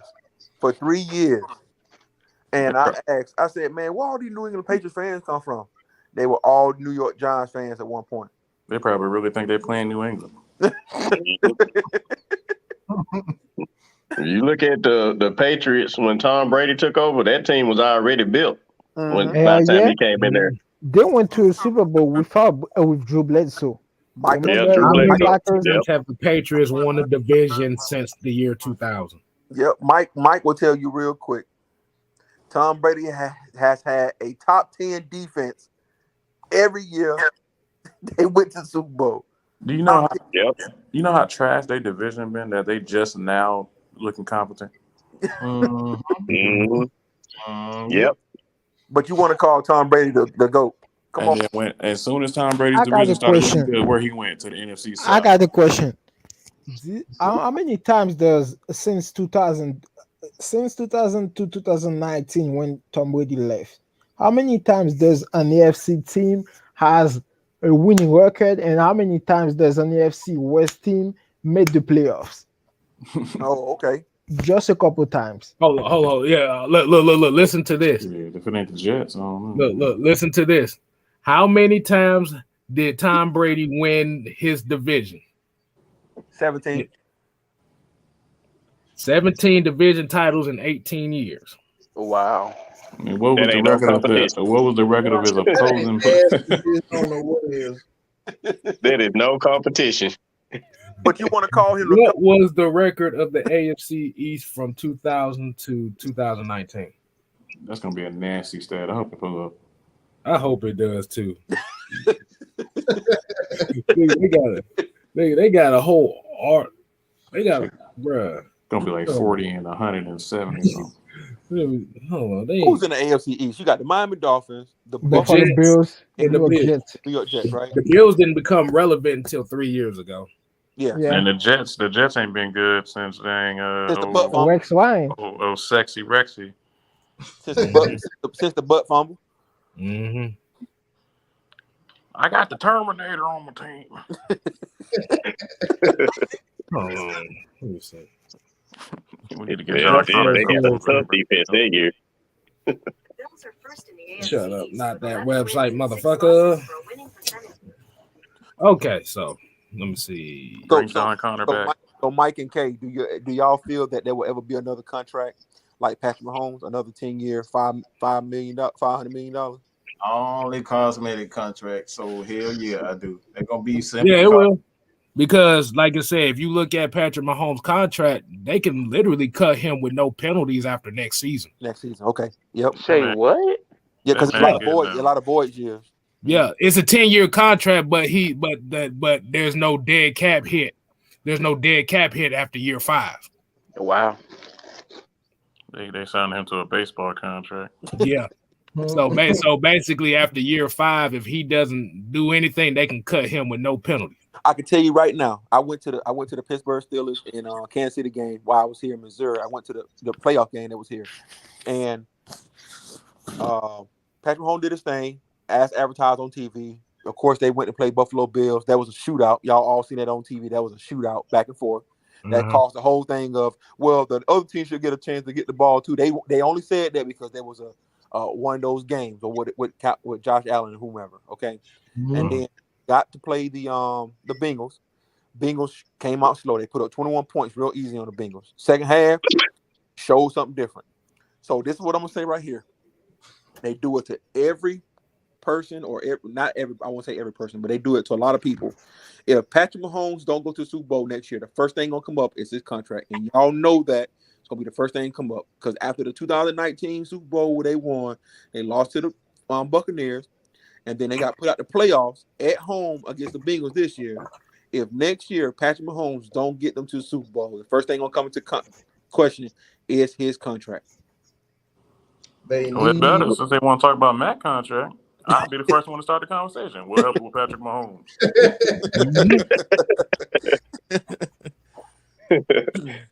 Because everybody, well, he gonna be the next Tom Brady. He got the. I'm not saying he don't have the tools to be the next whoever. He's a talented quarterback, but if you're gonna pay him, and I know, like I said, it's not real. It's not a realistic contract that he got a 10-year, $500 million contract. Mm-hmm. But if you're gonna shove out that type of money to a quarterback, and you put the talent around him, now I granted their defense is not good at all. I get it, I understand, but you got all that talent on offense, and you can't make it to the Super Bowl like you want to. The first thing gonna come up is his contract, and I already see it coming. According to my research, have that Eric Bieniemy conversation too. Oh yeah. Can Mini Shaq bring him to a Super Bowl again? Well, it'll be interesting how it turn out for them because in NFL, just because you got all that talent, don't mean it's gonna work out perfectly. You got people get hurt, and things happen. So yeah, that's true. What was that? The 1 year the Eagles got all that defensive lineman talent, and couldn't do it. It couldn't do a damn thing. The NFL was so enamored with look at the Eagles, their defensive ends. They run a wide nine defense. Mm-hmm. Oh, okay. Right. Yeah, okay. And right now, the NFL enamored with hiring 0.234 black coaches. Honestly, that's weird. Yeah. I honestly didn't think that the Bengals would get to the. That's what's blowing my mind right now. Like the Bengals getting to the Super Bowl. Yeah. Can we talk about that for a second?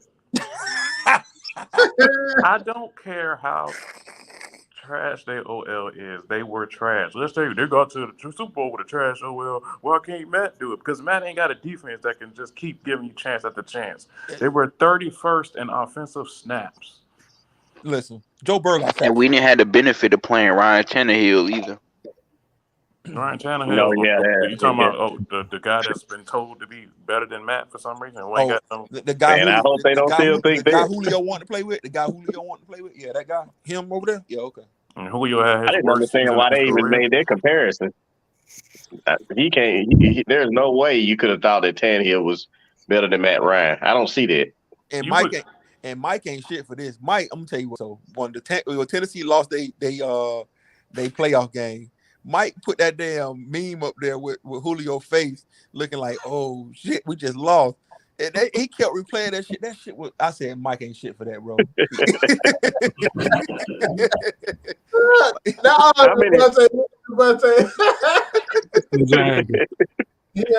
Julio had a couple of catches in that game, didn't he? He had like a touchdown or something like that in that final game. That shit kept replaying. I think he did. That shit kept replaying. I said, Mike ain't shit for them, bro. He ain't. Mike. That man Julio had one touchdown and 400 yards for the season. Hey, really? There you go. In Atlanta, Julio was the star. He gets over there, and it's like, what happened, man? It got to the point where I forgot he was even there. Like I'm like, until somebody brought him up. Bro, well, he got the right name. It's like Julio is like over there. He's like who? Who? Listen, bro. Julio got his money from Atlanta and ran. He got his ball and ran, bro. He took his ball and ran. He was like, I'm going to play with the other team. They better. Just to find out it ain't green on the other side, bro. That man was limping off the jet with a check, bro. That man need a bionic ankle, bionic hamstring, because they don't never work. I don't know, man. I said when I seen that meme by Mike, I said Mike ain't shit, bro. He went. Oh, he ain't shit for that, bro. And crazy thing is, Julio want more money this all season too. He want He a new contract. won't get it though. I guarantee you. Oh, he ain't getting it this year. Yeah, they better roll. He better roll what he got. Because at this All right, point, he gonna get cut and gonna be look, trying to crawl back to Atlanta. What? No, he won't. He can't come back. retirement looks like it's coming. Hey, look, For hey, real. look, hey, look, hey, look. He gonna send that hey big head text to Matt Ryan. You know what's coming. He should text him back and be like, "Hey, Michael Jenkins." Oh wait, that's the wrong number. Oh, no, you didn't. Oh, no, you didn't, bro. No, you didn't, bro. Yeah, nah, you ain't shit for that one. I'm just telling you that now. Yeah, you ain't shit for that one now. That's all. That was shots fired right there. Yeah, boy. that was. But he was That was sniping. shots fired. Boy, he was sniping, boy, from the mountaintop. Bruh. Yeah, I'm about to say Julio about to get Julio better be happy what he got now, boy, because listen, when AJ Brown gets paid, it's over for Julio. I'm telling you that now. See, that's why I said what the Falcons should have did was traded Calvin Ridley to Tennessee. Mm-hmm. So he can be with Julio They Jones. got some good money for him. Well, we already got some took good the picks picks already. Do we got any more picks they want to give up? Mm-hmm. But here's the funny thing about it. You saw all that side chick talk AJ Brown was doing to bring Julio to Tennessee. Yep. Just to get nothing. Let's see how that side chick talk now when trying to get his money. Mm-hmm. Talking all that side chick noise just to find out that the box ain't good. Boy, that's that man was really acting like a groupie on social media for Julio. Like he was over the top with it, bro. That man tried to take showing he DMs give and up his everything. number. Like, come on, bro. But Henry was too. Now don't leave Henry out. Oh yeah, Henry was too. Yeah, he was going hard. Can we talk about but how not like Julio AJ? put on? AJ was he was giving all groupie energy, brother. For real. Well, he had the red lipstick and everything ready for Julio, boy. Can we talk about how Julio put on Matt Ryan number and couldn't do shit with it? Oh boy. Oh man. You do right by me. I rebuke thee, Satan. Hey man, let me tell you, man. This boy, I tell you, when I seen that, and like I said, when I seen Mike put that meme up, and because I wouldn't even worry about Julio at the time, but when Mike put that shit up, bro, I started laughing so hard because I knew that it was coming, but I didn't think it would come from Mike. I was like, KStylzz put some shit up. But when Mike put that shit up, boy, I was laughing so hard, bro. I was like, Mike ain't shit, bro. Like, why would you do that? And then he got the facial expression, the whole face expression with him looking like, damn. What's up, big head? You should have seen. Was up. Soon that game was played, I was plotting that. I was waiting. That was He said he had that bullet in the chamber ready to goddamn shoot. I was waiting for that one. You should have seen what his Twitter handle was after Julio got traded. His Twitter handle was, "I am not Julio Jones." Oh man, I don't know. I don't know. And then you had the people talking about I'd rather have like we gotta look at this Ryan Tannehill thing. They won a playoff game. They won a playoff game with Ryan Tannehill. Y'all gonna get it for 88 yards. Listen, bro, in a playoff game, bro. Do I wonder if I still got a picture of them stats that Jimmy Rockwell had. He did what in the playoff game? 88 was 88 yards. Right? It was 88 yards. They won the playoff. Derrick Henry ran the ball for almost 300 yards that game. So see, that's what they ran that boy to the ground. Ryan Tannehill as a quarterback having a really good running game. Of course, that does good for any quarterback. But I'm gonna tell you something.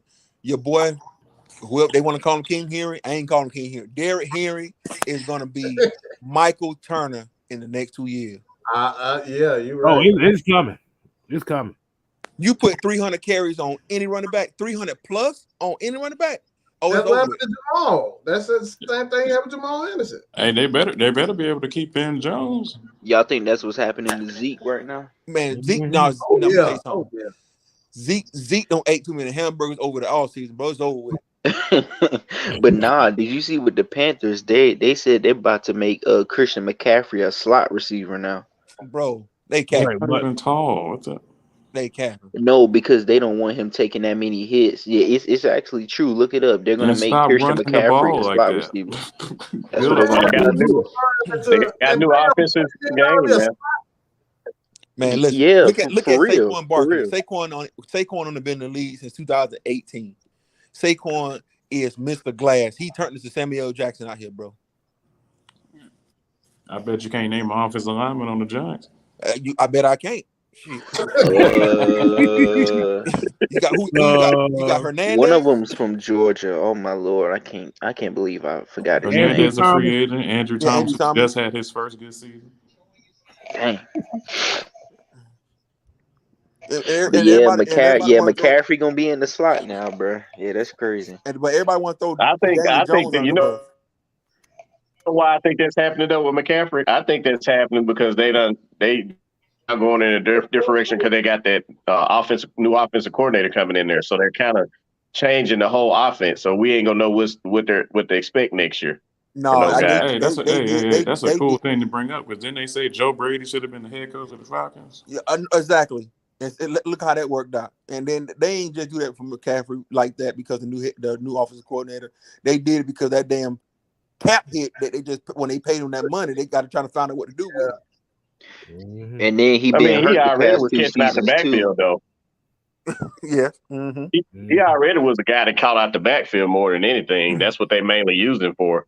So you put him at the slot. I mean, I don't see how that's. I mean, I guess if you putting a DB on him versus a linebacker, but he was a pass catching back. It's pretty much more than anything. He gonna be Julian Edelman. That's what he gonna be. Colt Beasley. They need to put him at corner. I don't think we got no white corners no more. You got white DBs back there in the league. You got Sorensen, sorry ass from Kansas City. Yeah. Oh, that's one. Okay, cool. Yeah, that's more than what you'll get. But bro, okay, Christian McCaffrey. I'm doing some more stats here. Christian McCaffrey in his whole career right now, he's been in the league for 5 years. How many yards? You talking about total yards? Total yards altogether. Total scrimmage yards is 6,602 on 1,138 touches. And how many games he played? He has played in 58 games. So 5 years, 58 games. 1,100 touches. 1,100 touches. So the Panthers trying to turn him into his daddy? What's his season with the most touches? 2019, he had 403 total touches. Oh my gosh! And that's his daddy. Ed McCaffrey, I think his name. Yeah, play for the Broncos. I thought that was his uncle. That's his daddy. That's his daddy. How he ended up short then? His dad tall. His mama short. Exactly. His mama short. Yeah. And that year he had 287 rushes and caught 116 passes. Oh my gosh! So wait, so is that was the 1,000 season? But is that more touches than Zeke ever had? Yeah, because Zeke ain't never caught passes like that out the backfield like that. He caught. But what about running attempts? Oh. How many crop tops does he own? This dude. How many nose rings do he got? Yeah. Oh my god. Do they come in different colors? Exactly. How about them shirts he be wearing? Exactly. See, Okay, so we can all contest because if you play football in high school, everybody know running routes out the backfield is a lot different than coming off the line of scrimmage. Mm-hmm.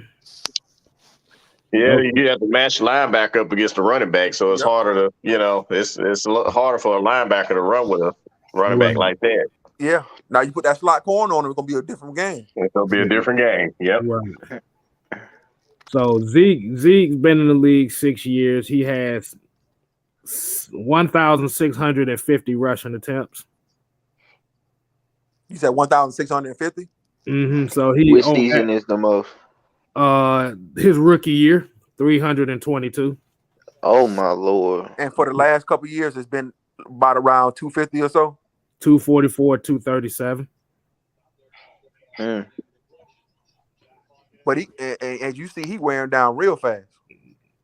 Yeah, because that's why they building the team around the passing game now. Because they're like, shit. Oh, good lord! But you gotta look at it though. Look at the offensive line Zeke had when he was a rookie versus what he got now. Right.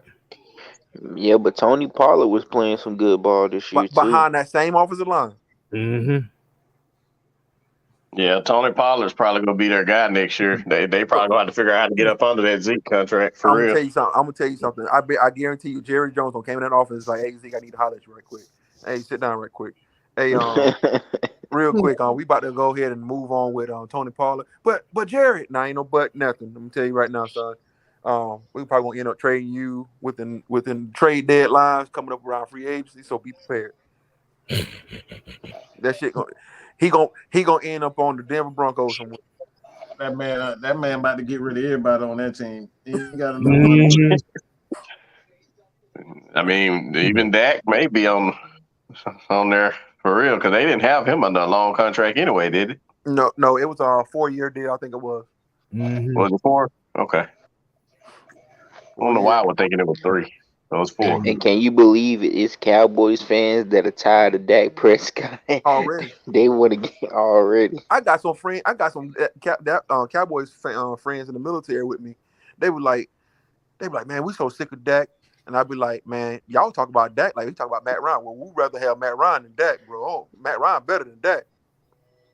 Huh? I'd be like, that shit. I wish the Falcons fans talk about the same thing. No, but that's the bad part about it is because all these other fan bases that want quarterbacks would rather take Matt Ryan than their quarterback, but the Atlanta fan base would rather have everybody else's quarterbacks. Bruh, no KStylzz. It was last Saturday, bruh.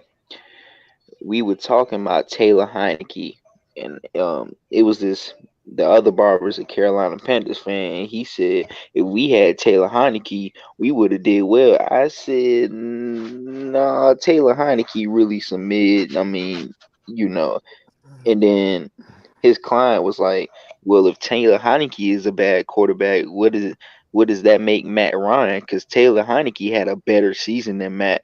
And I looked at him, I said, bro, are you serious? Bro, I'm gonna tell you right now, Taylor Heineke, he that Reggie. Matt Ryan, that Ganja. That don't even go together. Is that? Nah, I wouldn't even call Tyler Heineke that Reggie. He just did that plain ass grass that was on the side. People really think that one QB that has a good game in the playoffs just automatically make him better than former MVP Matt Ryan. I don't understand. That's crazy. That's crazy, man. That's crazy. Then when I showed him the stats, he was literally he literally got proven wrong, and he still tried to argue that Taylor Heineke was a better QB than Matt Ryan. This man don't even know if he's gonna be the starting quarterback next season, but he better than. But they be getting on Mike all the time. Mike, you always talking about stats. Stats don't tell the whole story. But I be like, but y'all saying the same shit about y'all quarterback. They be like, Mike, don't even pronounce for your Olakun name, right? I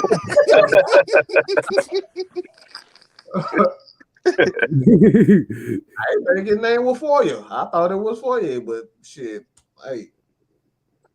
That damn Mike said, y'all want to trade out Dion and bring in Michael Walker? What the hell are y'all talking about? So nah, the fact that somebody had the nerve to say we could just sign somebody out the street to replace Debo, though. I said, who in there know the scheme and just gonna outplay an all-pro player? Please tell me. The content what happened? The content creator said it, not just somebody. A content creator. Who said we can sign? We asked him who was gonna bring him in. He said anybody off rated. I said like who? He couldn't even say who. But you want to? I mean, we were talking about. And y'all can go back and watch the Friday Night Madness. You can see it for yourself. Mike, I don't even know why you entertain that nonsense, man. When he said that shit, I would have stopped talking to him. I'd be like, hey man, we done here, bro.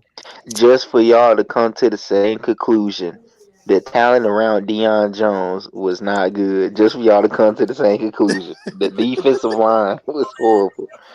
But Mike Cuckoo, right? But Mike Cuckoo. They I told want him to know what happened. they're gonna replace Debo with somebody that couldn't even get more than 9 snaps a game. All right. But Well, see, my KStylzz said, thing is that Michael Walker, if Michael Walker comes in and starts and he plays good, then let's just say injury occur. Who's next up? You got to have depth. The only one I know is Dorian Etheridge, but we only saw him in the preseason.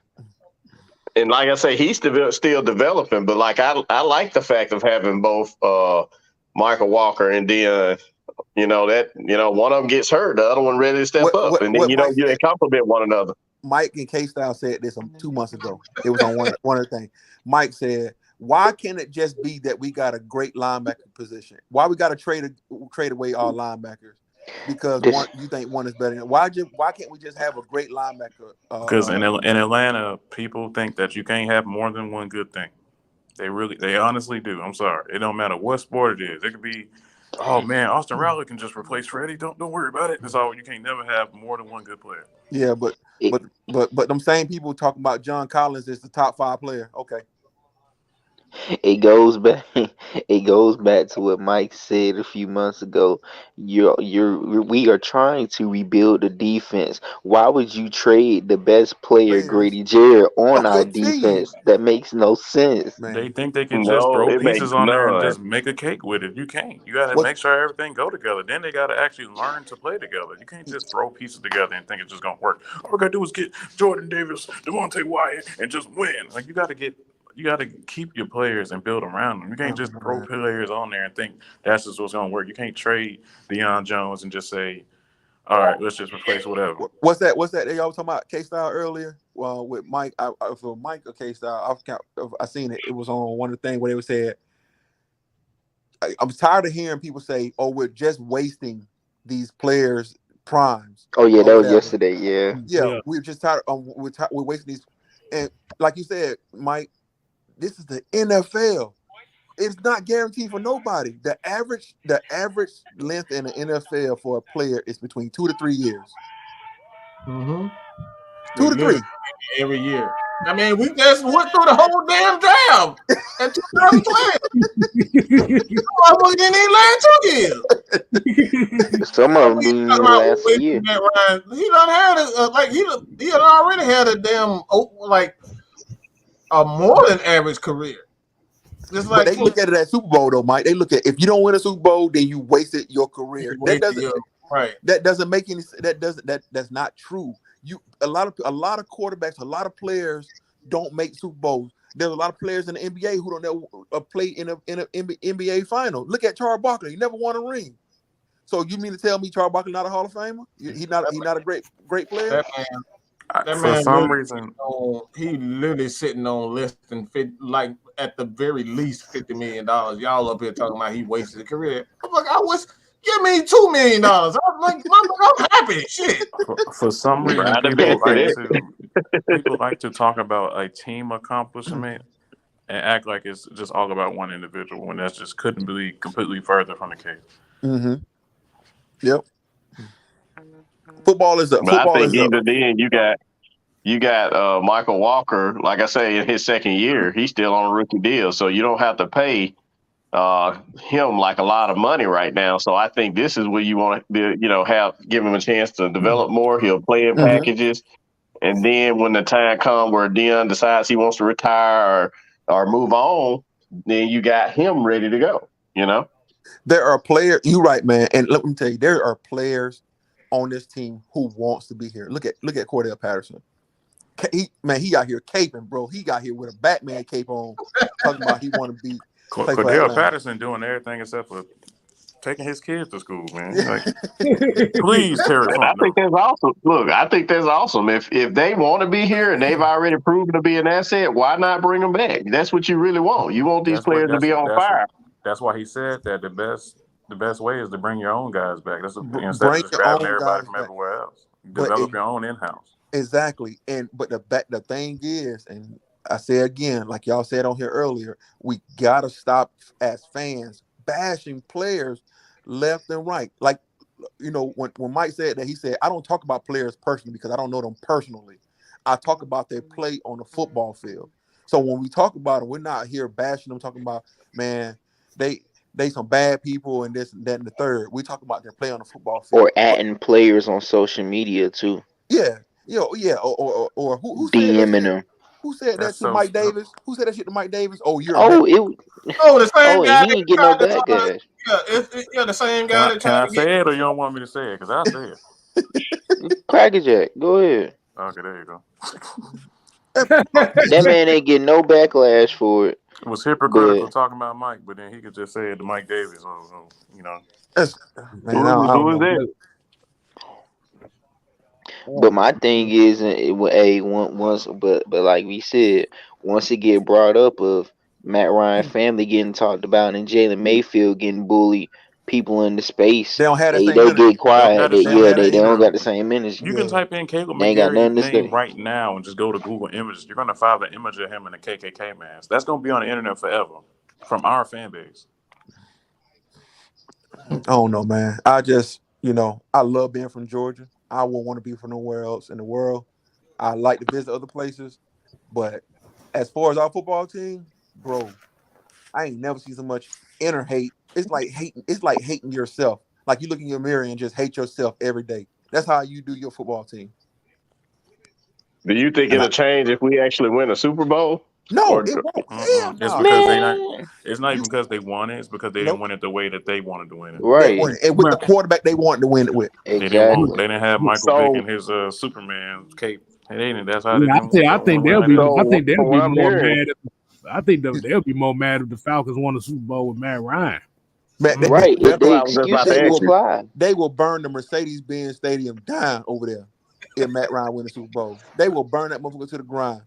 They not gonna want to give us credit, just like they barely want to give the Georgia Bulldogs credit. Oh, and by the way, you Alabama fans, you're not the only team that suffered injuries. You see how the Rams just won the Super Bowl with one of their starting receivers going down. Mm-hmm. I'm just waiting for the next time they're gonna Photoshop another black quarterback in the Falcons uniform because they do it every year. Yeah, they do it. They just did it to Malik Willis. They just put Malik Willis in the damn Falcons uniform. I'm gonna wait till 2024 before they found out the next guy. And y'all seen that? I don't know if y'all know. Y'all seen the news about speaking of Alabama, you seen the news about their vice president, right? Oh, talk about the prostitution ring. Yeah, bro, man. That's I ain't seen that. Yup, What Mike. about? They I got heard caught in the about that one, man. prostitution sting. Yup. That sound like Fort Valley State down there in Fort Valley. Chill out. You went to Fort Valley State? No, my sister did.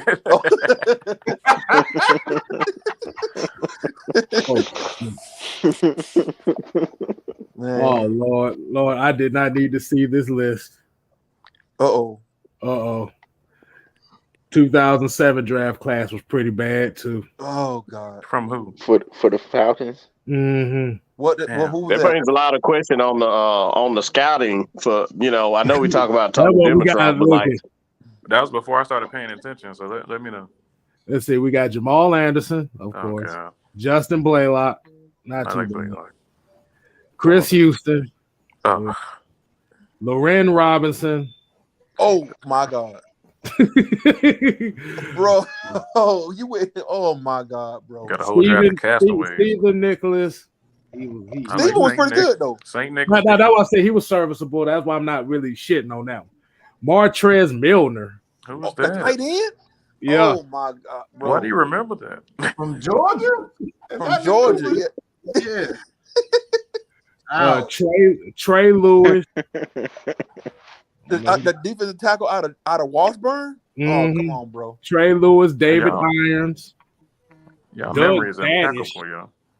Who the hell is Doug Daddish? Oh yeah, Daddish, the center out of Ohio State. Oh God. Oh Lord.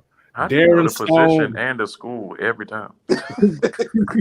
Darren Stone and Jason Snelling, who was Stone went to Slippery Rock, bro. Listen, never mind. We keep going, man. I So just see Maine. So Snell and Blaylock and Stephen Nicholas is the only serviceable players. Yeah, Snelling had a pretty good season out of Virginia. Yeah. And then you look at the Jordan Beck draft. That was actually pretty good because you got Roddy White, Jonathan Babineau, and Michael Boley out of Who it. is Jordan Beck though? The defensive tackle out of Well, Jordan Beck was a linebacker out of Cali Poly San Luis Obispo. What the fuck is that? St. Louis Obispo. I used to be stationed out there. Oh wow. It's up there in it's central San Jose area. Oh, okay. Like I said, you got Roddy White, Jonathan Babineau, and Michael Boley out of that, but everything else looks like what the fuck? Michael Boley was serviceable. I wish he would have developed a little better though. Yeah, he did. Yeah, he went to the Giants and did pretty good with the Giants. He did. Yeah, I just see names like Chauncey Davis and Frank Amayel and Deandra Cobb and Darrell Shropshire. Yeah, Shropshire. I only out of South know Carolina. those names because of Madden. Okay, I'm done looking at this list because we got a very pissed. I just had to take them in a training camp on Madden. They tried to make Chauncey Davis a top tier player out of Florida State. They were like, "Oh, he's gonna be great for us." Shit. Saying it, shit. Should have been DJ Shockley. Yeah, we really don't have a good history of drafting. Period. We don't, bro. That's crazy, man. Marquise Spurl, Yawin Smallwood. Oh God! Oh Don't my talk about God! that draft. Out of Connecticut? Oh, yeah. Bro. I don't want to talk about that draft because he was just throwing stuff at their dartboard and still missed. Any minute, money, mo. Hey, all right. Hey, look, Sean Renfree, Zeke Mata, Stanley Mapanga.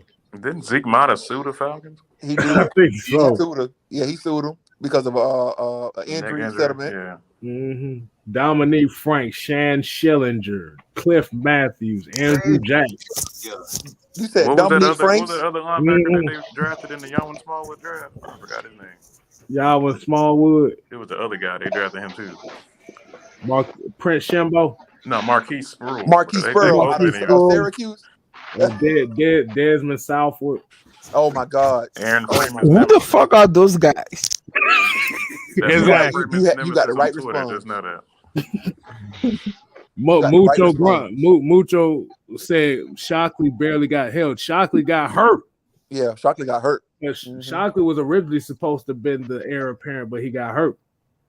Oh, you talking about DJ Shockley? DJ Shockley, yeah. DJ Shockley. Shockley is working on 90 games, right? Yeah, he's doing that now. That Fox 5 now. That's the highlight of his career. Yeah, he was the backup to Michael Vick, wasn't he? Yeah, he was. Yeah. For one season.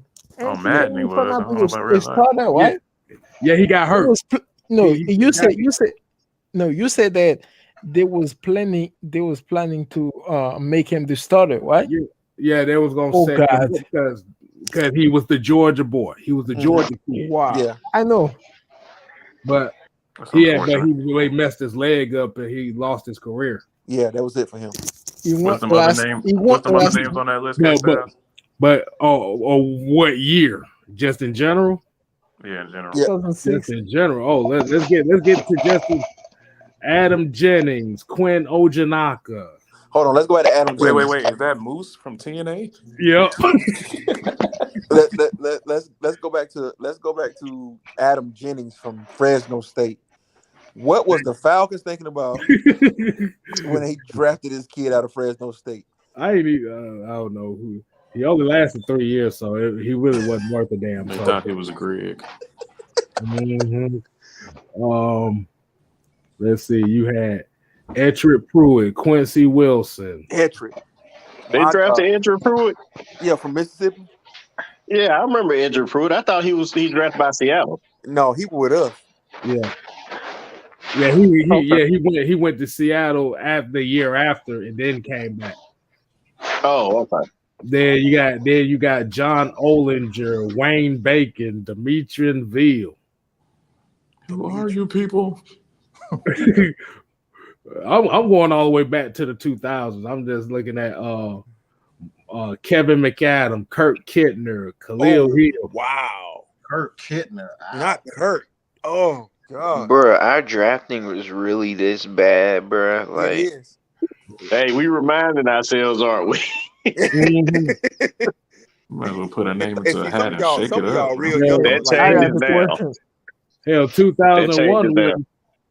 You said what? I That got a changes question. now. go ahead, T.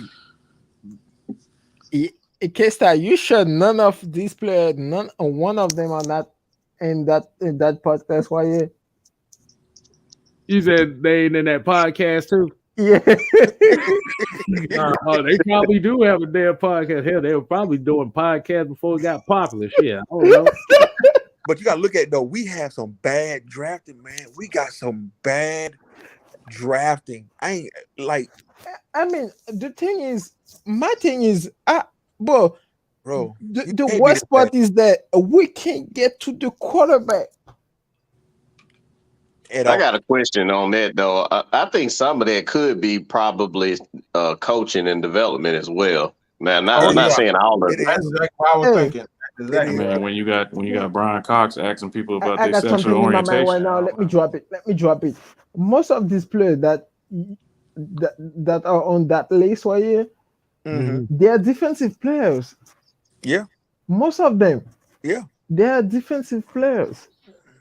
Hey, We have been.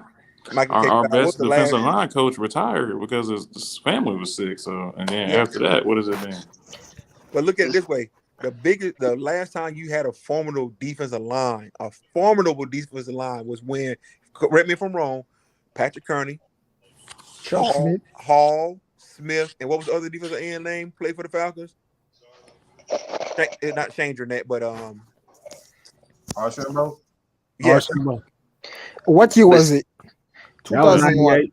Chuck but Smith. see, that brings me to this next question. It was the defense, how bad the defense is now. Was it that bad in the 80s with the Falcons, or No, was hell no. was the offense Hell worse no. in the 80s? Hell no. Now What that about the defense, offense in the 80s? now that offense was atrocious. Offense, you got Jeff George and all them. Yeah, that's atrocious back then, bro. No, that's because they ran through quarterbacks like the Las Vegas Strip. I'm glad you said that. Let's go down and run down some quarterbacks from Atlanta Falcon history. Bro. See, the people, we've been on damn near 3 hours and 30 minutes. They getting bonus footage right now. Hey, They boy, get good, boy. They poach out good. Y'all get me on now. I'm hungry than a motherfucker. Show it on the screen, Mike. What you doing, man? The motherfucker gone, bro. It's all left. that shit is gone. Don't ate the gristle. Exactly. This one left. This is all what's left of it. That shit gone. Hey, hold on. Someone say Dominic Marshall say 2010 and 2012 was excellent defensive line. Y'all see this comment? Oh yeah. Excellent. I don't know if that's the With that 1970s and 80s Falcons quarterback list looking like over there. You said the KStylzz. 70s? Let's go. Let's go. This is gonna be everybody and their mom. That's all I'm gonna hear. Yeah, go back to 1966 when our first season. Okay, 1966. Randy Johnson. That sounds like a picture. Hey, you talk about a Diamondback picture? No. It got to be the Diamondback picture, but no. I'm pretty sure, man. Randy Johnson was bad. Hey, look, his backup was Dennis Claridge. Who? Exactly. Then the next year, it went from Randy Johnson being the starter again. Then you had Terry Nofsinger and Steve Sloan as the backup. Man, it's gonna get to the point I'm gonna have to ask if these people even alive right now. Okay, the next year. 68, you had Bob Berry. Bob Berry 69, and Randy Johnson was the backup to both those years. Then you had Bruce Lieberman. Damn, boy, we ain't got no names. No names. Yeah, then you had Bob Berry in 70 and 71, and then you had his backup was Randy Johnson. KStylzz. Dick Shiner was his. I got a question. Y'all not gonna mess with Dick Shiner. Hey, I got a question. I got a question. What's up? Boy, we going to hell for that, boy. I want to know what No, his happened to name all is these Dick people. Shiner for real. Hey, I want to know what happened to all these people. Are they still alive? Or can we reaching out Is to that them? for real? That Dick Is that for Shiner is real? for real. That's his real name. Why would you name your child that? Like, No, what's the his name? name probably Richard. He just call So him is Dick. the next year Steve Barkowski? No, Barkowski came in 75. We looking at Right. Bob Berry and Bob Lee. Oh my They God. Ken Bob McQuilkin. brothers. So Dick Shiner wasn't good. Come on, Devontae, chill. Chill, bro.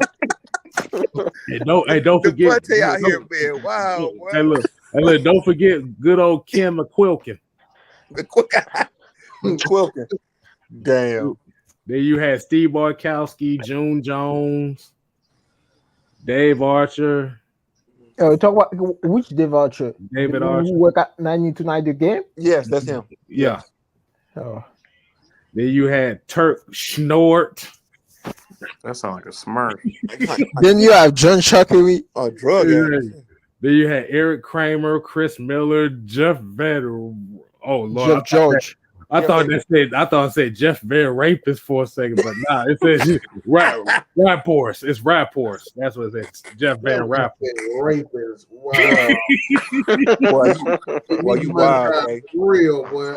Hey, shit, we 3 hours into it now. Man. Rapist and what the fuck is going on tonight, bro? Dick Shiner. Bro, I'm looking at the list right now. Can This you is pull up what a I picture am of Dick seeing. Shiner on the screen?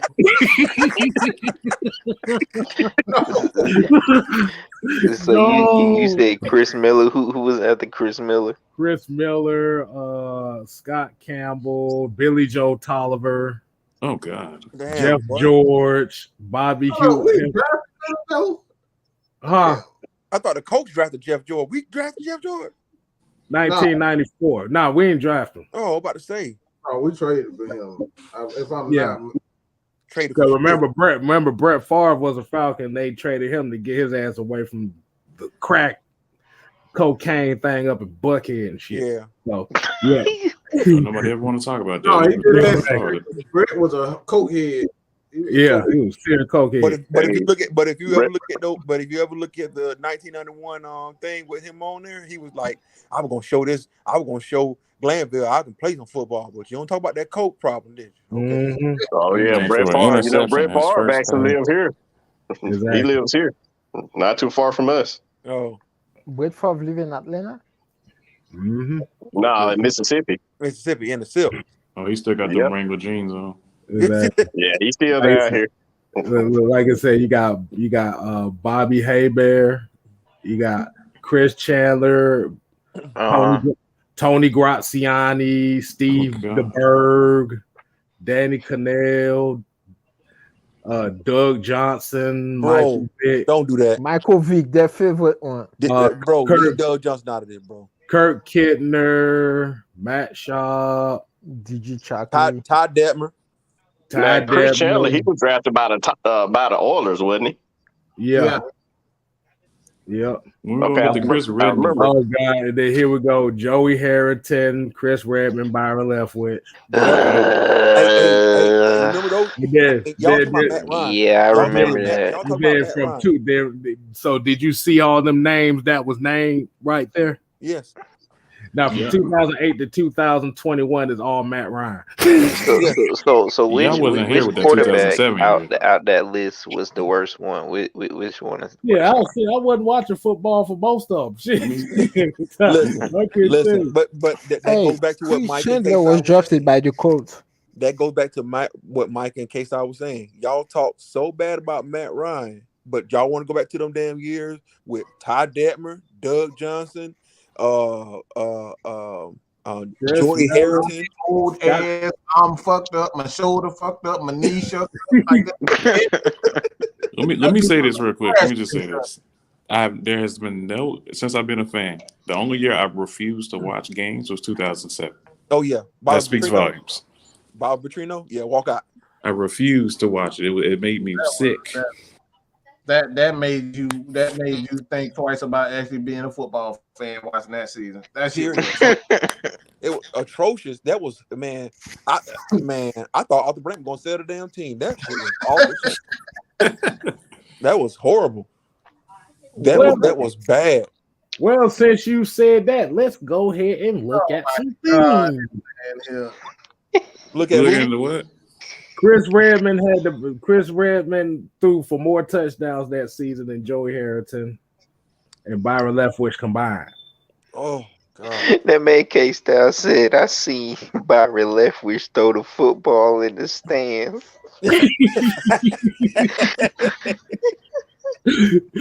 Shit is long. That elongated throw he had. That elongated throw, shit. I was surprised he didn't throw that bitch out the goddamn county. We should have just got David Garrard. Oh. Yeah, bruh. Chris Redmond had more touchdown passes than Joey Harrington and Byron Leftwich combined. Guess how many he had? 12. 5. 10. How many interceptions they had? How many? We gonna call it quick, but yeah, this is almost like damn draft night. To be honest, we was on that bitch for about 5 hours. Right. Hey man, it's just fun, man. Man.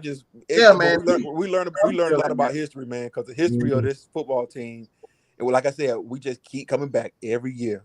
Every year we keep coming back because guess why? We faithful. That's what it is, man. Just being with your team. Yes, we make fun, we laugh, and we joke about it. But at the end of the day, you still got to roll with the team, whether they win or lose. I sit there. I watched the whole Cowboys game. I watched last year, this year that came out. We were getting our ass whooped. I called my brother. I said, "Bro, you still watching the game?" He said, "Man, don't call my fucking phone no more. Don't call my phone." Because he was just mad. He turned the game off. But me, I'm just sitting there watching. I'm trying to pick out the positive in everything that we do. You know, okay, you say, yeah, we lost 43 to 6? 43 to 6 it was. I said, what was the positives that we could take away from this game or whatever? You know, it wasn't a lot of positives, but guess what the Falcons didn't do? They still showed heart the whole game. Last year, they ain't show no heart. We got down, it was over with. They were just, it is what it is. This year, we was getting our behinds whooped and still showed heart. Number 2 really showed me something this year. I don't say this a lot about him, but this is the first time I've actually seen why he's great. And I'm talking about he really showed me this year his greatness because he didn't have a motherfucking thing at receiver. That's exactly what Terry Fontenot said. For people who have questions about who's going to be the next quarterback, 2023, whatever, Terry Fontenot literally said Matt Ryan did exceptionally well for what he was given.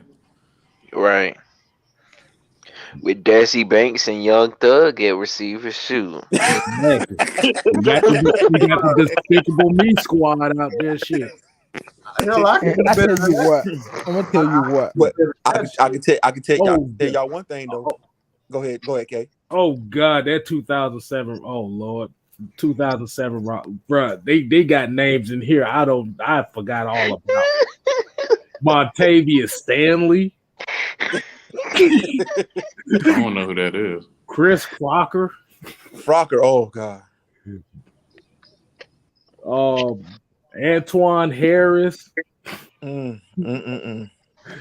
I'm gonna shut up now. I'm gonna shut up because I see Joe Horn's name. I see Adam Jennings. I see Lamont. Yeah, I'm gonna shut the hell up. I'm gonna tell you right now. Joe Horn, did he come to Atlanta? He did. He played one season, right? Yeah, he played one season. Okay. We got to think. I didn't know that. Let me tell you. He played 12 games, caught 27 passes. Yep. Him and Dez White. Let me tell you something.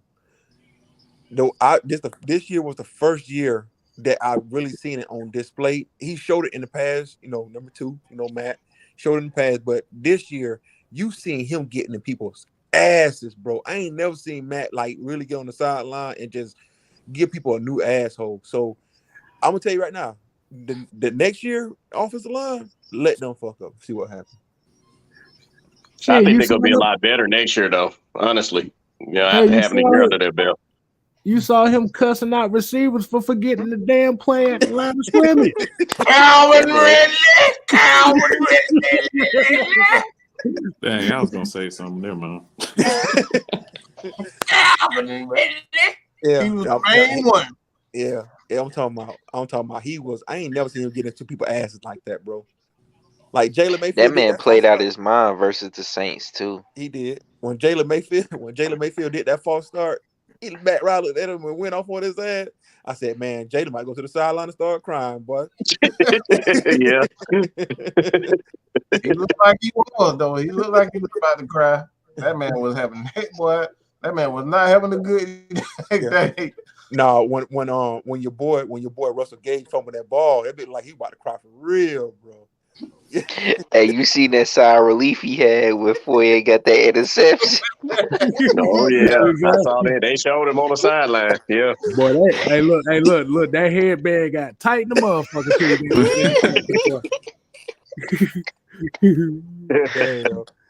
Bruh, it couldn't have been no worse than Russell Gage and goddamn running into each other against the Patriots. Oh man, nah, I'm gonna tell you what worse than that. When Steven Means finally did something for the season versus the Saints, and he ended up getting hurt right before he did pick six. Got that hawk down and got hurt. That boy laid out. I thought it was funny that they was over here celebrating and he couldn't even get up. Devontae getting shit for that, bro. I ain't even laughing no more. That ain't even funny. And I thought he was gone. What made it so funny is that my friend knows I don't like Steven Means. So when he see he got the innocent, he texted me. He said Means. Hey, what about TJ Green and the No, not touchdown, boy. Oh my god! That's the only time I want to throw something at my damn TV. After that shit right there, how do you? That motherfucker was literally looking in the heavens and shit. Can we talk about what happened? And he wasn't really playing bad most of the season. We want to talk about what happened before he that? wasn't really doing too bad most of the season. And then when that happened, I was like, man, that's it for you. Because that was like backyard football right there. That whole game right there kicked off the Monday night Tyler Davidson roast session. KStylzz. Yeah. Why was Heineke able to get out that pass for the touchdown? Oh my God. Let's talk we're talking about Kung Fu Panda, stupid ass. Talking about Kung Fu Panda getting stiffed on by Tyler Heineke. That was two bad plays. Dante Fowler messed up, and then TJ Green messed up and let the ball go by. I ain't gonna lie, Fabian was getting cooked too. Yes, that Washington game remind me of the Green Bay Packers game in 2020. Bro, that Washington, like I said, that Washington game started the Monday night Tyler Davidson roast session. 96. Highway 96. Route inactive. What Mike said? Mike said, "You fat." No, he said you sitting there huffing and puffing. You ain't moving nowhere. He said, you 300 pounds, you got one job, and that's to stop the run. You can't even do that. No, I heard my dad, boy, that shit was so funny. He was like, you fat motherfucker. For somebody that big, he was getting drove off the line like he ain't nothing. That man said, all you got to do is stand there, and you can't even do that. Bruh, if you go back and watch that game, look at the line of scrimmage closely. You can see all the divots from the Falcon cleats. From the defensive line. That ass up there humping it. You standing on, like holding your hands up. You ain't doing shit. Go backwards. All they doing is pushing your ass backwards. How the hell you tired with that? KStylzz told you what he was doing in the offseason. He was bench pressing like 300 pounds. He like 315. I'm like, boy, you a weak 315 to get drove back that far. That ain't good. That's 315 of all cotton candy. Ain't no muscle in there. And graded what 305 and don't get pushed around like that. Bruh. Tyler Davidson was getting manhandled by running backs in the passing game. Bro. I seen that. Yeah. I seen his ass get trucked. I'm trying to figure out now. That's what I didn't understand. Like, how was they still like playing him as much as they were? Oh no, he was Like, was it active a because lot at the end of the season. They totally in. benched him for Anthony Rush and Mike Pennell. Yeah, they put him in. They changed it up. Okay, because I was gonna say, like, he get drove off the line like that size. I don't understand that. Man, that's exactly why he's gonna get cut. So They think about next week. KStylzz told you what he was doing in the off season. That man was bench pressing Stevie B's pizza plate. Well, that motherfucker had that chocolate cream pie piece and just goddamn benching that shit. Chocolate lava cake. Yep, chocolate lava cake. You know what, man? I gotta leave y'all motherfuckers alone. Hey, bro, like I said, ain't nothing worse than watching Mike Davis run away from the hole. Like what Mike say, get in the hole, stop bullshit. Get in the hole. How you know you got some good sex if you ain't hitting the hole? I remember that video. Hey, what I say after that? Yeah, so basically what you're saying is Mike Davis running on limp dick fuel. Mike Davis got benched for a wide receiver, man. That ain't no other than more disrespect. Oh, bro, Mike came on. He was like, "Oh, get in the hole. You got some good boxing." but see, I knew it was over with when he said, "You know what? I'm not even gonna say I'm mad at Mike Davis. I'm just tired of him." The fumbling what really got me upset. I was like, man, in that Saints game, that this is the end of the game. They're gonna try to get the ball back, and this man fumbled, bro. Like literally, we almost lost that game, bro. Mike, I don't want to talk about Jacob Tuioti-Manor, bro. Bro, Jacob Tuioti-Manor is still third on the team in sacks, and he ain't played since week 7. And y'all want us to draft Malik Willis at 8. If y'all don't get this, So we not gonna talk about how Christian Blake was scared of contact during the 49ers game. Oh yeah, he was scared. Oh, man, when he went up for that touchdown. When he went up for that touchdown kick. Boy, that pissed Mike off in the space. He said, "How can you be that scared of contact?" Hey, look, we're not gonna talk about the fact that the 49ers play zero coverage and bump and run the wide receivers. They couldn't get open. But what KStylzz called? That was terrible. Damn minions.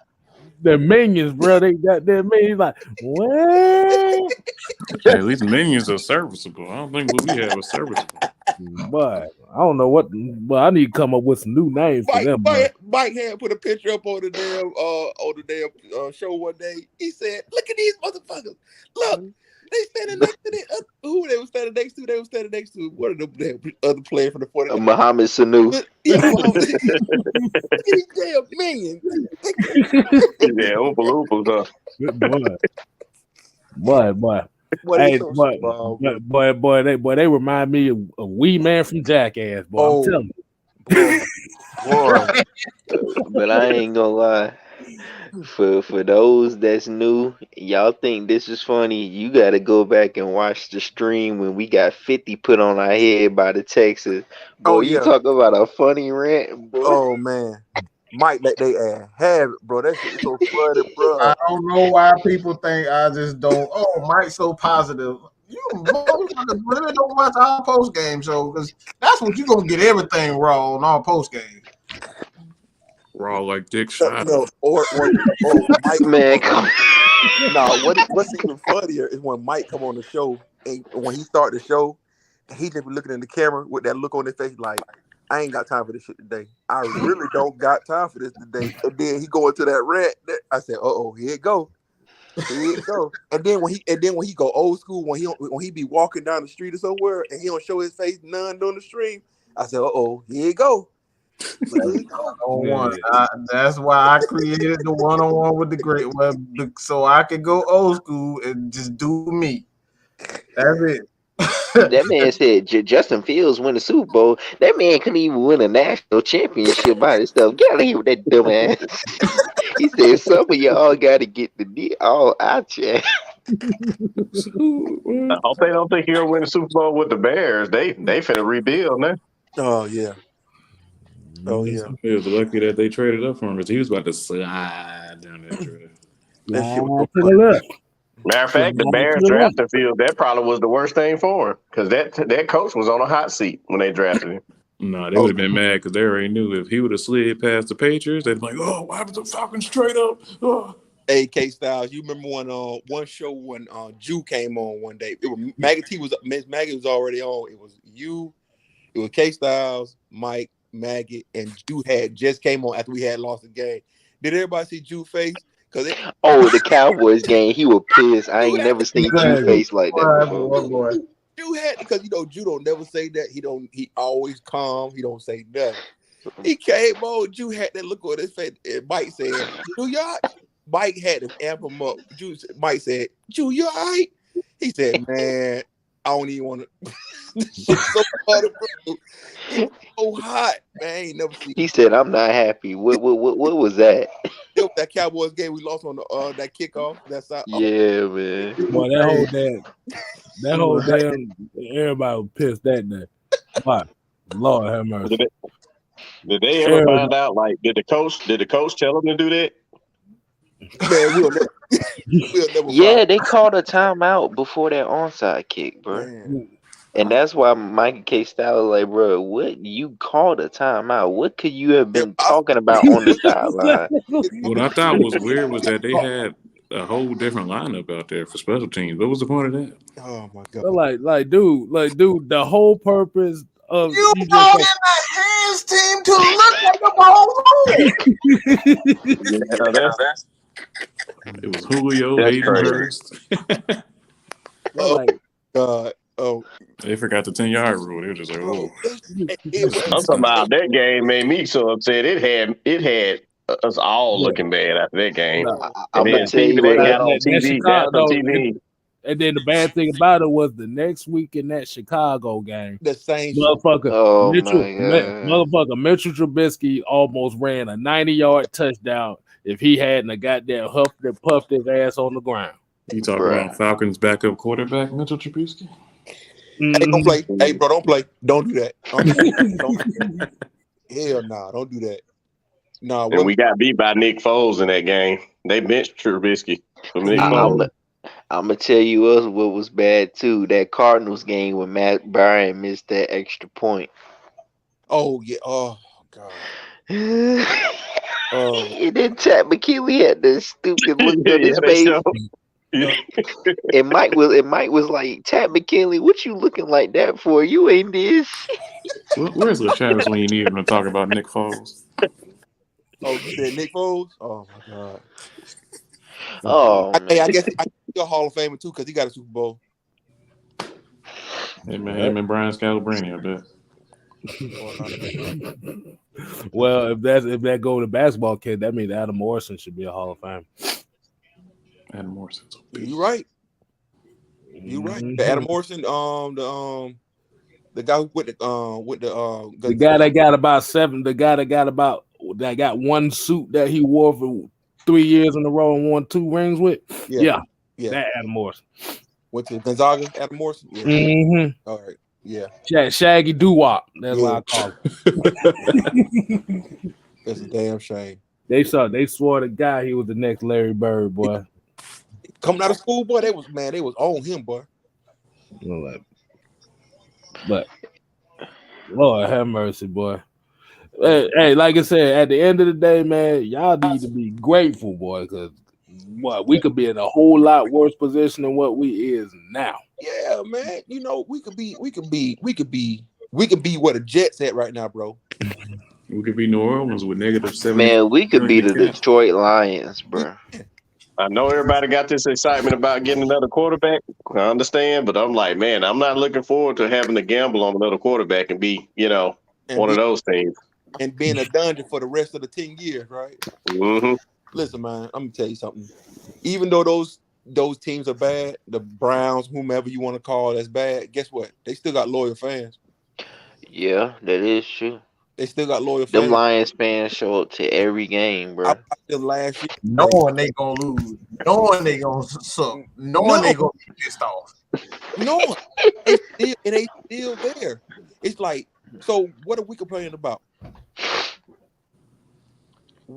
They won one playoff game in the last 15 years?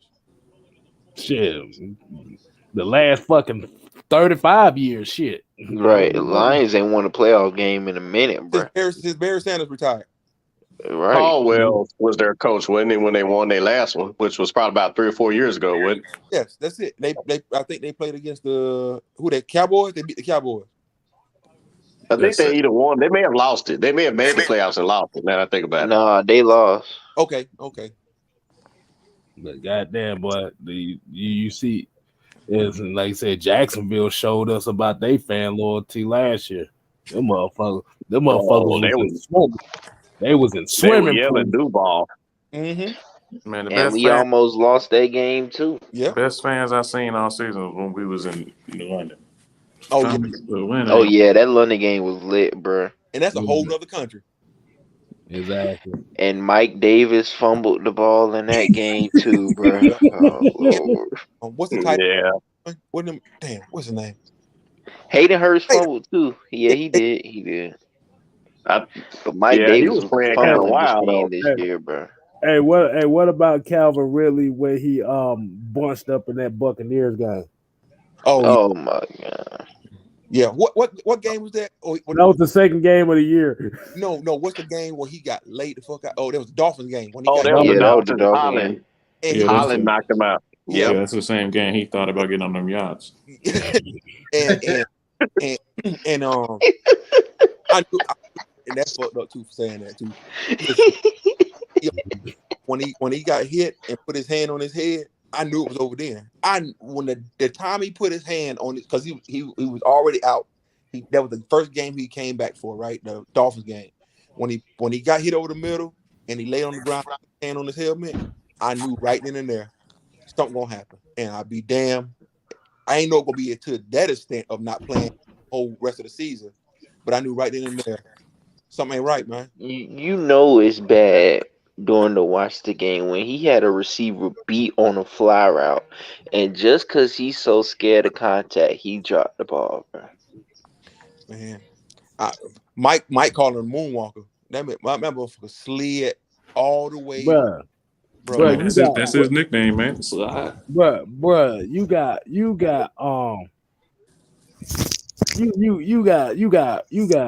Russell Gage out here who is smaller than Calvin Ridley going up here getting murdered catching these balls. Murked. I'm talking murked.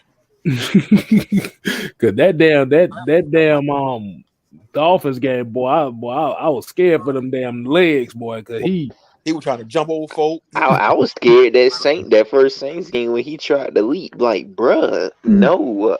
You're talking about Russell Gage? Yeah. His nickname Hurdle. Yeah. I'm surprised Russell Gage didn't get laid out like William Moore that won against the Rams yet.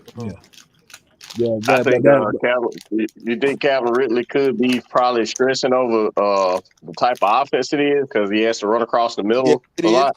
So I think that's what it is because he don't like to run. He used to running them corners and out routes. That's what he runs. And them 9 routes. That's it. But you can't pick and choose when to be a football player, though. Nah. Well, you gotta. Yeah, you're right. Because if you're a football player, you gonna get hit no matter where you run your routes. Mm-hmm. You lucky I wasn't playing defense on the field because you know what? If you are out route runner, I'm gonna hit you just because. But that's what started happening right around game 3 and stuff like that. So what happened was when they saw that Tampa Bay game and how he was alligator arming at the first down line around that contact. Yep. That's what them defenders just started playing that. Okay, shit, we know he don't want to get hit.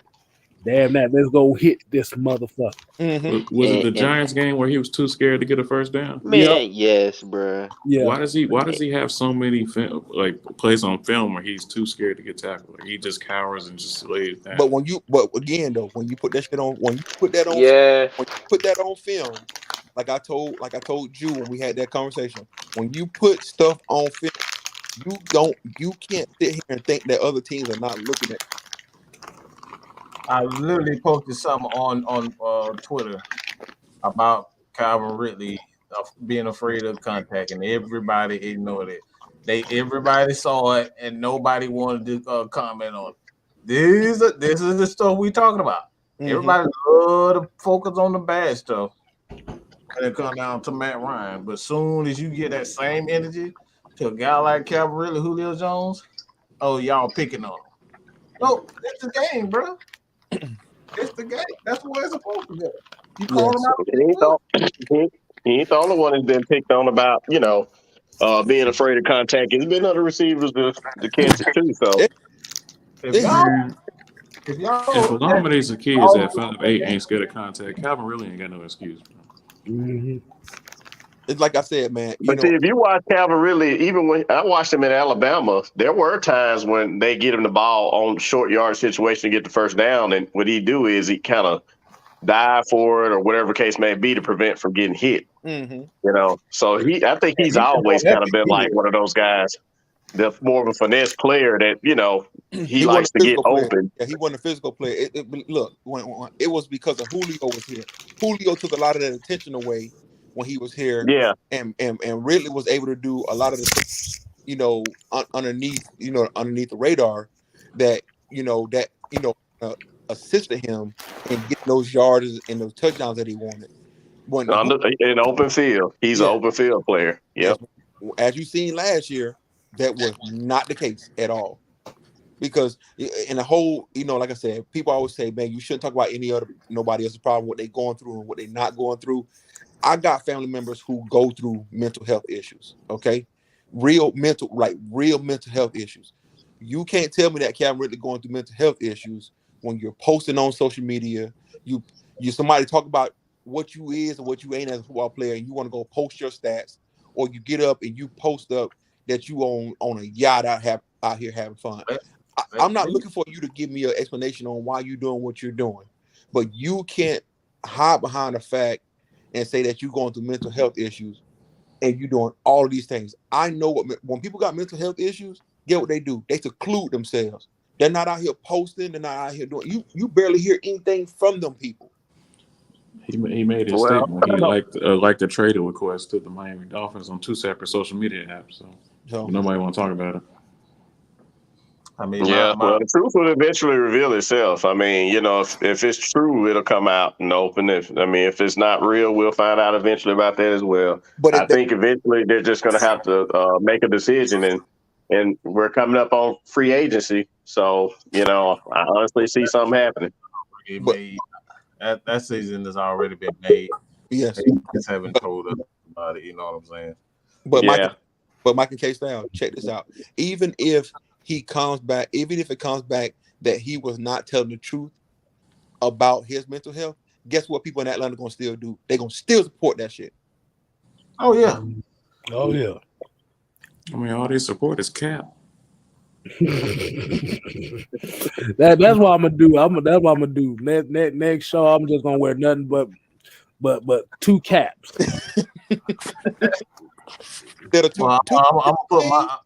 I'm gonna put my magic arms up. I'm gonna put my sleeves in my jacket, and I'm gonna be. That's what I'm gonna do. Exactly. They're gonna be looking like that. I'm gonna do the whole show. Hold on, let me get this motherfucker out. Telling you, man, I'm like, all we do is we like drama. That's all we support. We like drama. Same thing like I said earlier. Michael Vick go to prison. Oh, he gonna get out. He gonna be the Falcons starting quarterback next year. Until he's not, and Matt Ryan comes to be quarterback, and now you pissed off. It's like we like that type of shit, man. We don't like no positivity. All we want to do is talk about the negative. No, you gotta remember it's only negative until they start winning, then it's positive. I mean, you should have saw the perfect example was in the playoff game where all them goddamn Atlanta rappers started coming out. Yeah, in 2016? Oh, yeah. Mm-hmm. Yeah. That should have told you. Yeah. No, they should have told you when they showed Bow Wow in the stands. Oh, God. Oh, God. They was only there for the clout. Like, all the attention, cameras around, looking Yeah, for celebrities and stuff like that. and Bro, They was only like, over there for the cloud. bro, they had the brat Jermaine Dupri out yeah, there. I know, Nigga, do you goddamn. even stay in Georgia? Up here talking like you from. I don't see y'all niggas don't like no one at the Waffle House, no downtown, no game, nowhere. That man Bow Wow said he was at a game when they was on the bye week. and then they had the nerve. They had the nerves. And Stephen A. Smith know what the fuck he be doing, but that's why she pissed me the fuck off. Every time I hear him, he gonna bring T.I. up there talking about something. T.I., how you feel about Matt Ryan and the Falcons? T.I. don't even support the team. Why you asking him about the damn team? He look like he don't even know what football is. Yeah, he's doing comedy now, right? Yeah, he doing comedy now. I don't think T.I. know about his booty. Cocaine and booty. That's it. Cocaine and booty.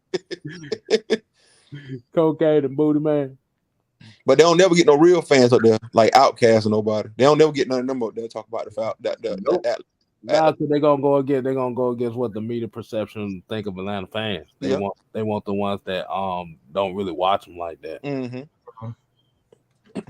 Hey man, it's why is the media doing so shit? Hey, why is the media doing the things that he does? Let's give everybody a chance to, because we'll be over this motherfucker all night long. Shit, I gotta be to work. I gotta wake up and work in the next few hours. So goddamn, y'all killing me. I didn't even realize it was that late. I Oh, thought wait. it was like 11 or something. I'm looking at my time. It's 11:45 here. It's 12. Hey man, everybody get their last. We start with you, Yee.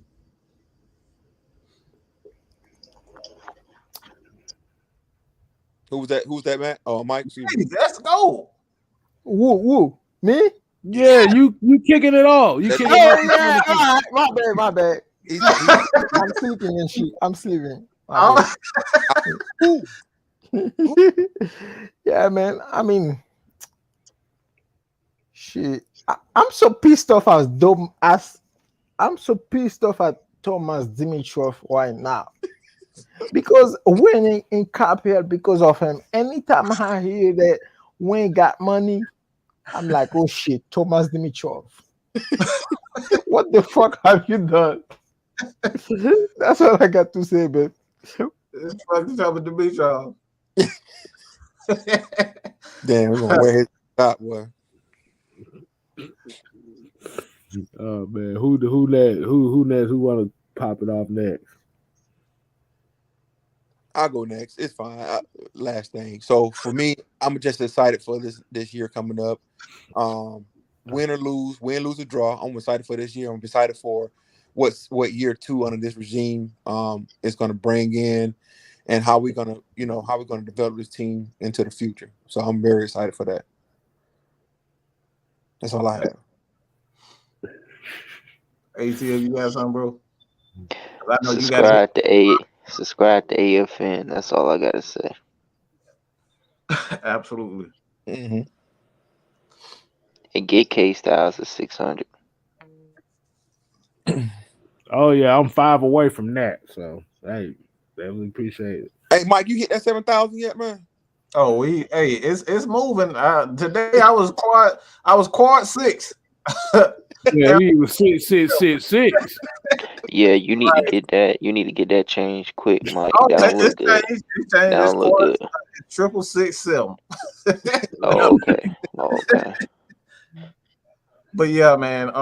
Hey, it's the off season. We're going to continue to give you even more of Falcons content, but we're expanding also just for entertainment purposes. So it's going to be wrestling, it's going to be baseball, it's going to be NFL around the league. But like I said, our foundation is Atlanta Falcons. We're always going to be Atlanta Falcons, but we want to really just entertain, and the best way we can entertain is just to give you more of what you want. So that's why we ask you guys for these Mad Mike segments, Ask KStylzz, so we can talk about things outside of just Atlanta Falcons. You might want to know some of our thoughts on Seattle. You know what I'm saying? What's going to happen to Russell? Like those types of questions. What the hell? Everybody, if you're a wrestling fan, do you want to know what's going on with, with Brock Lesnar and who's going to be going against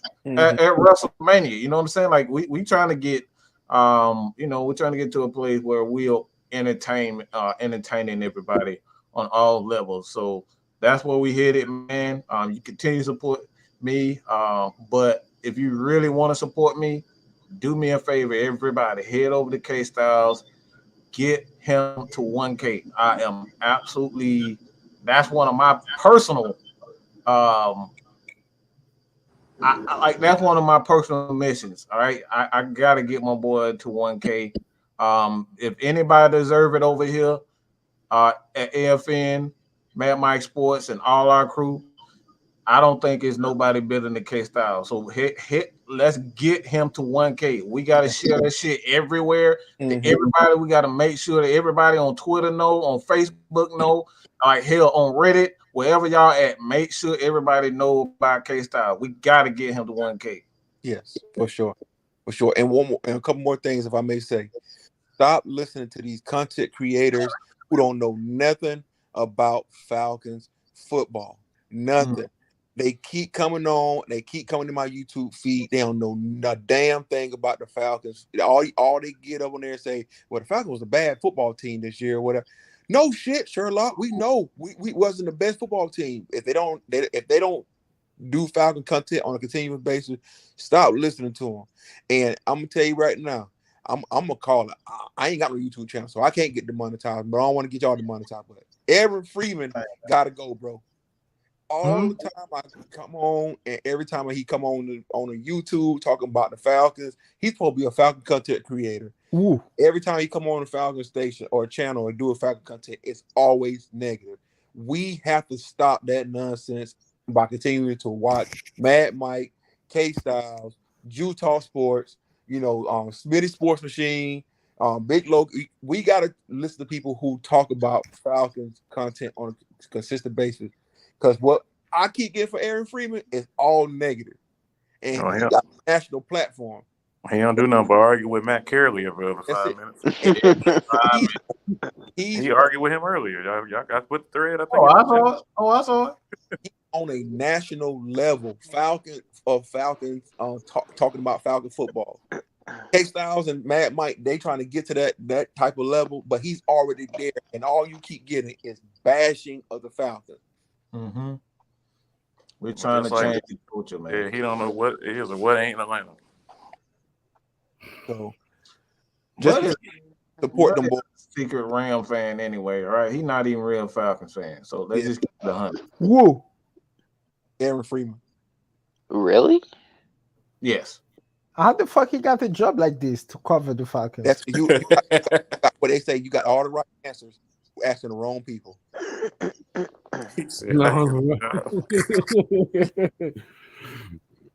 Hey man, like I said, hey, definitely appreciate everybody. What you about to say? I say I'm about to call out more Falcons content creator right after the stream end. I'm gonna tell you right now, Mike. You better get Logan from Rise Up, One Down rundown. Because if you say one more stupid shit, Mike, I'm going to Rise Up, One Down. Well, you can do what you want to do. Ain't nobody gonna stop you. They all hide and block me because they don't want to have conversations. I invited Logan on. I invited Aaron Freeman, Eric Robinson. Eric came one time and he got checked. Everybody on, not by me. We're talking about everybody on the show checked him. Y'all can go back and see it for yourself. He got checked and he changed his mind, so he pissed off at me because we, as real Falcons fans, called him out. All right, it had nothing to do with me. He got G-checked by some real Falcons fans. He changed his mind live on our show, so you guys can check it out for yourself. And he does not like it. So at the end of the day, my job as a creator is to really just protect our players. We don't have protection. Everybody trying to get up at our guys. That's the reason why, it's like I say what I say about Calvin Ridley. The only thing with Cavalry, that situation with Cavalry, I said I don't believe him. Never said anything about his ability as a player, as a person. Never spoke about that. I don't believe him when he talk about mental health. Even that right there. Even in itself, I have no proof to even like to say, but I go stand on what I say. But you have an opinion. You have an opinion, and everybody is so sensitive or emotional about someone else's opinion. It's a lot of people I don't believe, and people be like, man, you should believe because you don't know what that person. I have an opinion. Right. Hey, I got another question. What about Sports Live and the ATL? This dude is kind of funny to me. I'm not even talking about him. That's so. Hey man, look, let me say this real quick. This is not a bash. This is not a bash a content creator show. No, it's not. This basically is call people out for their bullshit. Even if it's me, if it's KStylzz, whoever it is. If you see some inconsistencies, call that shit out. Call it for what With it is. LeBron James. Huh. Man, shut up. Look what Mike already did. Mike and Chuck Smith already had their little thing about a year ago or so where Chuck said something like McKinney. Oh, Chuck admitted. Oh, he admitted that he was a hypocrite. I called Chuck out for that. Yeah, I'm a hypocrite. I've been hard on Vic. You know what I'm saying? But that respect, I respect that. That. Like, you know what I'm saying? That's at the end of the day, that's what we're supposed to do. We're supposed to check each other. All right. At the end of the day, Falcons football. We got to protect them. But it's about respect. Like I said, it goes back to respect because me, Mike, and KStylzz been on this show a couple times where people get on these live and people get on there and they be cussing at Mike and all, and Mike be like, and he be trying to be cool at first. Mike be like, man, I ain't do nothing, I ain't said nothing, and these folks that keep going, and then the muscle behind Mike, KStylzz come on and be like, hey bro, you better shut the fuck up, bro. Hey, you better chill out with that bullshit, bro. The thing is, they don't expect that out of me. At all. I mean, this dude literally said that we got money. I'm wondering, like, where the fuck that money came from? He'd be like, he said, stop acting like we ain't got no money. We got money. I'm like, dude, what money you talking about? They counting off the blanks pockets, man. Hey, let's get out of here, man, before you be on here for another hour, bro. I'm gonna just say it like this. I'm gonna end it on like this, man. Kind of like what y'all talking about with the like I said, I'm at the point where now I'm finna start calling out these motherfuckers that be coming on this stream talking shit about everybody that be in these streams. Right. You on that type of time? Y'all watched this. If y'all saw the show yesterday, you see exactly what I was talking about. Because Mad Mike don't speak for everybody on here. Now, if you like I said, the thing is, if you're gonna troll the show, if I put the link in the show, you better bring your ass on. Yeah, that's the problem. KStylzz, they don't come on. They don't. I remember you got the one person you always send a link to. He never gets on, but always in the comments talking. And I be looking at the stream. I be like, bro, what is going on here? Like, if you got beef and you got a problem, they give you a chance to come on. Most content creators don't even acknowledge you, but they give you the chance to come on, and you still ain't came on. But yet, it's still you in that comment blowing it up. They got Twitter fingers, man. They scared. There's some studio gangsters, bro. I put a name behind it. I got my name on the stream. Hey, look. Like I said, I got a new name for them. I call them tuna fish sandwiches. That's what I call them. I call them tuna fish sandwiches because if y'all saw that Sabor special, you said if you eating tuna fish sandwiches, your tuna fish sandwiches smell like pussy. So I call them tuna fish sandwiches. That's what it is. But that point on, they gonna be tuna fish sandwich. Hey, it is what it is. So we ain't even gonna add the sandwich. Just call them. We're just gonna call them tuna fish. Tuna fish. That's what they gonna call. That's it. Are y'all doing anything? Are y'all doing anything tomorrow? Or y'all gonna just rest for the weekend? we typically work rest on Saturday. Okay. Of course, we're gonna drop some video like we always do. Like I said, Okay. man. At the end of the day, y'all already know what we do over here. All right, we make you guys a part of the show. This is you guys' show. We say it all the time. You got time on Friday. You got something on your chest. Come on, that's it. I'm ready for that. I'm ready for that Vic Beasley video now. You got me hyped about that shit. Oh yeah. We got that. Oh, believe hey, like I said, you gotta do the Vic. We gotta do the good and the bad. So we gotta do the good Vic and the bad Tack. I was gonna get out of Oakland. Hey, remember when Tack McKinley say that if he ain't getting 10 sacks, he's cutting his dreads, right? Hey, man, remember this You're gonna be waiting a long time. Tweety Bird. We about to end this show. Tack McKinley literally say that if he ain't get 10 sacks, he's cutting his dreads. But he can't even count to 10. Let's stop. Wow. Oh, you say he Floyd Mayweather in this bitch now? Yeah, he Floyd. Got that third. Now that's low. Yeah. KStylzz, you ain't shit for that. All right, Tay. when am I ain't never shit, but I'm always never shit. I got 99 problems, number 1881. Exactly. Until next time, and then like I said, with the content creators, they be sending their goons over here. At the end of the day, we ain't here to play. We here to stay. You ain't gotta go home. With the facts and the what? Stacks and absolute truth. LeBron James is the GOAT. You got to get out of here. Bye, y'all. Bullshit. There you go. Here you go with it again. Bullshit. It's a white man. Deuces. LeBron James ain't got no hairline. Stetson Bennett is a legend. Stetson Bennett gonna be an accountant after next year.